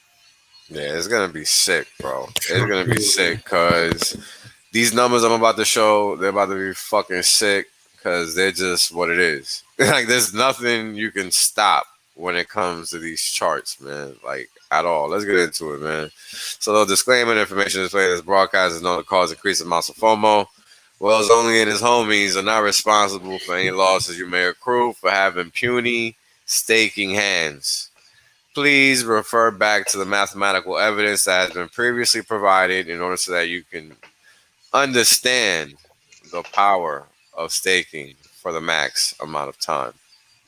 Because you have to remember, every day that you stake is every day that you get paid. Simple. It's literally that simple. If you're not staked, you're not getting paid. So you don't have any actual cash flow producing asset. And if you end up being one of those people that sells early, like now, you end up looking like that. So don't forget that you don't want to be back here. You want to be over here. Because at the end of the day, this isn't going to change. This is always going to be true. Mm-hmm. And just so you can have a bigger point of view, this isn't going to stop. This is always going to be how it moves. Mm-hmm. We're literally in that fractal right now. So That's funny. it. Like, it's just a matter of this carrying further Charts higher. Amazing. Like this is it. Like, we're going to get a pump soon because we've already consolidated enough. Mm-hmm. That's it. It's simple. It's that simple. And literally that fractal again, the famous W pattern. You can on the hex. You can see it. You can see it literally. We're on the sideways move. It's just so funny. We might even get some little action. Like there's so many. Like, oh, man. Like, this shit is gonna be so sick. It's gonna be so sick. Put it out. We saw millions and millions and millions of dollars being sold too the last week. Oh yeah. Oh yeah. I mean, it's been a couple of days where people are selling millions at a clip. Millions at a clip. It's nothing, bro. It's nothing. Like, you got to understand that it no longer matters. Right? Like, there's all the liquidity you want. You cause a damn down move if you want. Like, people that are selling like that, they don't know what they're doing. They don't actually know what they're doing because they could easily, because gas is cheap now, right? You don't got to pay an arm and a leg to exit the trade. So there's literally zero reason. Now, I know it's hard to see. Sorry, guys.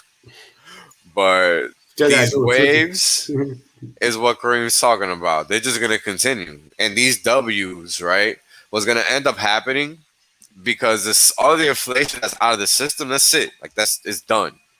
Right? So now the system has to adjust to its new reality. And that new reality is going to be dependent on the liquidity that's in the system. Yes. The less liquidity, the more vertical the price movements are going to be. And shorter and shorter. And you can see the W pattern fractal even better if you pull up the HEX.ETH chart real quick, because it's really in that really nice chill mode right now. It's literally picture perfect. I love it. Hold on, let me minimize. And then if you get the one from Uniswap, so you get the full history, because it's the famous double W V1. Yeah, hold on. It's so good. We might get some action by Quan Gang. So look at this, right? So literally, once again, all the way from the beginning, you get WW breakout, retest, and then this is weekly chart for like 2-3 weeks, 4 weeks. We stay stagnant, and then we pump. And right now, we're literally on that. We're literally on that third week. Check this out, right? This is important.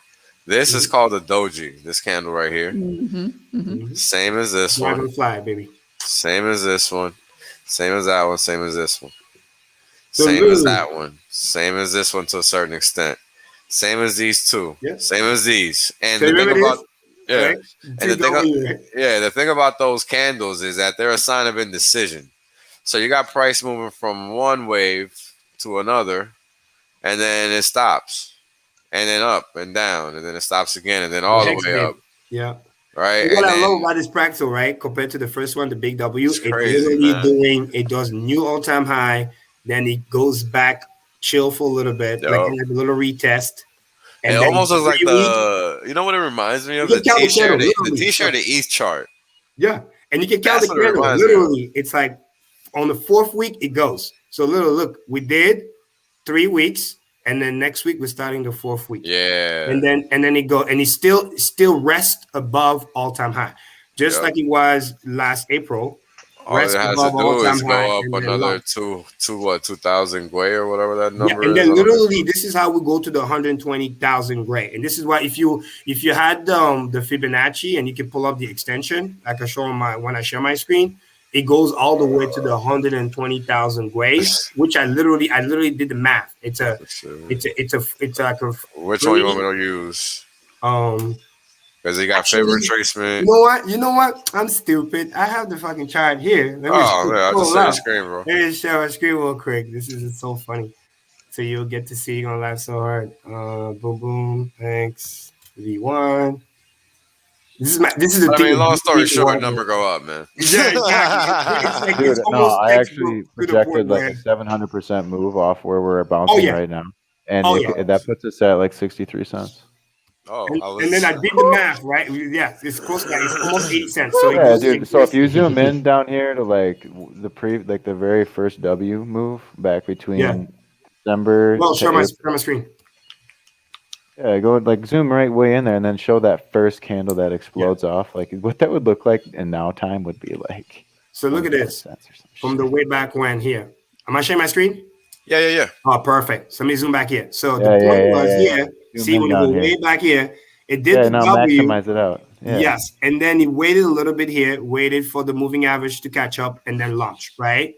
So now, same thing over here. When you look at the W, I'm going to go back to the weekly chart to make it easier. It's literally just, it did the W, all-time high, rest for about 4 weeks. Yeah. And then you get W, So you're gonna. all-time high. Just gonna be down little. You see this? The wick was never below. Stay above about 4 weeks. This is Saturday today. Tomorrow's Sunday. Next week starts here. And then this is perfect bull flag. And then see you later. And then my beauty right here. 40,000 gray. Remember this number. And then Fibonacci extension 1, extension 2, extension 3, all the way to right here. 130,000 gray. You can't make this shit up. It's like a perfect multiple of like 3x. And remember, it moves as a function of a square. So that's 9x. So 80, 90 cents, 8-9 cents hex, we go to $1 or very close. By the time the expansion goes all the way here, which is the explosive move, which is literally this guy here, and then see you later, week over week. So next week, and then it all depends on where Ethereum's gonna be. If Ethereum crashed, then maybe instead of $1, we'll get 56 cents. We get the 10,000x move. But if Ethereum stays where it is, which probably not, because probably gonna go below 2K, because I told you guys gonna watch out for that. It's going down, dude. But this is the video game you want to watch, because the number's gonna get stupid. When the number gets stupid, don't look at the USD. You're gonna fudge yourself out. It's gonna be so stupid. You're gonna look at a STAKER.APP. You're gonna be like, you're gonna have a heart attack. So just come here and just look at, okay, where are we in the extension? Because we literally, this is true price discovery here, because it's perfectly awesome. Yeah. Because when you go back to the USD version, we literally already extended. So we're literally just chilling at any time. It's like it's nothing, literally. But back on that ETH chart, like the hilarious thing. Is that whole W that we've just recently done is going to look like a flat pancake, like that first W. It's going to look like nothing. The price is going to go so high. Because when you say like that, you're like, oh my God, it's so big. Look at this. And then it's like, that's why when you look at the HEX chart on the USD, like when Richard posts, it's so fucking parabolic. It's crazy. This is why you got to look at like a video game. Don't trust the USD. It's going to be crazy. Just look at where we are in the extension. And then from here, vacuum gets even more severe. And then we're going to remember this ratio here, right? This is V1, which people used to talk shit about because it's low, right? What's here? Imagine like a fucking 10x where it becomes like 1.4 million hex instead of 14 million, because it gets just so sucked out that it starts to look like. That's crazy. It's going to be insane. And then of course sacrifice is right around the corner. So it's just like, I mean, by the end of the months, right? It's just perfect. You can't make this shit up. It's literally picture perfect. So that's why I told people, listen, stay staked, locked and loaded, ready to go, ready to sacrifice, and just enjoy the ride. Yeah, man. Look, I like to taunt this in Kareem's face just because it's fun. My duration is 14.6 years. Okay. Don't you forget it. You might have that dream account, but I got that dream duration. Damn it. I'm at 13.9. Hold on, let me see. Right now. During this, hold on. So check this out, guys. If you look at the ETH price, this is the ETH chart, ETH versus USD. It's still holding under that trend line, this pink trend line here, which is basically resistance right now. And that's how it's looking. That's a 3-day per candle.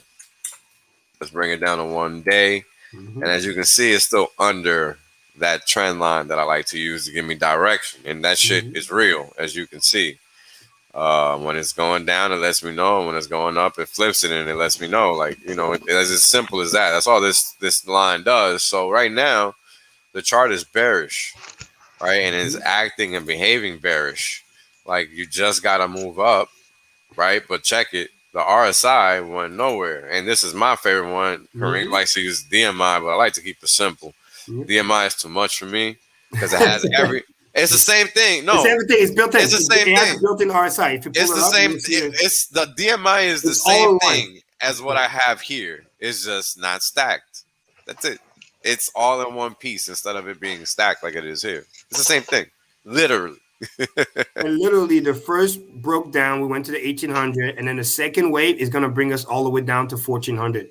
Because when you zoom it out, you see what? Yeah, look at what the support is. Because I literally have it on here. If I'll show you, because I literally calculated it, and then you can see from the previous fractal. Because I had it from, let me see, pull up trading, because I literally have the line already. Because I spotted that fractal from literally 2016. There's no way, my eyes always see things. Oh, wait a minute, where have I seen this pattern before? And it's literally the same fucking thing. So let me see if I can so if you look at the profile, just to talk about, because we want to talk about price level. When I like when I like talking price level, I like to really give it a good look with the volume profile, because the volume profile is going to let you know where the action is, right? Yes. And put the line right around 1400. What does that do? Look, so 1400 is down here. Exactly. So it's an area of importance. It's an area of importance because it's going to fill this gap that's here, right? And this is a gap where a lot of trading activity hasn't happened. So it's actually a magnet given what's happening with price right now, because it's already touched what you would call a high volume node. And all a high volume node denotes is where there's a lot of activity, right? And that's it. You want me to share your screen? Yeah, real quickly, if you don't mind. Because I want to show people where that $1,400 came from. Yeah. Because it's the same thing when we were over here, and I was crying, oh, Wolf, and then we went to touch the 1,800, right? That's what we talked about, and now we're getting rejected here. And this is funny, right? Every time the price goes down, that's when the volume comes in, which actually tells you that they're waiting you to come for the fake out, and then you become the liquidity. Because when you go back towards, the fractal, because again, DMI already told us the story. It's like you go back to the fractal back here, all the way 2000. This is the one that we're replicating right now. So, because that was when we did our peak, and then from there, death, right? So 1800 was right around here, and then this is what I did. I literally looked at it like when he broke the trend, because there's like a long trend here. When he broke the trend, what happened to the price? How low did it go? And he did about roughly 57%, right? See this? 58 almost. So 58, 57%. So what did I do? I said, okay, I see the same fractal from the double pattern, and then top, because that's when Vitalik dumped. Vitalik dumped right around here again. And then from the broken wave, where is 57%, right? So I literally picked it up right around here, because that's where we broke the thing. By the way, we're already down. We already went down 26%, which is insane. And then literally, you can't make this shit up. It's literally right around the support, which is from first stop, you're going to get that with 1400 right here because of support, but it might continue to go all the way based on the previous fractal. If I do 57%, it's right around the support before that big pump that started in basically beginning of the year. Because, when there's retracement, right, it has tendency to always go back to where the beginning of the pump, right? So it just depends on how much severity the buyers are going to step in. So first step, touch 1800. We already did that. Second step is going to be that 1400, because if this turns into a death cross / when, it's going to go there. But remember the move. The move is all the way to negative 57, because that's exactly what we did here. It took us a couple months, whatever, and then there's a dead cat. And then when you go back to the weekly, it supports that as well, because you just basically just zoom out and you see the same garbage. Like literally, we have to go. Can't make this shit up. Look, picture perfect. 1400 roughly is where the support is. It is climbing right now, but roughly is when, and this is the next stop, because it's doing the same thing over here. I'd like to highlight your moving averages flattening out, right? Because the slope has changed. And that's like the biggest signal that you have on that chart, because if you look at what's happened for the previous basically 18 months, that slope is strictly positive and it's just changed. Yep. Right. And this is a weekly chart. So that's a pretty big move. Right. And it doesn't look like one, but let me tell you something. If you look at that previous chart, that's how that down move started. Exactly. And it's confirmed. The previous peak, excuse me. Yeah, and it's confirmed with the DMI, because you get to see what Wells is talking about is what the red line is doing. The intensity of the buying pressure is collapsing. And then again, I'm gonna leave a little bit of opium. Okay, I promise to execute. At least I said, remember, if you cross, it's game over. So this was what we thought about the figure. It's very, very close. It's very close. Look, it almost did it. And they said, no, I give you one more chance. One more chance, Wells. But if we cross, basically, if we lose this support, if we go below 2K one more fucking time, which I think we will, it's a wrap. There's a 20K Bitcoin coming around the corner. There's more rug pull coming in. I mean, you add all the macro, whatever, just get ready. Because at one point, we had the hope that maybe it's going to do this, right? Fake out and then recover. Yeah. But it's just way too close. But technically, because I'm going to stay factual to what I said, technically, it hasn't crossed yet. But make no mistake, by Monday, it can be different. Look at it, kissed it, literally. Yeah, tapped it. Like, oh man, give those Moon Boy one more opium. You know? Yeah. But looking on the daily, it's already saying, all right. There's absolutely nothing bullish about Bitcoin or Ethereum right now. Exactly. No. So the cascade. But yeah, thanks a lot. I just wanted to show that real quick. And then of course, DXY doing his thing, everything else doing his thing. Even the ETH BTC gave us some hope, because we were supposed to go down worse with Ethereum, but then some people switched their Bitcoin to Ethereum to support it a little bit. But even that is losing steam. So that's another sign. It's interesting, right? Because they're both kind of moving independently of each other, but they're both going in the same direction. It's fucking weird. Because of reflexivity and the liquidity being tight. This is literally the thing that's causing that. The ETH. Literally. Yeah. It's funny because it doesn't really make sense. But people are looking at this and they're making decisions based on it. Yeah, because some of those Bitcoin maxis are like, oh man, $1,800 Ethereum, let me go buy that. But then it's gonna come to a point where the crash really gonna come in again, and then they're gonna be like, fuck that, I'm going to USDC, and then that's when, like, literally the tide goes down and you see who's swimming naked and whatever. But yeah, that's why I told people just be ready, because they start to unlock the BTC stuff from a Grayscale. They said mid-month to the end of the month, so it could start literally in sequence. So that's next week.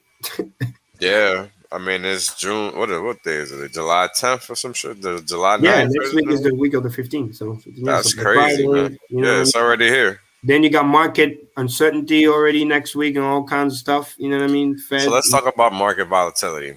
Market volatility usually happens going into the month of August. And the reason for that is because in the month of August is this big thing in Jackson Hole, Wyoming. It's like the American version of Davos. And if you guys aren't familiar with Davos, is basically where all these billionaires meet up and talk shit. Jackson Hole, Wyoming is the same thing. But the difference here is that the economists of these central banks are the key focus of this specific nexus, or party for them, if you would call it that. So that's the difference. And there is one coming up in August, and people are seeing the inflation and they're saying, yeah, it's just transitory, it's temporary, it's whatever they want it to be, right? Like it's not real, basically, is what they're trying to say. And people are like, no, you're gonna have to explain it this time, motherfucker, because it's just not working out like you said. The bond market is telling us another story over here. Exactly. Matter of fact, let me pull up my charts just so we can talk about that one. Since that's my arena. All right, let's pull up this bad boy. Let's pull up these here rates. Now, look at that. I mean, like, I've talked about them, right?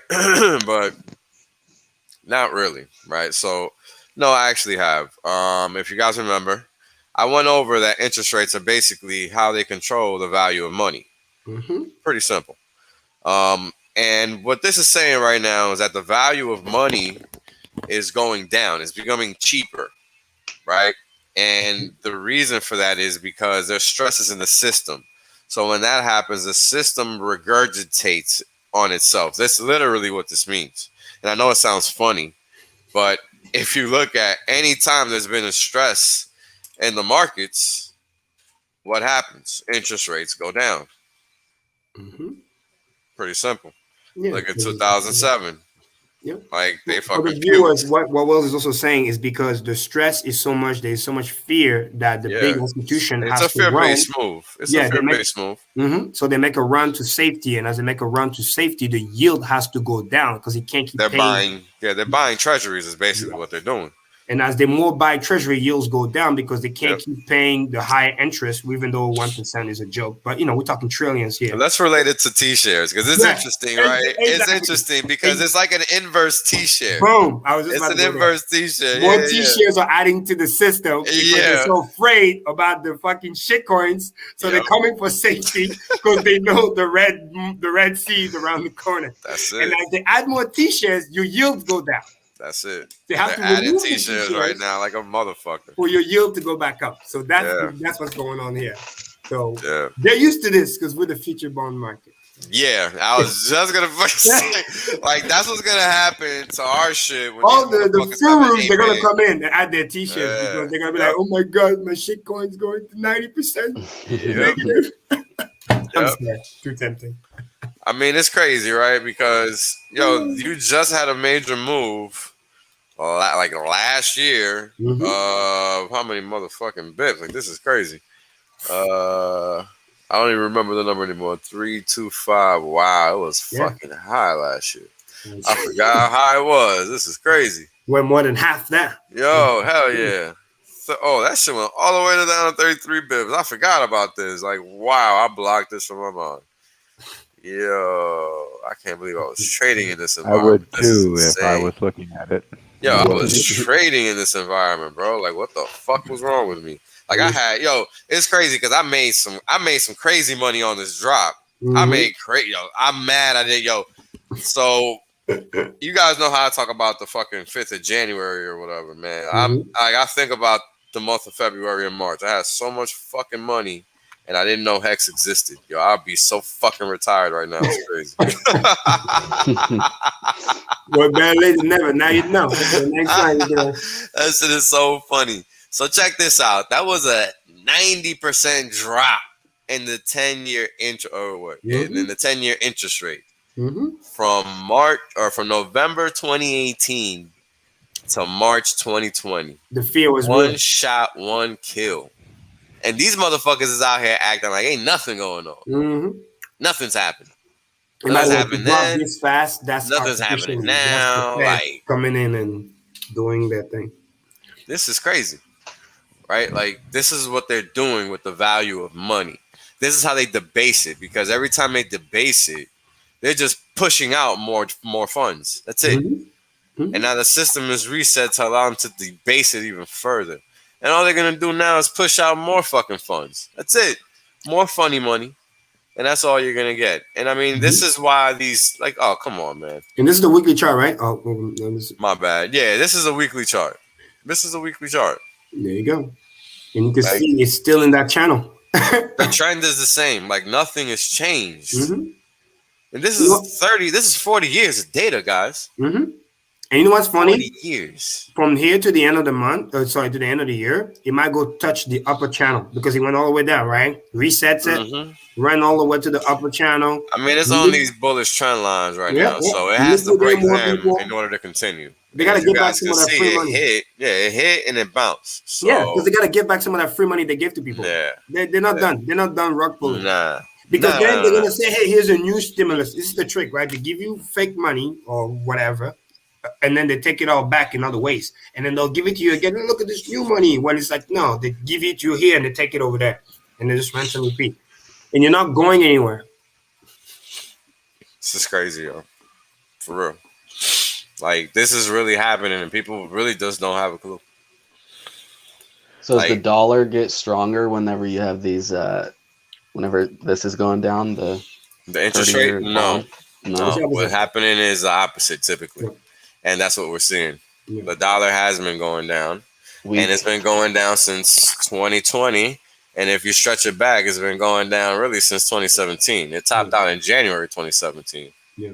That's when it it's actually doing topped that. out. Yeah, it's doing that fractal repeat. So the mechanism you want to see is this: if the yield is going up, the dollar goes up because it's hey, you're gonna pay me more interest. Let me come and buy this garbage.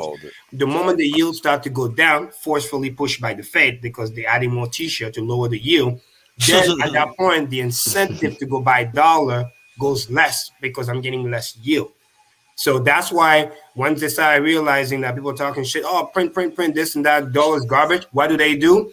They rock pull the fucking market, reverse repo, push the interest rate high to make you go buy the dollar. So they're going to make you a bag holder by controlling the mechanism that's going to incentivize you to come, right? But that's in a fucked up way because they manipulate the thing from the get-go. At least in HEX, the good news is, hey, come over here.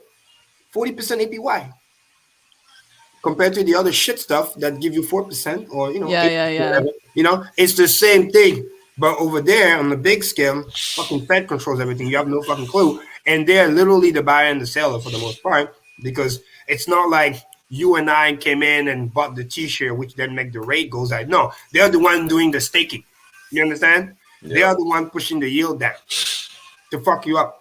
And then when they feel like dumping, they're the one removing the T-shares, dumping on the market, and the interest rate goes up, but then the value of the thing goes down.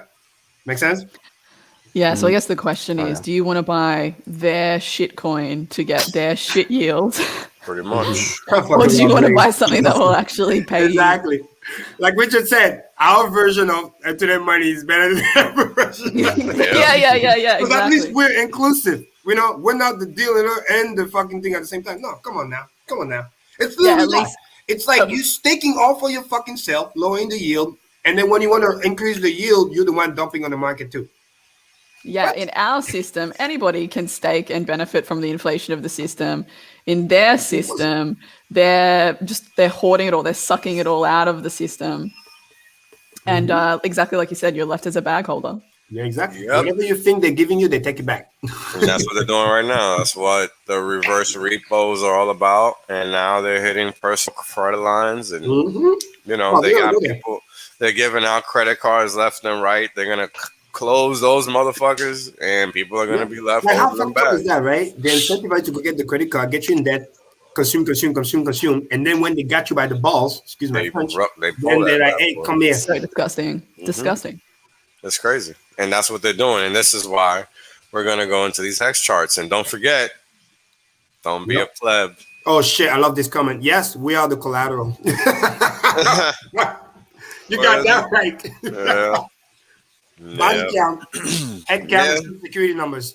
Well, yeah, that's what a cedula, if you live outside the U.S., is about. Whatever ID number you got, that's what it's about. So they can track your ass. And just so everybody remembers what an economy looks like, it's two buckets. You got the private sector, which is us, and then you got the public sector, which is there to facilitate services and shit for civilizational purposes, right? But what actually happens is that they just take your fucking money and fuck off with it. That's what really happens. And this is why it's important that people understand that the public sector is a derivation of the private sector. So we're all really in one pie. So even though it looks like it's split 70-30, what's really happening is that private is producing 100%, while the public is merely taking 30%. That's what's really happening here. They are the rent seekers. They are the liability we have to pay every month. And they are the liability. Bigger and bigger. It used to be in the tens of percent. Now it used to be less than 10%. But it used to be 0 too. So the whole point is that people need to become educated on more than just basic stuff. Like, if you want to keep your money, you gotta know everything. What is this? Damn, Pixel Joe, read this comment. What the fuck? See, BOJ is doing it too. They're all fucking doing it. They're all fucking doing it. This is why it's funny. You want to have little kudos. You want to have credit cards from companies from different part of the world too. Believe it or not, like Barclays, right? They're out of the UK. I have a card with them. It's the sole reason because I didn't want to just be like US only. So, because you never fucking know, because they're all in cahoots. You know, Citibank, they're not gonna fuck with me because they know my main money is over there, so they don't touch that. But be worried if you have a credit card and you don't have a main account with them, like checkings or a lot of money that they can see. They gonna shut that shit down. They're gonna shut that shit down a fucking set. Yep, they don't give a fuck because they know that, oh shit, you got no money here, oh, we're done. Or they'll just shut it down. Wow, and so much for that. Holy cow, that's crazy. That's crazy. And that was a business account, right, Joe? Or that person? Yeah, and then they're doing all this at the tail end. But hear what he says. Like, hear what he says. The credit score get destroyed because the fucked up part is you had $50,000 of available credit in your revolving, which is one of the biggest things that tracks your credit availability. Now that gets wiped out. It sounds like you just took 50 grand of debt. So let's say he had, I don't know, total liability of 30 grand, whatever, and then he had this $50,000 availability that was just sitting there. That made the ratio really, really nice. And then when that shit goes away, then now the debt's still there, and then the available credit went away. That's fucked up. And it's done on purpose, so you get shitty credit, and then when you go reapply, because make no mistake, they'll give it to you again, but at a worse fucking rate, and they'll lower your limit. It's fucked up. It's just working at a bank. They tell me that all the time.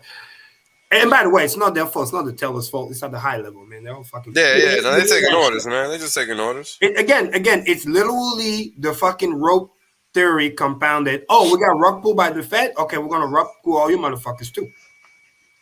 And we're gonna leave the big clients because the big clients we need to bail them out because if not, we're fucked too. Because to some degree they gotta depend on something too. So wow, that is. Well done. Well said, Legal. Yeah, we will. We probably will. Yeah, I mean, that's just what it's going to have to be. And that's kind of part of my mission. Like, without you getting rug pull and shit. Because that's the beauty of Hex is. Literally, that's what a t-shirt is. With the virtual lender. Just with no counterparty risk. Damn, bro. That is insane. That's crazy. Yeah, because... Oh, yeah, that's true. Because if you had it... guys, for credits, also your history matters a lot. Yeah, your payment history. So that 20-year-old card removing out of history is not good too, because it hits that. That is the most fucked up thing because Europe is so fucked, bro. If you got money, if you got fiat in Europe, you're like you're fucked. Like you're just fucked. Yo, that means they're gonna steal your money. Yeah, negative interest rates means they're taking your fucking money. Take that shit out tomorrow. Yes, what? You better put that shit all in crypto ASAP and forget you got that shit. That ass. Yeah, and that's fucking financial advice, motherfucker. Yeah, wake dog. That's the fucking. Matter of fact, no, that's mathematical advices. When they start taking your money, talking about negative rates, bro, that's a problem. And by the way, they're fucking doing in the US too. It's just disguised. They call it the minimum charge. If you have less than I don't know, like 1,100. Yeah, they're always fucking charging. Or 1,200 in your account, they'll charge you like a $15 fee just to maintain your fucking checking account, guys. Checking account. Forget saving. Checking account. If your minimum balance is less, and they do an average on a 30-day. If it's less than $1,100 or whatever, they'll charge you a $15 fee just to maintain the money, which makes no fucking sense. But because they want you to keep the money in, avoid the bank run. Yo, man, fuck these banks, bro. Like it's funny because when I first got into finance, I was really gung ho and shit. You know what I mean? Like I was really about learning this shit. I really thought different about it, right? And then it's fucking crazy because the more I learn, the more I realize what a fucking sham this shit is. Facts. Amen. Remarkable. That's all it is. Yeah, wake dog. I know. Yeah, man. Sucks, man. 20 years loyalty and then you get the finger, man. It's just crazy. But see, this is the thing where, fool me once, but not again. Not again. Fuck shit. It's crazy, man. It's fucking crazy. Chicken account. I fucking love it. Dude, honestly, if it wasn't because of day-to-day business and shit, and that's where I get my direct deposit and stuff, I wouldn't have a fucking checking account. I mean, I can just send it directly to my crypto. Shit, pay me. Let's talk about that, bro. Let's talk about that for a second because this is an important conversation. And shout out to Henry and Elizabeth because they rock. I met them in Vegas. They're cool as fuck. This is why I'm trying to help people understand. If you want to earn an income, that is more than fine. But understand that if you live within that system, you're going to be beholden to that crap. and that crap is not valuable. It's literally crap. So if you can find a way to educate as many people as possible, you can create a new system. And this is what people need to understand. Education is the key. And we have nothing better to do because we're in a shit situation. Period. And thank God we stake, so guys. I mean, we're over here fucking streaming for 4 hours. We clearly have nothing better to do. On the cool side of that, but we're enjoying good time. And check it out. It's 155 count on a Saturday night. This is crazy. No, it's awesome. I mean, we're talking some real shit. We're talking it's important. It's important. It's important stuff. It is important stuff. It is important stuff. Yeah, because you can see these systems just they're constricting, and it's just not gonna stop. They're not conducive. They're constricting. That's right. Constrictive, in fact. So designed on purpose to squeeze you. Yep. We have this opportunity to basically carve out a little piece out, kind of get out ahead of this stuff a little bit before it, goes full digital and the whole everything else. Yeah, and they're trying to take it there ASAP, right? Like, this is what this CBDC talk shit is all about. Like, this is what it's all about. And this is why keeping track of what's going on is important. And as you guys can see, we started out, when I first started tracking this, 3.4%, and we ticked up 3.42, basically a few hours later, about a day later. And then we turned it down for a little bit, and now we're just picking back up. And we're at 3.4%, while the rest of the market is taking a breather because, whatever it has to. What is it going to do? It's like, what purpose does it have? And that's the whole point. And we have the first 573 days with Bitcoin showing a reading of 899 on its index, and Ethereum a reading of 1438. It's picking up some steam there. While you have Hex at 39,074.72, and the T-shares index is 71,489 with 12. Now, Hex is, come on, man. This isn't even fair. Seriously. It's not even fair.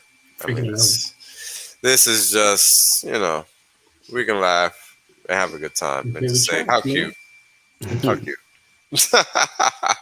Like, this is the first 573 days of price action of each of these instruments, and they do not look the same at all.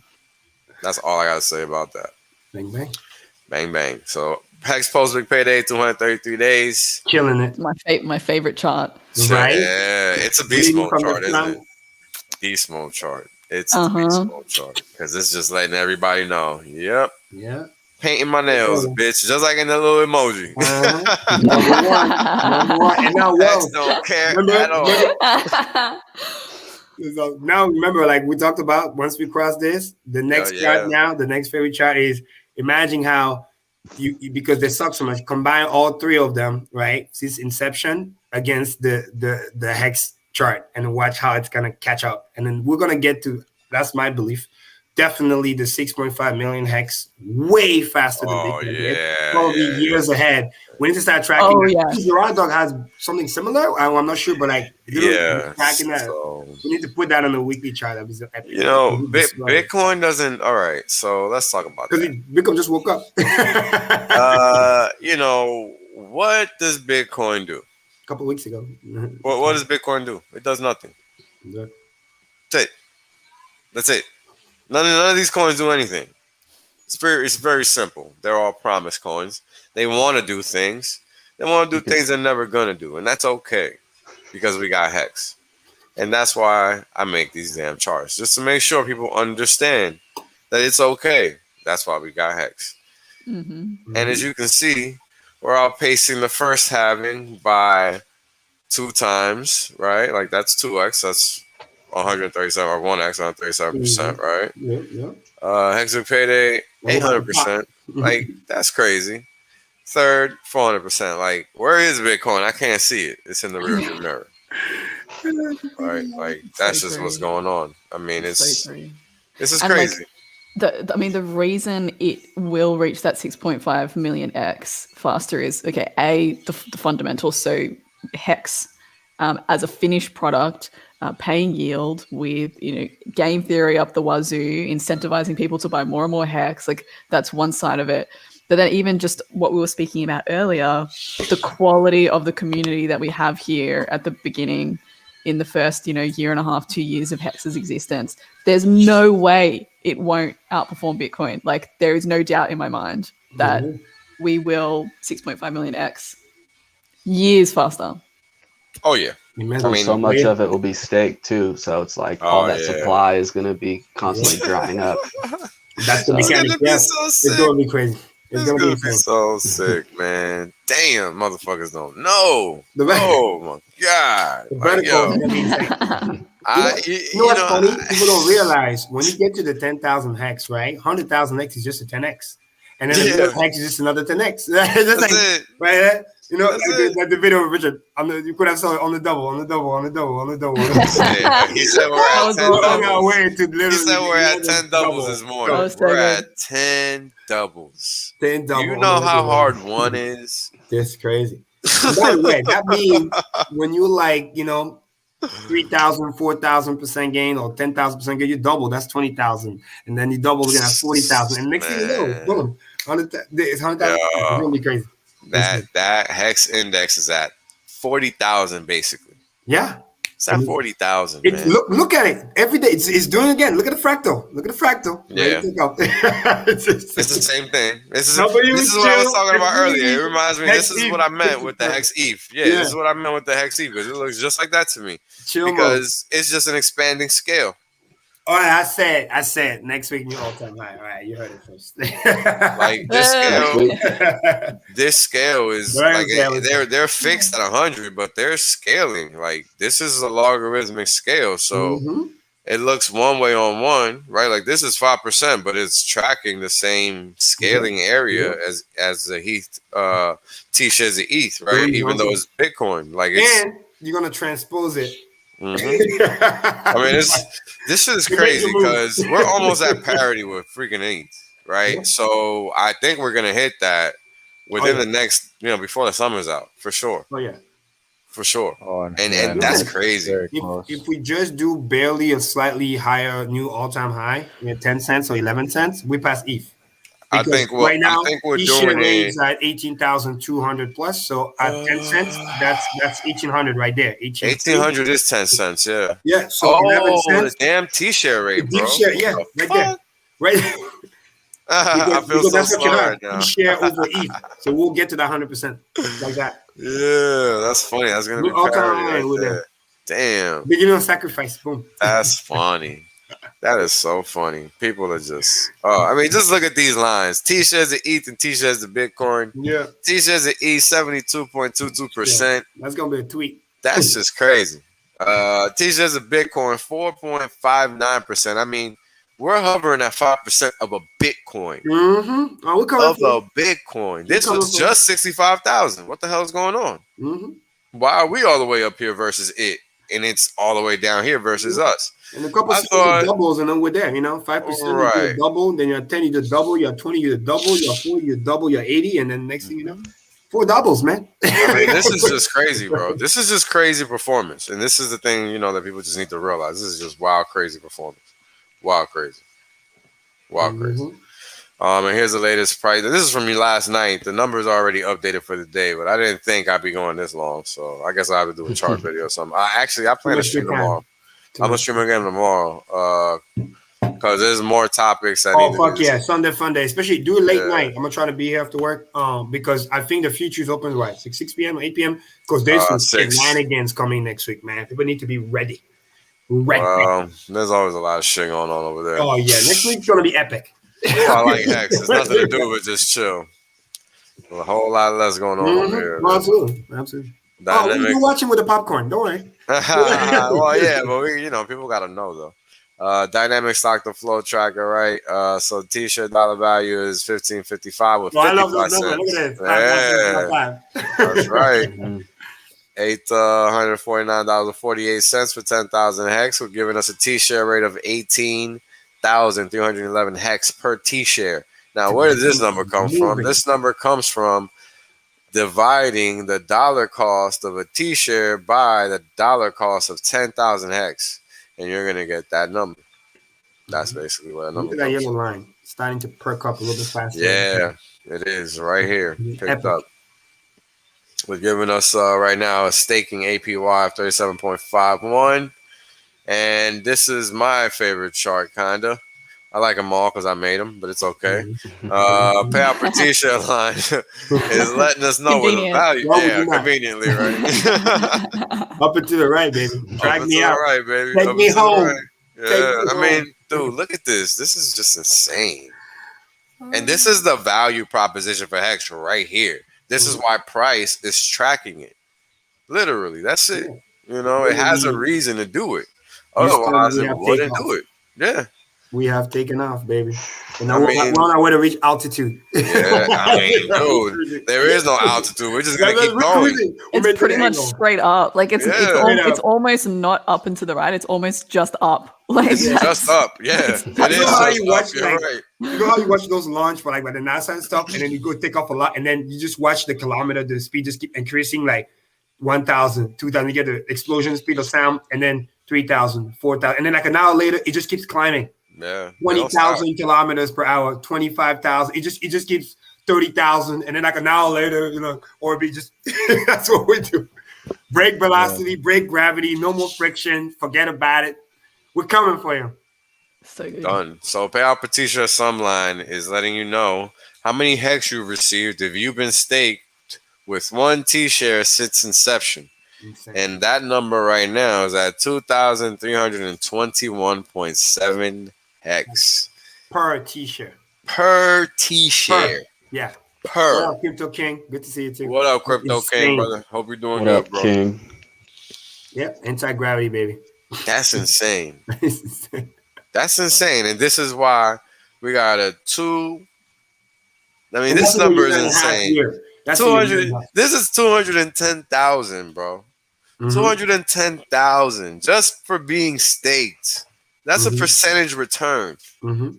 Because that's 210,000 over the baseline of 100. So if you subtract the 100, that's your return number here. That's 210,390%.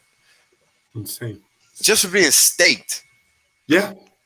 Like again, the power of one t-shirt. We're worried about. If you just get one t-shirt, right, and let's extrapolate doing nothing. And let's say in a year and a half, it did what 2,300. And by the way, we started near zero, which means with the exponential growth, if somebody just get one t-shirt and started today, there's a high chance that 10 years from now or 15 years from now, that one t-shirt will probably yield anywhere between 30,000 to 50,000 hex on that one t-shirt. You know, it's crazy, bro. And then if hex is just like, you know, maybe be conservative, $2, $3, whatever. That one t-shirt can make you literally $200,000 to $300,000. That's insane. One fucking t-shirt. It's like that analogy. I think Big Mac had it. That quote I saw, it was pretty cool. Imagine like exchanging, buying, getting $100 value for every $1 you invest. Right now I'm flipping that script, taking to another level on t-shirt. For every t-shirt that you get now, 10, 15 years from now, that t-shirt can yield you 300 grand. That's the dream of somebody that's retired. Listen, I talk to those people every day. Those homeowners are in their 65, 70. They'll be lucky if they have $60,000 saved away. Guys, that's reality. Boss can talk about this. Lucky. Average retiree barely has $60,000, and then, you know, and that's if he doesn't live beyond his means and did the right thing, work his whole fucking life. Might have a house, but that's it. Yeah, that's the power of that t-shirt. Somebody goes, "Oh man, I can't even get a whole t-shirt." Like, imagine if you can get 2 t-shirts, right? One t-shirt. This is the new t-shirt trending. One t-shirt is a retirement account in the normal world. Literally, for every t-shirt. I mean, it is literally. It literally is. That's the funny thing. You know, and because literally next year, that's going to be the trend. Hey, did you get your t-shirt? Did you get a whole t-shirt? Remember how people say, hey, did you get a whole Bitcoin? We're going to be like, hey, did you get a whole t-shirt? Get yourself one t-shirt. So let's address this comment because I think my man Limon doesn't understand. So Limon, let me explain something to you, brother. This is one t-shirt already. Yes. After 19 months. We're talking about 10 years plus. 15 or 10. That's just 10. And he started near zero. He started near zero too to get to that 2,000. So let's talk about it. Let's talk about it because this is simple math, man. Right? This is only 586 days in. We're talking about 3,641. That's 10 years, right? Yeah. So you can, if you like, right, consider the find the fact that price that Hex has to be able to get that yield. Yeah, I mean, think about it. $300,000 for one T-share, 2,000 Hex. Hex is worth 8 cents right now. Hex is literally the only asset on the planet that's worth anything, and that's one thing that people don't know. You're laughing, but that's a serious as fuck comment. Because like, ask I know Kareem. he's serious. Yeah, I'm serious. Let's do quick math right here for Lemon. It's okay, I got you, right? Let's say we stay around 6 Hex per T-shirt and it never goes up more than that, right? Hypothetically. We're gonna go to multiple digits, guys. We're not even gonna go to multiple dollars. We're going to multiple digits. If you were to start today and you were to get that one T-shirt and he pays you 6 every day for 5,555 days, that's 33,330 Hex. You can do the math. Simple math. 5,555 times 6. That tells me if Hex is $1, that's 33 grand plus that one T-shirt yielded for you. I'm starting to realize that I think that most of you guys don't understand that Hex isn't like every other crypto. Hex is actually designed with the bonding curve in mind. And the bonding curve dictates that the supply can be infinite, but only because it's tied to something. And that something in this case is a T-share.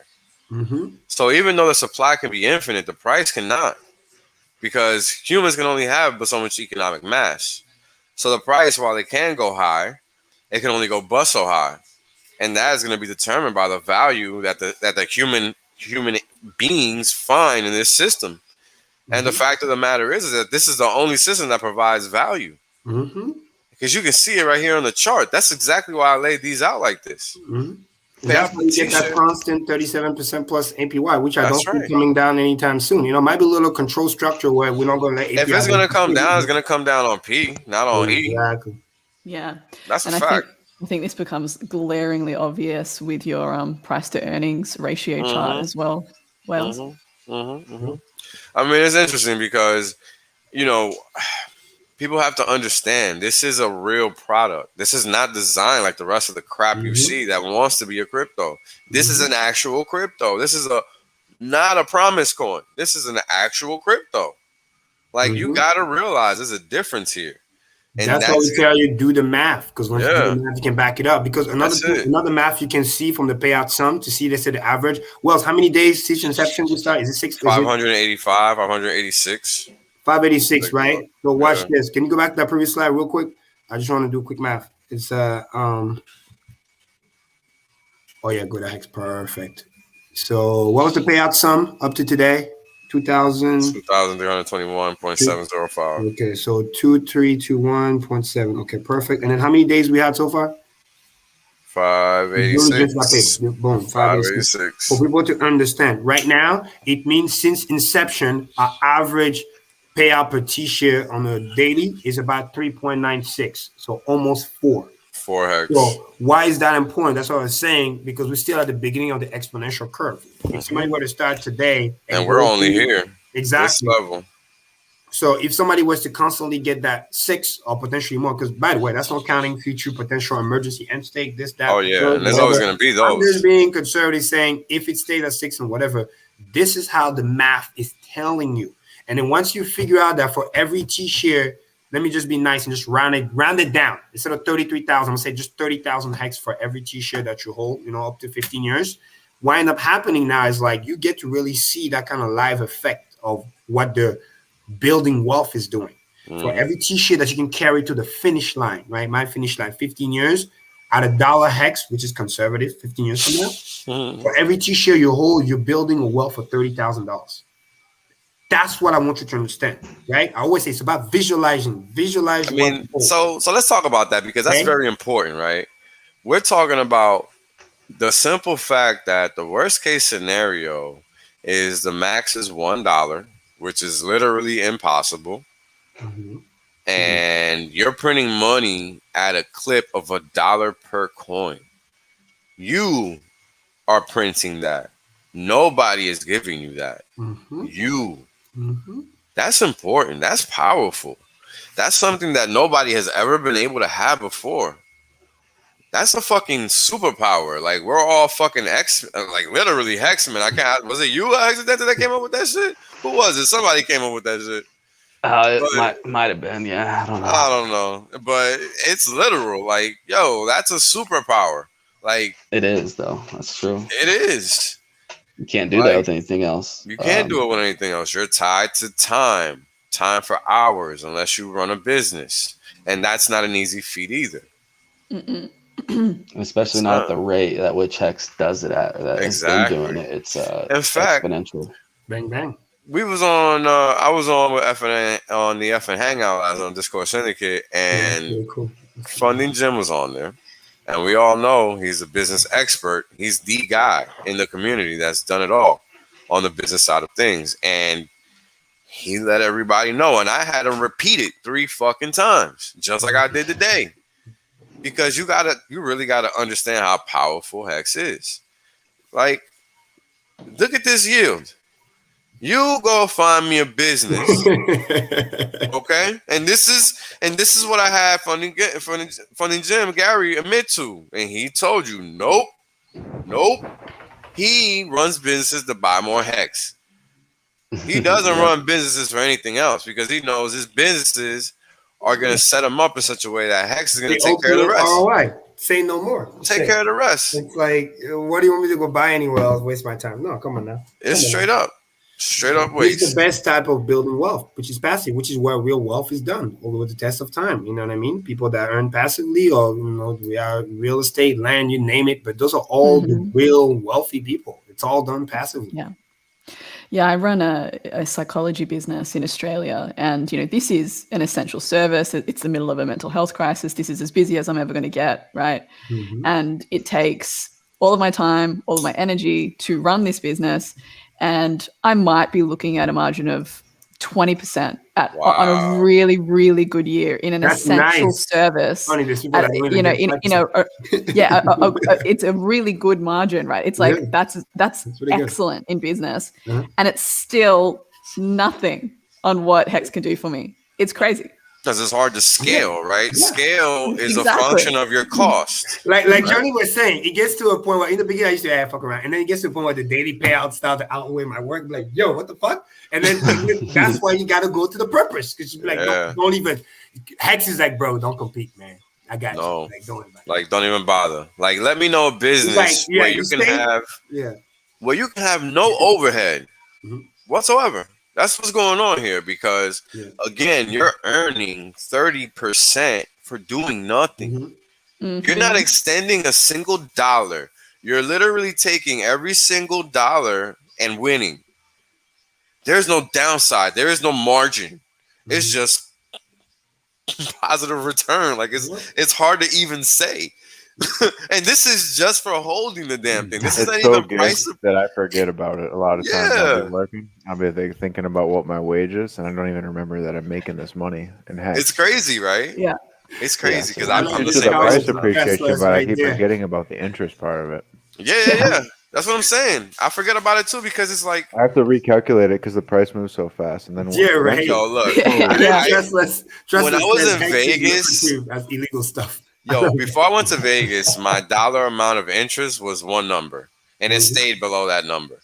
Right now, it's at a whole nother number, just because I haven't looked at it for 2 weeks, and I'm like, yo, this is crazy. You got some nice penalties too along the way. I mean, it gets crazy where, like, I like to have those like personal inner conversations. It's like funny when I was having like me with the Hex AI. I'll be like, Cream, you steak? Word, I got you. You gotta be steak, man.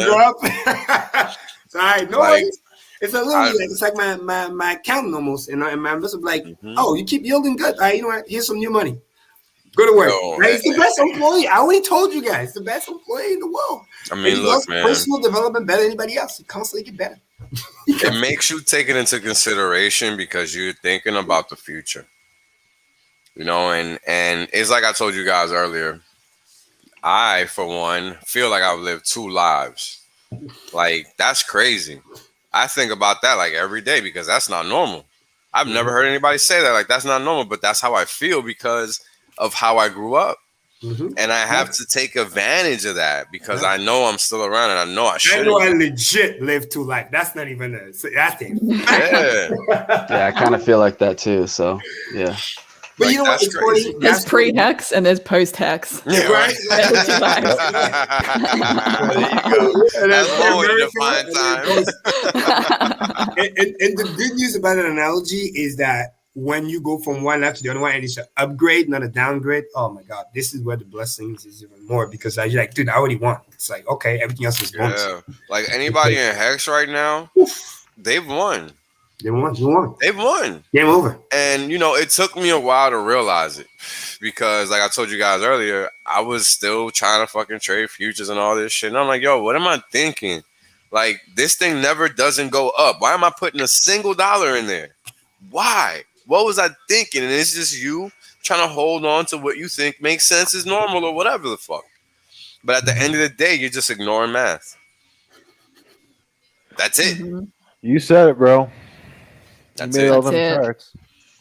And the clincher, it's by doing nothing with no overheads. Like, that's such a clincher to me. That's the power, honey. That's like meditation. The power is for you to do nothing so you don't get wrecked. So Hex people is can't so even crazy. stand 30 seconds. All it does is go up. That's it. Like, that's for it. a while longer. Yeah, I would say yeah. I'll let you know when I think it's gonna go down, Wells. It's not gonna go down. Let me know. Let me know. I need to know because this is crazy. Love it. I love it. I'll just rack up the interest meanwhile, so no big deal. I mean, guys, come on. It gets stupid. And then the compounding effect, when you understand that true accumulation never ends and you keep stacking, like I've been telling you guys, it gets to a point where it really becomes so stupid where whether the price go up or not in the dollar term, just the daily payout, this becomes so stupid that it's just like, dude, this is crazy. Everything else is bonus. Like, this is crazy. Like, okay, so you buy Hex, you stake it, and you live. Voila. You buy Hex, stake it, live. That's it. It's like, how could you not want to tell people about it too and want to get people onto it because it's the best thing. If you teach someone how to stake Hex, that's like the best gift, one of the best gifts you can give someone because once they see it, that first stake come up or even they start to see the interest, it's like their lifetime just it's changed forever, taken care of, change, and it's easy. And then I'm out there looking at chart, reading articles, and this and that. It's like, dude, you liberate them. It's crazy.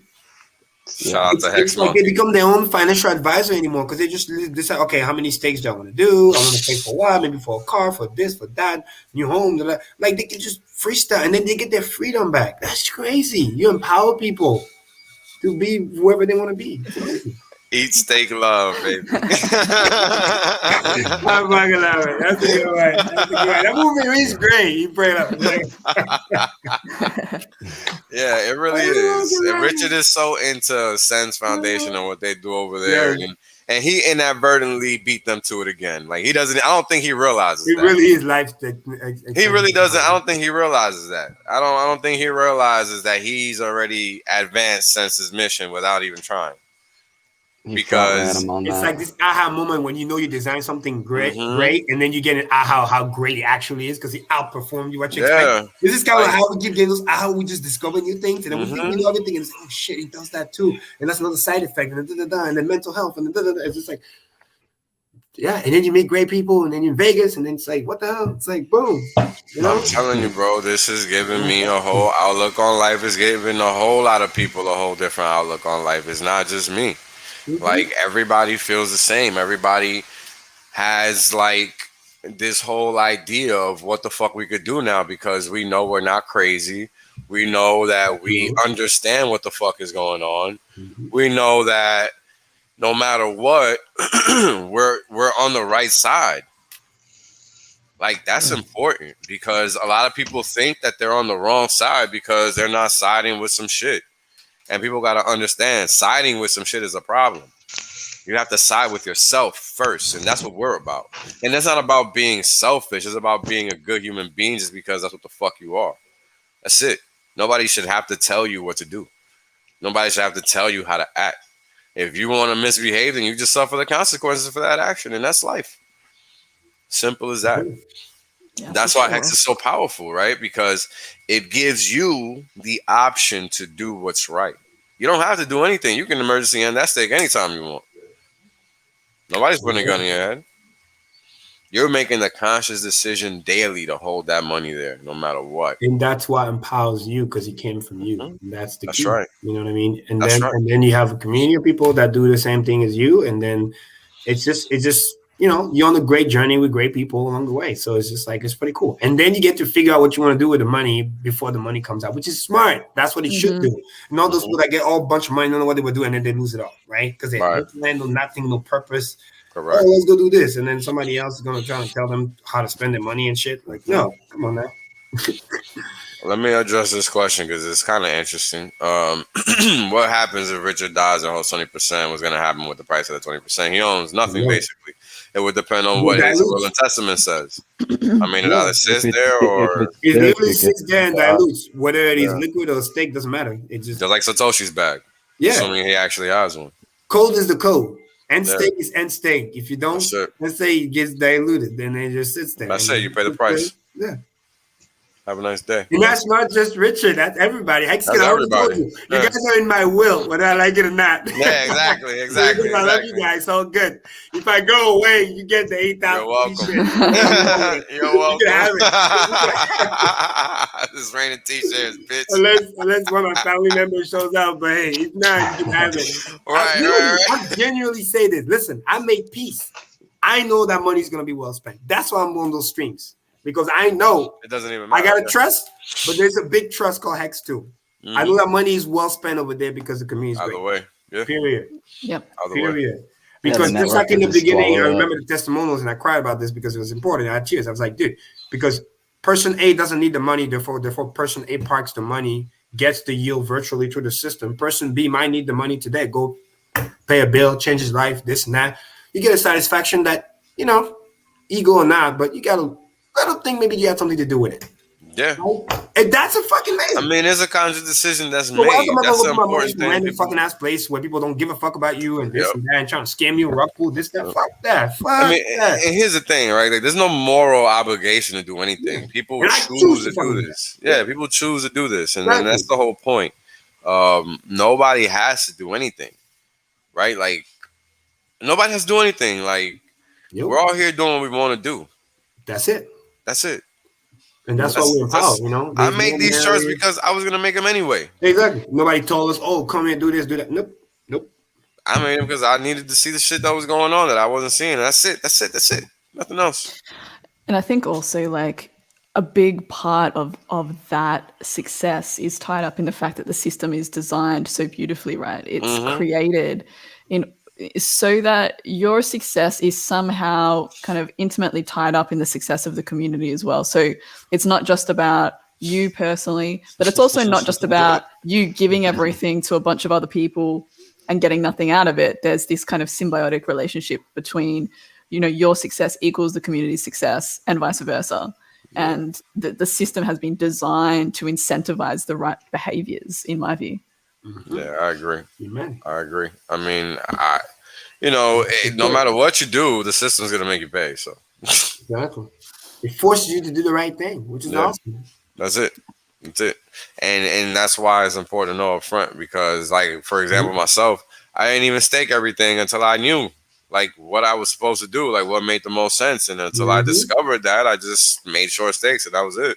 That's why we told you guys all the time about understanding Hex, like monetary policy, understanding like the new Federal Reserve, understanding what the AI is doing, things like that. So it's like, you know, that the money is not going to be malinvested to some degree because it's doing and incentivizing the right, best, optimum behavior for long-term growth, stability, and rewarding those people that do the right thing, which is delayed gratification. I mean, shit, doesn't get any better than that. It's like big corporation trying to, you know, either donate to charity or this and that. And they want to make sure they pick the right charity. They want to make sure they're not going to waste the money. You know what I mean? It's the same thing because we get some of us also like that altruistic, you know, / if you don't need the money today, hey, if the money can go and help somebody else, or it's a win mechanism, that's a win.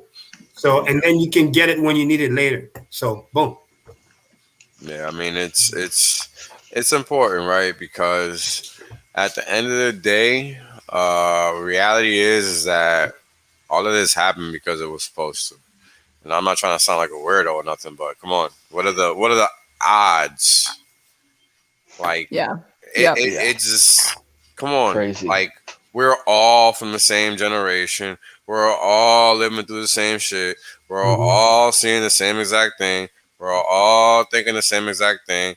We're all having the same exact thing. Like, come on, man. Yeah, like, man, Parlay, you're welcome, brother. That's what I do. It's funny. That's what my friend nicknamed me when I was like 17. They called me Dream the Dream. I'm under pressure. Because I was always out there just, thinking big. And I'm like, listen, it takes the same amount of energy to be negative than to be positive. And if you understand that it's all on you, then why not trying to think about the best possible outcome? But then the key, you got to put in the work. You got to put in the work. Because if you don't put in the work, it can backfire on you. But I'm always out there doing that. So, and then okay, a trust is just a mechanism. Guy with the longest duration in the fucking community. That shit is funny, man. That's too funny, yo. That was for Faye, a trust. So basically, it's a mechanism. It's one of the best way to, especially in the United States, to protect yourself. You know what I mean? When something is in your trust, your assets, your name protects your assets. So if something happens to you, or if you get sued or this or that, you get to make sure, and you also have great, tax benefits if you have correct stuff like that, because you can have the trust pay you, so you can avoid certain, Yeah, so I happen and to Gary read, has a course coming up with that too. Yeah, I happen to read trust every freaking day at work. It's super annoying, but anyway, it's basically how people can hide money. Long story short, in a legal good in way. a legal sense, because this is a rich people's tool. This is a rich person's And I tool. say, in a way, Hex is like our trust, right? We keep it in there. We're not cashing out crazy taxable event, this, that. You only take what you need when you need it. That's it. That's it. And it keeps making you more. Exactly. You can't lose. Only if you don't have it do you lose. So remember that. Exactly right. Remember that. Going back to what you were saying earlier as well about Hex in some sense being so unlikely, like the chances that it would exist. But it's so funny because on one hand it seems statistically so improbable, but there's also this sense, this feeling that I have about it where there's almost this element of like, it was supposed to be, it was destined to be, it was fated to be. Bang bang. It's really unlikely that it kind of had to happen as well. Right. Yeah. I mean, it's kind of like what Mel Tony says, right? And I've talked about this before. We are overdue for the change. Fiat currency stages are supposed to last 40 years before they fall. And we're at what? 50 years now? Because it's basically started in 1971. Yeah. In a month, it'll be 50 years. And you know what's funny? Technically, that shit already fell. It's just because of MMT and also. I was just about to say, what happened 10 years ago? Devaluation. Like the COVID crash, that's a failure, people. And then they print 30% on the currency. Come on, get out of here. They're just like trying to hush shit. It's kind of like in crypto. Oh, we're just gonna add a couple more zero. Hey, new airdrop, or we're just gonna mint some stealth mine, a couple million more coins, and then don't look. Just deal with it later. Yeah, don't look. Don't look. We're just gonna drop another 15 trillion real quick. 15 trillion. Nice. I still think Rug Pull of the Year award goes to Coinbase, though. Yo, I haven't looked at that since it was like 2 something. I wonder where it's at. I don't know. Dude, it's been dying for a while. It's trying to bottom out. It did a little peak today, but it's getting that point where they die. It was like 400 plus. They're gonna probably just let it stagnate for the end of the month and then try to do a W. That's funny. Pull on the daily, it's funny. Look at this garbage. Def. See, he's trying to do a W. Might be a little bit more def, but then after that, maybe 6 months from now. They're gonna pump it. You know what they're gonna do. They're gonna fucking. Yeah, they're gonna end up bumping it, but they're gonna break that. They're letting all the little guy get out first, and then they'll buy back cheap, and then they'll do their thing, and then. Oh yeah, this is like $200 Bitcoin basically. There you go. But remember, when shit goes crazy and red, this shit's gonna go first because they're gonna dump that shit to go buy back the cheap Bitcoin. Remember, that's what we told people. And then Rich always said, "Don't buy the shit stuff. Go buy the real asset, not the thing that buy the underlying asset, not the." That's if you're still in Bitcoin, because I'm literally done. But if you need exposure through your IRA, use something like Coinbase, MicroStrategy, or the Grayscale products. Those are good. So that's what most you people want to do that. for that. Yeah. But with the new I stuff stopped contributing, FYI. Because like this thing is related to the seriously, a Bitcoin huge wallet. portion of my Hex bag is actually was a distribution on part of my 401k during COVID. Nice. Dude, just imagine awesome. that we can do Dude, this. everybody said don't do it. Everybody said don't do it. And I was just like, oh, fuck you. I'm gonna do it. I'm gonna do this for sure. Smart. But started small, man. Worked my way up the hard way. Started from the bottom, now I'm here. Yeah, dude. I seriously, I started trading Bitcoin at 10.5K when it got saved off that low, and yeah, that started my Hex trade actually. Oh wow! For this year's, or for what it would have been last year's end of the year trading, yeah. And then everything ended up into Hex, man. Just like everything else. That's wild. And this end of the month gonna be wild even more. So be ready for that. I can't wait for hopefully one day we can just do Hex directly from the 401k stuff, so I can get rid of the other part of that money that's still there. Man, that'll be just cool. I think you're dreaming, though. I think that's not coming for many, many years. If not, I'll do the old way. I'll just keep maxing out. Well, here's an idea. A bunch of Hexicans could create a product and provide the liquidity for that service. Right now, I use the max. The max contribution is 50K, so I took 50K out. Like, yep, fuck it. Now I'm just gonna keep paying it. What would you do? Create like a Grayscale type product, like an index or something of Hex products, like P-Hex and E-Hex or something? I don't know. That'd be cool. Well, more like ideally just a way for those people that can't go directly to crypto or big institution, whatever you want to call it, or just other retirees that want to put more and are limited by because the thing is this: when you have, let's say, a couple hundred or multiple hundreds of thousands of dollars in your retirement account stuff, the move where you can kind of borrow from yourself, it's 50% or up to 50K. So your max is 50K, and you can only have up to technically 2 loans, but only 1 if you borrow for the max. So if you pay that back, you can borrow a new one. So obviously, I charge extra on my biweekly check, so I can it pays itself, the thing. But I would love to have a way to just move the whole fucking thing. You know what I mean? Yeah. Thank God I was smart enough to be like, fuck, we'll make a move right now. Call them motherfuckers, because it takes like weeks, man. This fucking it's old as fuck. They send you a check. Can you fucking do this? They fucking issue you a check. You gotta be fucking kidding me. I haven't seen a check. And that thing comes, look at the scammy paper. You think like it's those weird ass telemarketers. Like, you know what I mean? They cash it. Yeah. I was like, dude, this is my money. What the fuck? Oh my God. And I'm like, bitch, you don't know what an EFT is? Like, what the EFT? You kidding me? I paid it $30. Fuck out of here. And I had to wait 3 weeks. Remember that time a couple months I was flipping out? I was like, man, the money's supposed to come. Yeah, that's what it was. Damn, bro. That's a fucking hassle. But thank God that bitch 3 weeks for some money? What the fuck? They was making that shit from scratch? Yo, what the fuck? They had to mine some Bitcoin and convert it. Yo. About that. And since then, that shit is up 12x, man. Sorry, imagine if I could get the rest out. Fuck out of here, man. Yeah, you would have been good, bro. Oh, forget about it. Damn. We'll show them what retirement account looks like. No, right? Like I was just playing. I couldn't even do it right. Shit. Yeah, yo, you got me fired. So this is why I still got this damn chart up. Let me get this out the way. So whoever got into the Coinbase IPO or to the Coinbase during the fundraising rounds, they got their shit like 15 cents max. Yeah. And look at what that shit IPO. 381 with a high of 429. Highest volume there. 81 million plus shares. Huh? So you don't think they're buying out here, huh? Yeah, they are. They sure the hell are. That's move. You dump that shit in the beginning, you wait for the 50% retrace plus, and then you start putting bids down. That's what they did. Run it. They don't give a fuck. Fuck all those employees and people that got those stocks are just cashing out. So and look, the best fake out, right? It's about to happen. Mark my word, right?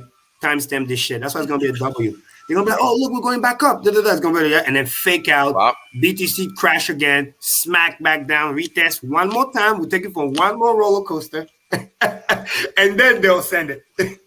Looks so strong. If this thing crash, forget about it. Look at this. This is almost no support.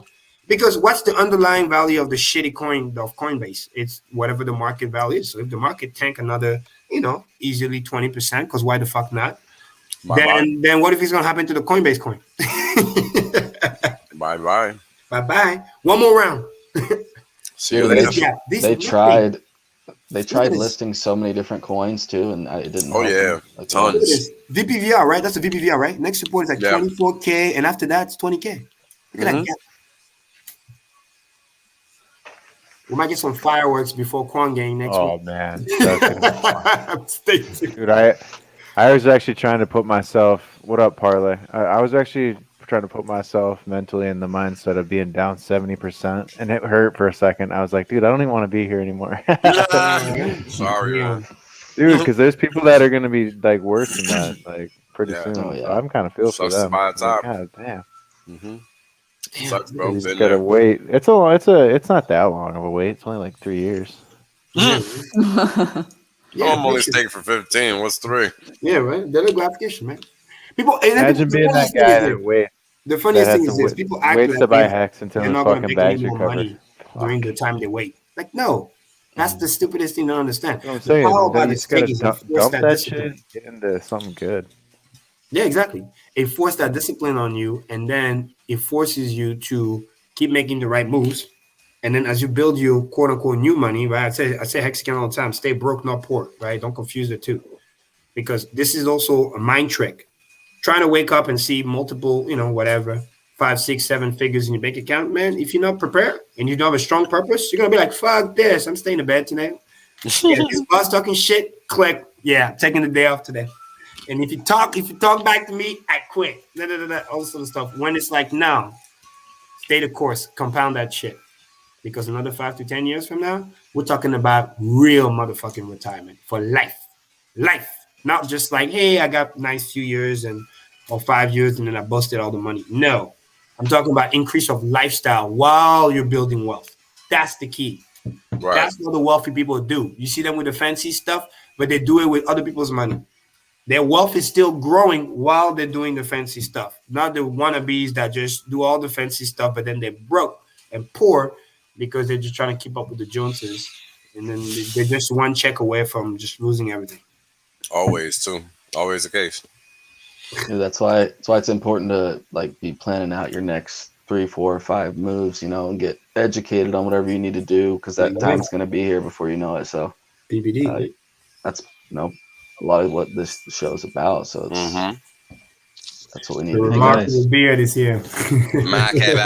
What's up, my friend? The outro specialist. So you know what time it is, guys. We're wrapping it up, guys. We're wrapping it up soon. Where the fuck do you find value like this on fucking crypto YouTube? Good luck. Just here Good in the fucking luck. Richard stream. Just the Hexicans, yeah. Yeah. Pretty much. Bang, bang. Nowhere is the answer. Ad free also. Fucking value. We still have 100 plus strong, 138, 5 hours deep. About to hit 5. Yeah, about to flip it. That's crazy. That's fucking crazy. I like that. 230 likes, no dislike. That's good. I almost never see that. Would you get 0 dislike? That's super good. Awesome. That's rare. I always get a thumbs down, so it must have been a real one. Even the bot is in agreement today. Right. They're not even mad at this one. They're like, oh man, this motherfucker's right. He's like, 5 hours, man. You guys are doing it. Shit. Oh my god. Crazy. Oh man, yeah. Hey guys, the sun is coming up in Europe. I spent the entire night You predicted listening that. to you. Yeah. Damn, sorry, bro. Remarkable, man. Damn. Congrats, man. Commitment. Man, you remind me the early days when I was I started early for y'all too. Yeah, exactly. No, that helps. This is 10:30. Yeah. Been real, but I want to be the outdoor expert. So Yeah, well, outro. one more chart, right? Just finish it up, and then we'll let Mark go to bed. Yeah. I'm not going to bed. I'm going to be in the green room talking with you for. He's only here for the green room anyway. I'm here for the green room. I'm here for the Be after careful. hours. If you leave me in the green room, you're not going to go to bed until probably 8 a.m. So Right? I want to save you from yourself and probably just go. Too late, man. Too fucking late. All right, let me wrap this bad boy up. So we're looking at the payout per t-shirt index. It shows how much the payout per t-shirt increases over time, and we're at a 5x. Daily payout index is at 171x. I mean, where else are you gonna find this? It's just consistent system that works how it's supposed to because people interact with it like they're supposed to. Boom. Payout metrics for HEX. We got a total of 11 million trillion shares with 28 million, giving us a daily payout of 63.5 million, yielding 5.762 HEX as of yesterday. But today we got 5.749 with 11.18 million trillion shares, and I don't remember the actual 63.336 million shares. So there you go. That's today's read. So this number is actually higher, right? This is greater than 210,000. This is greater than, this is at 2,326 plus, right? Like values still keep building, right? Like that's what this is all about. Value is building at all times. And now we're going to look at the expiring shares, which is the T-share rates, right? What happens when a stake ends is that the system basically reprices itself higher, because now you have more coins in the market. So this whole system just became more expensive, like by default, just how it works. Exactly. And one more fun fact you get to see now, total T-share in the pool is starting to go deflationary again. You might crack that 11 mil and go the other way. This is where the fun starts. Yo, I'm like, yo, yeah. But we'll save that for next week. It's starting to trend, but it's still some work to do because share rate is really accelerating. And price going up also makes the T-share more expensive. Therefore, less in the pool. It's reflexive again. Yeah. So interestingly, end of June, of course, is going to zero out. July, almost 50%, 48 abouts. July 4th, same, about 48%. The 6th, about the same. Dropped only a little bit before I started this stream. And the thing about it is that people are understanding what's going on and they're playing in accordance with how the system functions. I mean, you don't see 50% of the whole damn float sitting in July just for fun. People are doing that on purpose, right? And they're causing the system to go up in price. And this is all for the month of July. Like, this is crazy. Like, August looks like it's at 30, I think.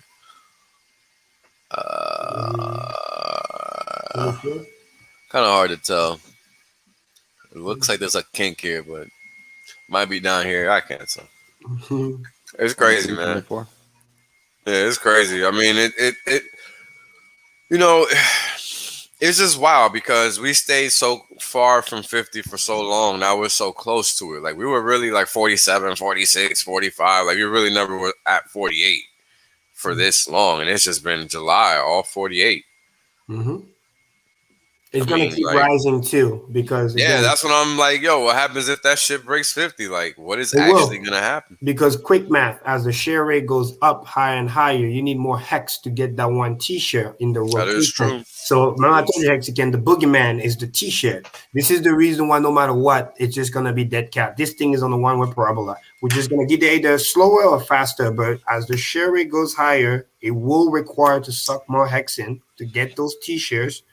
And then that's going to accelerate the deflationary action, which is going to make the vacuum even faster and faster. So no matter what, it's programmed. This is math. This is not even like, oh, we think. No, this is math. This is why I say sometimes it goes above people's head, but there's certain people that if you play this right, you literally, number one, you got no inflation. And number two, is like the system is dynamically rebase itself in a way that the share rate will compensate for the new hex that's being added to circulation.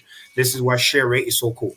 So even though we got 3.69 inflation cap, if you count your wealth in T-shares, there is no inflation because it rebase itself to compensate for that 3.69. I hope it didn't went over people's heads, but That's why Bill Wealth, t-shirts. Major keys. Major key. The t-shirt will never do you wrong. The t-shirt And remember, people, remember, it's not just math; it's quick math. yes, Markable. Man, I can let you end the stream now. See, I need to train like that. So check it. Correlation still 0, right? This chart again. You want to see the returns grouped on the right side of the x-axis if the product is there. Remember, Hex is here.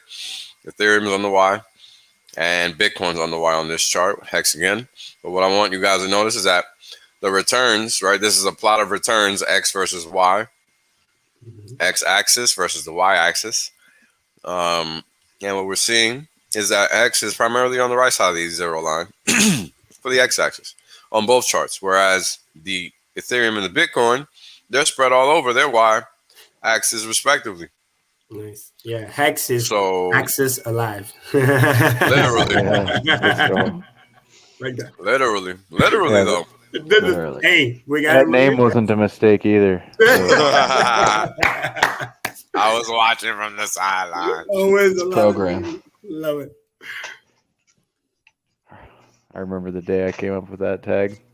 I was sitting in my dorm room like over 10 years ago. Nice. That's a good You had a vision. I like it. You knew it was coming. I had a vision, man. Well, I mean, it leads a lot of credence. You get a 10-year stake. It holds a lot of credence, man, to like the being at the right place at the right time thing. How it was, it was just an accident. It always is. It always is, right? I don't know. Coincidence, but in succession is no longer. Luck is opportunity meets preparation, baby. You were prepared. It's destiny. Oh, hell yeah, dude. How many people we know they saw it and then they yeah. We have choice, but I still think that there's like certain ways in which you're tugged in certain directions based on some fundamental choices you make. You know what's funny, bro? I passed up a lot of opportunity in life. I don't agree. I passed up a lot of opportunity because I was a fucking knucklehead. Straight up. Yeah. But here's what I'm saying is that but at some point you did though. Yeah, but you are never going to be stuck forever. I don't think. You maintain a level of open-mindedness, like Blaze talked about. Do you think if you'd found that level of success in those other endeavors that you would have had the hunger to search for Hex? That's a good question. But I don't think anybody really searches for Hex. I mean, I think so. I was already looking for something like Hex. I've been looking for this forever, dude. Yeah, like I've always had in my idea. I need to find a high yielding instrument that's like not. Me too. I'm legit looking. Legit looking for that. So, in my mind, I wasn't really looking for it. I was already looking for it, but I just, who's gonna really think that that's ever gonna happen? Exactly. Because me personally, right, I was never really a trader because I understood the math right from the get-go, trade or lose. So it's just like my brain wouldn't let me do that, dude. It's like the casino thing, we might do it for fun, learn that, learn the game, play blackjack, whatever, or learn about, geometric stuff, whatever. But I know that it's a losing game. So I was always looking for the other stuff. And I always wanted to have my freedom. Again, that's why Hexagon has other thing in common. Like we don't just want to get rich. We want to get rich and actually enjoy the riches, right? And be out there and enjoy life. Get free. Literally. Not just, you're rich, but then you gotta be scared every 5 minutes. You gotta look at charts all the time because you're worried about the next drop and this and that. Like you go to those crazy chat rooms, like, when do you sell? And now we in. Like it's so toxic. Yeah, fuck all that. T-share dollar cost correlation is the dollar cost of X. 99.94% for 55 days. Running strong. Hex price 8.495 cents yesterday. Right now, let's see where it is. Amazing. 8.43, so a little bit lower. All right. And again, 8.49. Nice. Versus payout for T-shirt yesterday. What was it? 5.7. Yeah, 5.7475 ish. Yeah, 5.76 versus 5.75 today. So it's about the same. Yesterday today, all the same. Again, 50 to 60 cents. That's my next target area. I'm thinking we're gonna like just like we went from 1 to whatever, 6. We're gonna go from whatever to freaking 48, 50 cents. Like that's whatever it's gonna be. Like I just think that's what's gonna happen. Because that's typically dollar bill, y'all. yeah, because that's just how Hex moves, you know. I mean, Worry, play that song. Don't you worry. Yo, for real. Now HEXP is letting you know you're getting paid too, because you're getting paid a lot in a little bit of time. Jesus, so good. I mean, has it been? Yeah, it's been 8, 7 November to now. What is this? July? Yeah. 9 months I've been in Hex, basically. Crazy. It's crazy. Time flies, man. 17.355%. I made my money 20 times over already. Yep. What we talking about here? Like, what is it? Like, what? Like, what is it gonna look like in 90 months? Like, what the fuck? Right? Exactly. Like, it's gonna be crazy. Like, I got no downside in my future. Like, what I gotta be mad about? Nothing. Like, come on. This line, this green line, never bends. Take note. Come on. For a while, anyway. I'll let you know when it's right. Dead ass, Text me. Text me. I will. Yeah, shoot me a text. Let me know how that goes. It's over multiple dollars before we start to see a bend, so it's all good. It's gonna be a while. Yeah. I mean, come on, 551% versus 17%. Why would you give away money? Dude, everybody wants to give away money at a chance at more money, right? Because everyone can beat the market, didn't you know? Yeah, exactly. Does anyone want some money? Let's start an exchange. Let's just start an exchange, and we'll just cheat everyone out of their money. Let's call it Safe Binance. It's like the safe version of Binance. That's a good one, bro. No such thing, Safe but that's token. cool. Safe. They will buy it. Yo, it's crazy. We're still somewhere in here. We haven't really gone anywhere. Because it's only been from 1 to 8 cents. That's nothing. It's only been 19 months. Yeah. How many things do you guys take a dollar bill to the store and spend money on? Like, I'm pretty sure like one hex. Yeah. That prints you more dollars probably could go for more than $1. Just saying. Like, yeah, pretty much. That's super, super basic shit. Like, this shit's going to $10 this year. It's so this basic. is going to be epic to watch over the years, man. I can't wait for this. Because, like, I don't think even I start looking at it till it's $1, you know? And then you see two. Because, like, just the way Hex moves in percentages, like, anywhere from 150% to 700% is, like, run-of-the-mill move for Hex. Run-of-the-mill. What's 700% of $1? $7. So, I don't know. This is going to be fun to watch. This is going to be a good year to be into this. Next year's probably going to be better, probably. Maybe, yeah, it's going to get bad. Plus Pulse, everything happening there. It's like... Oh, Pulse is going to be a fucking fire starter, right? You get a 2x version. That's going to open up crypto, man. That's what I think. I think it's going to be major positive for our space. Like the whole space is in a bear market minus Hex, and then Pulse drops. Boom. Fuck out of here. Everyone goes bullish. Yeah. It'd be cool. I don't really see it happening that way, but we'll see. We'll see. Hex is going to be in its own world, man. That's just what it is, you know? Yeah. And then we got to watch how bad or how wrecked the regular market is going to be. That's going to be funny to watch, too. And then they're gonna come up with a CBDC. You're gonna be waiting for that. It's gonna be a movie. It's gonna look like a fucking movie. Such a moronic thing. Think about what they're saying. Real life. Central bank digital currency. Like, what are they actually? I don't know. What are they actually trying to say with that? Like, weird acronym. But wait. They gotta come up with a crash first, and then. They gotta orchestrate all this bullshit. The whole thing is socially and politically engineered just to try to get fucking public approval. It's like, yeah, right. Oh god. Whereas Hex doesn't need that; it just like works, and then people buy it. There's no narrative; it just works. A couple people get on and stream about it, and then people buy it. It's pretty cool. So right now, staking percentage is like 9.7 something %. giving us a yield of 37.5% or so. So if people come in and stake, right, 20% of the supply, that means the yield drops to 18.45%. That's a whole lot of staking. So yeah, that would take a long time unless it was a big exactly entity. Yeah. I mean, right now, a function of adoption. there's 61 billion hex stake. It's not a little bit.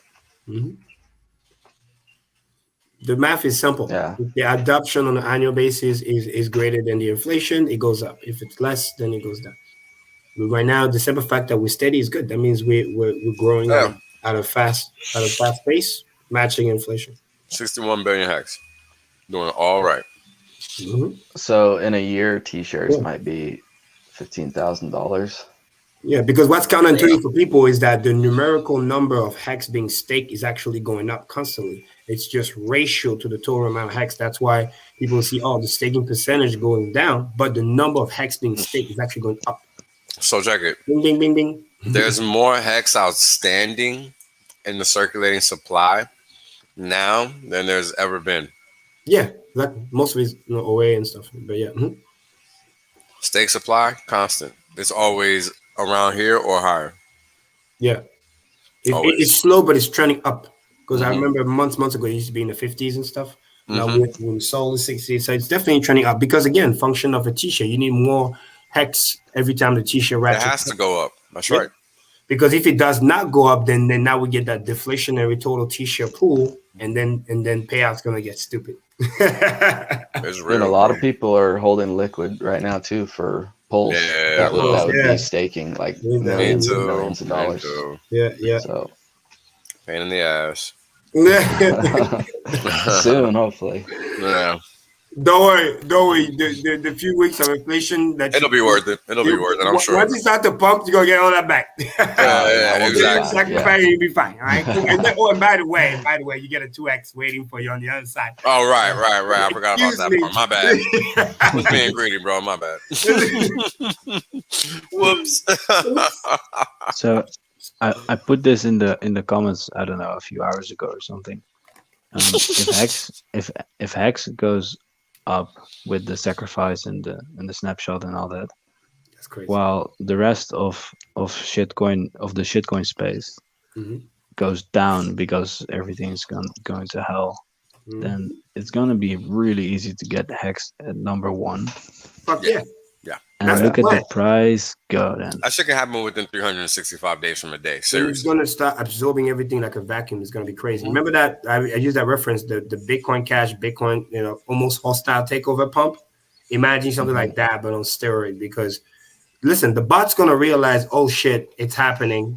Shit's going down. They're going to look, where's the safe haven? Sooner or later, money's just going to funnel where they see who's putting up and who's shutting up is getting pushed out. It's going to be there. That's it. The data does the talking, guys. I mean, wait for it. It's going to be crazy. And we're going to be out there tweeting too. So everyone know. Oh, yeah. People going to know, man. They're going to know. We'll remind them. Kudos of the Hexagon, of course. It's too easy. Yeah, Chase. We're all bullish, bro. So thank you, everybody, for tuning in. Blaze is not here, but we'll go around the horn. Everybody doing a little social media. Let everybody know where to find y'all. We already gone 5 hours, 20 minutes. Boom. Boom. Ladies first. Go ahead. Oh, hey, I missed that. What what am I doing? It's just gonna let everybody know where to find you on your socials or whatever.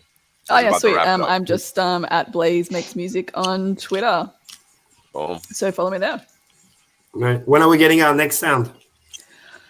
I've got a bunch in the works. Hey, I've got some exciting stuff. So I'm getting amped to share some stuff soon. All right. Nice. Cool. All right. Well, Hexagon Me is simple. So on Telegram, Kareem, or at Hex Dream Accounts on Twitter, just type in, shout out to Maddie, STAKER.APP. It just brings you directly. So, you will say at your magic and then just Kareem and Jito. Easy peasy. So shout out to Maddie. He's the man. Yeah, shout out to Maddie. So you can meet me on Twitter or Telegram, whichever is best for you. So, and I'm El Hexidente on Twitter, and Telegram, TikTok, and pretty much everywhere else. So Yeah, I just start the TikTok. I'm kind of dabbling right now, but I haven't fully gone in. But that's no, it makes sense. Millennium's yeah. over there. Super Hex. Future over Pro. there. Future Pro. Yeah, This is a Super lot of Hex is work, still bro. over there, yeah. Yeah. This is a lot of work. When I get free times, I'll dab into something like that too. Why not? Oh yeah. Just dropping content and watching the millennials get better. So. Oh yeah. It can go viral quick there too. It's a good spot. All right, everybody in the chat, thanks for coming. This is Axis Alive. You can find me on Twitter at Axis Alive and on the Sunday service stream every Sunday night around between 5 and 7 Eastern. Yeah, we're gonna probably do it Wales? 5:30, 6:30 tomorrow, probably 6:30. 6:30 something. Probably just be recapping a lot of the charts you already saw tonight, unless we get that mega pump that we're expecting overnight, which, you know, tomorrow's Sunday, and we usually see interesting stuff on Saturdays and Sundays. Like weekly close, baby. Weekly close. Yep, exactly. All right. Wales Only one on Twitter, t.me/Wales Only. On Telegram and youtube.com/Wales Only. And shout out to all the new subscribers. Welcome to the real world. I hope you like it. It's much better than the one you left. The grass is greener, but it's up to you to keep it that way. That's the key. So welcome aboard. Let's get this shit cracking. Markable, we're waiting on you, Saya. Well, it's Markable Votes pretty much everywhere.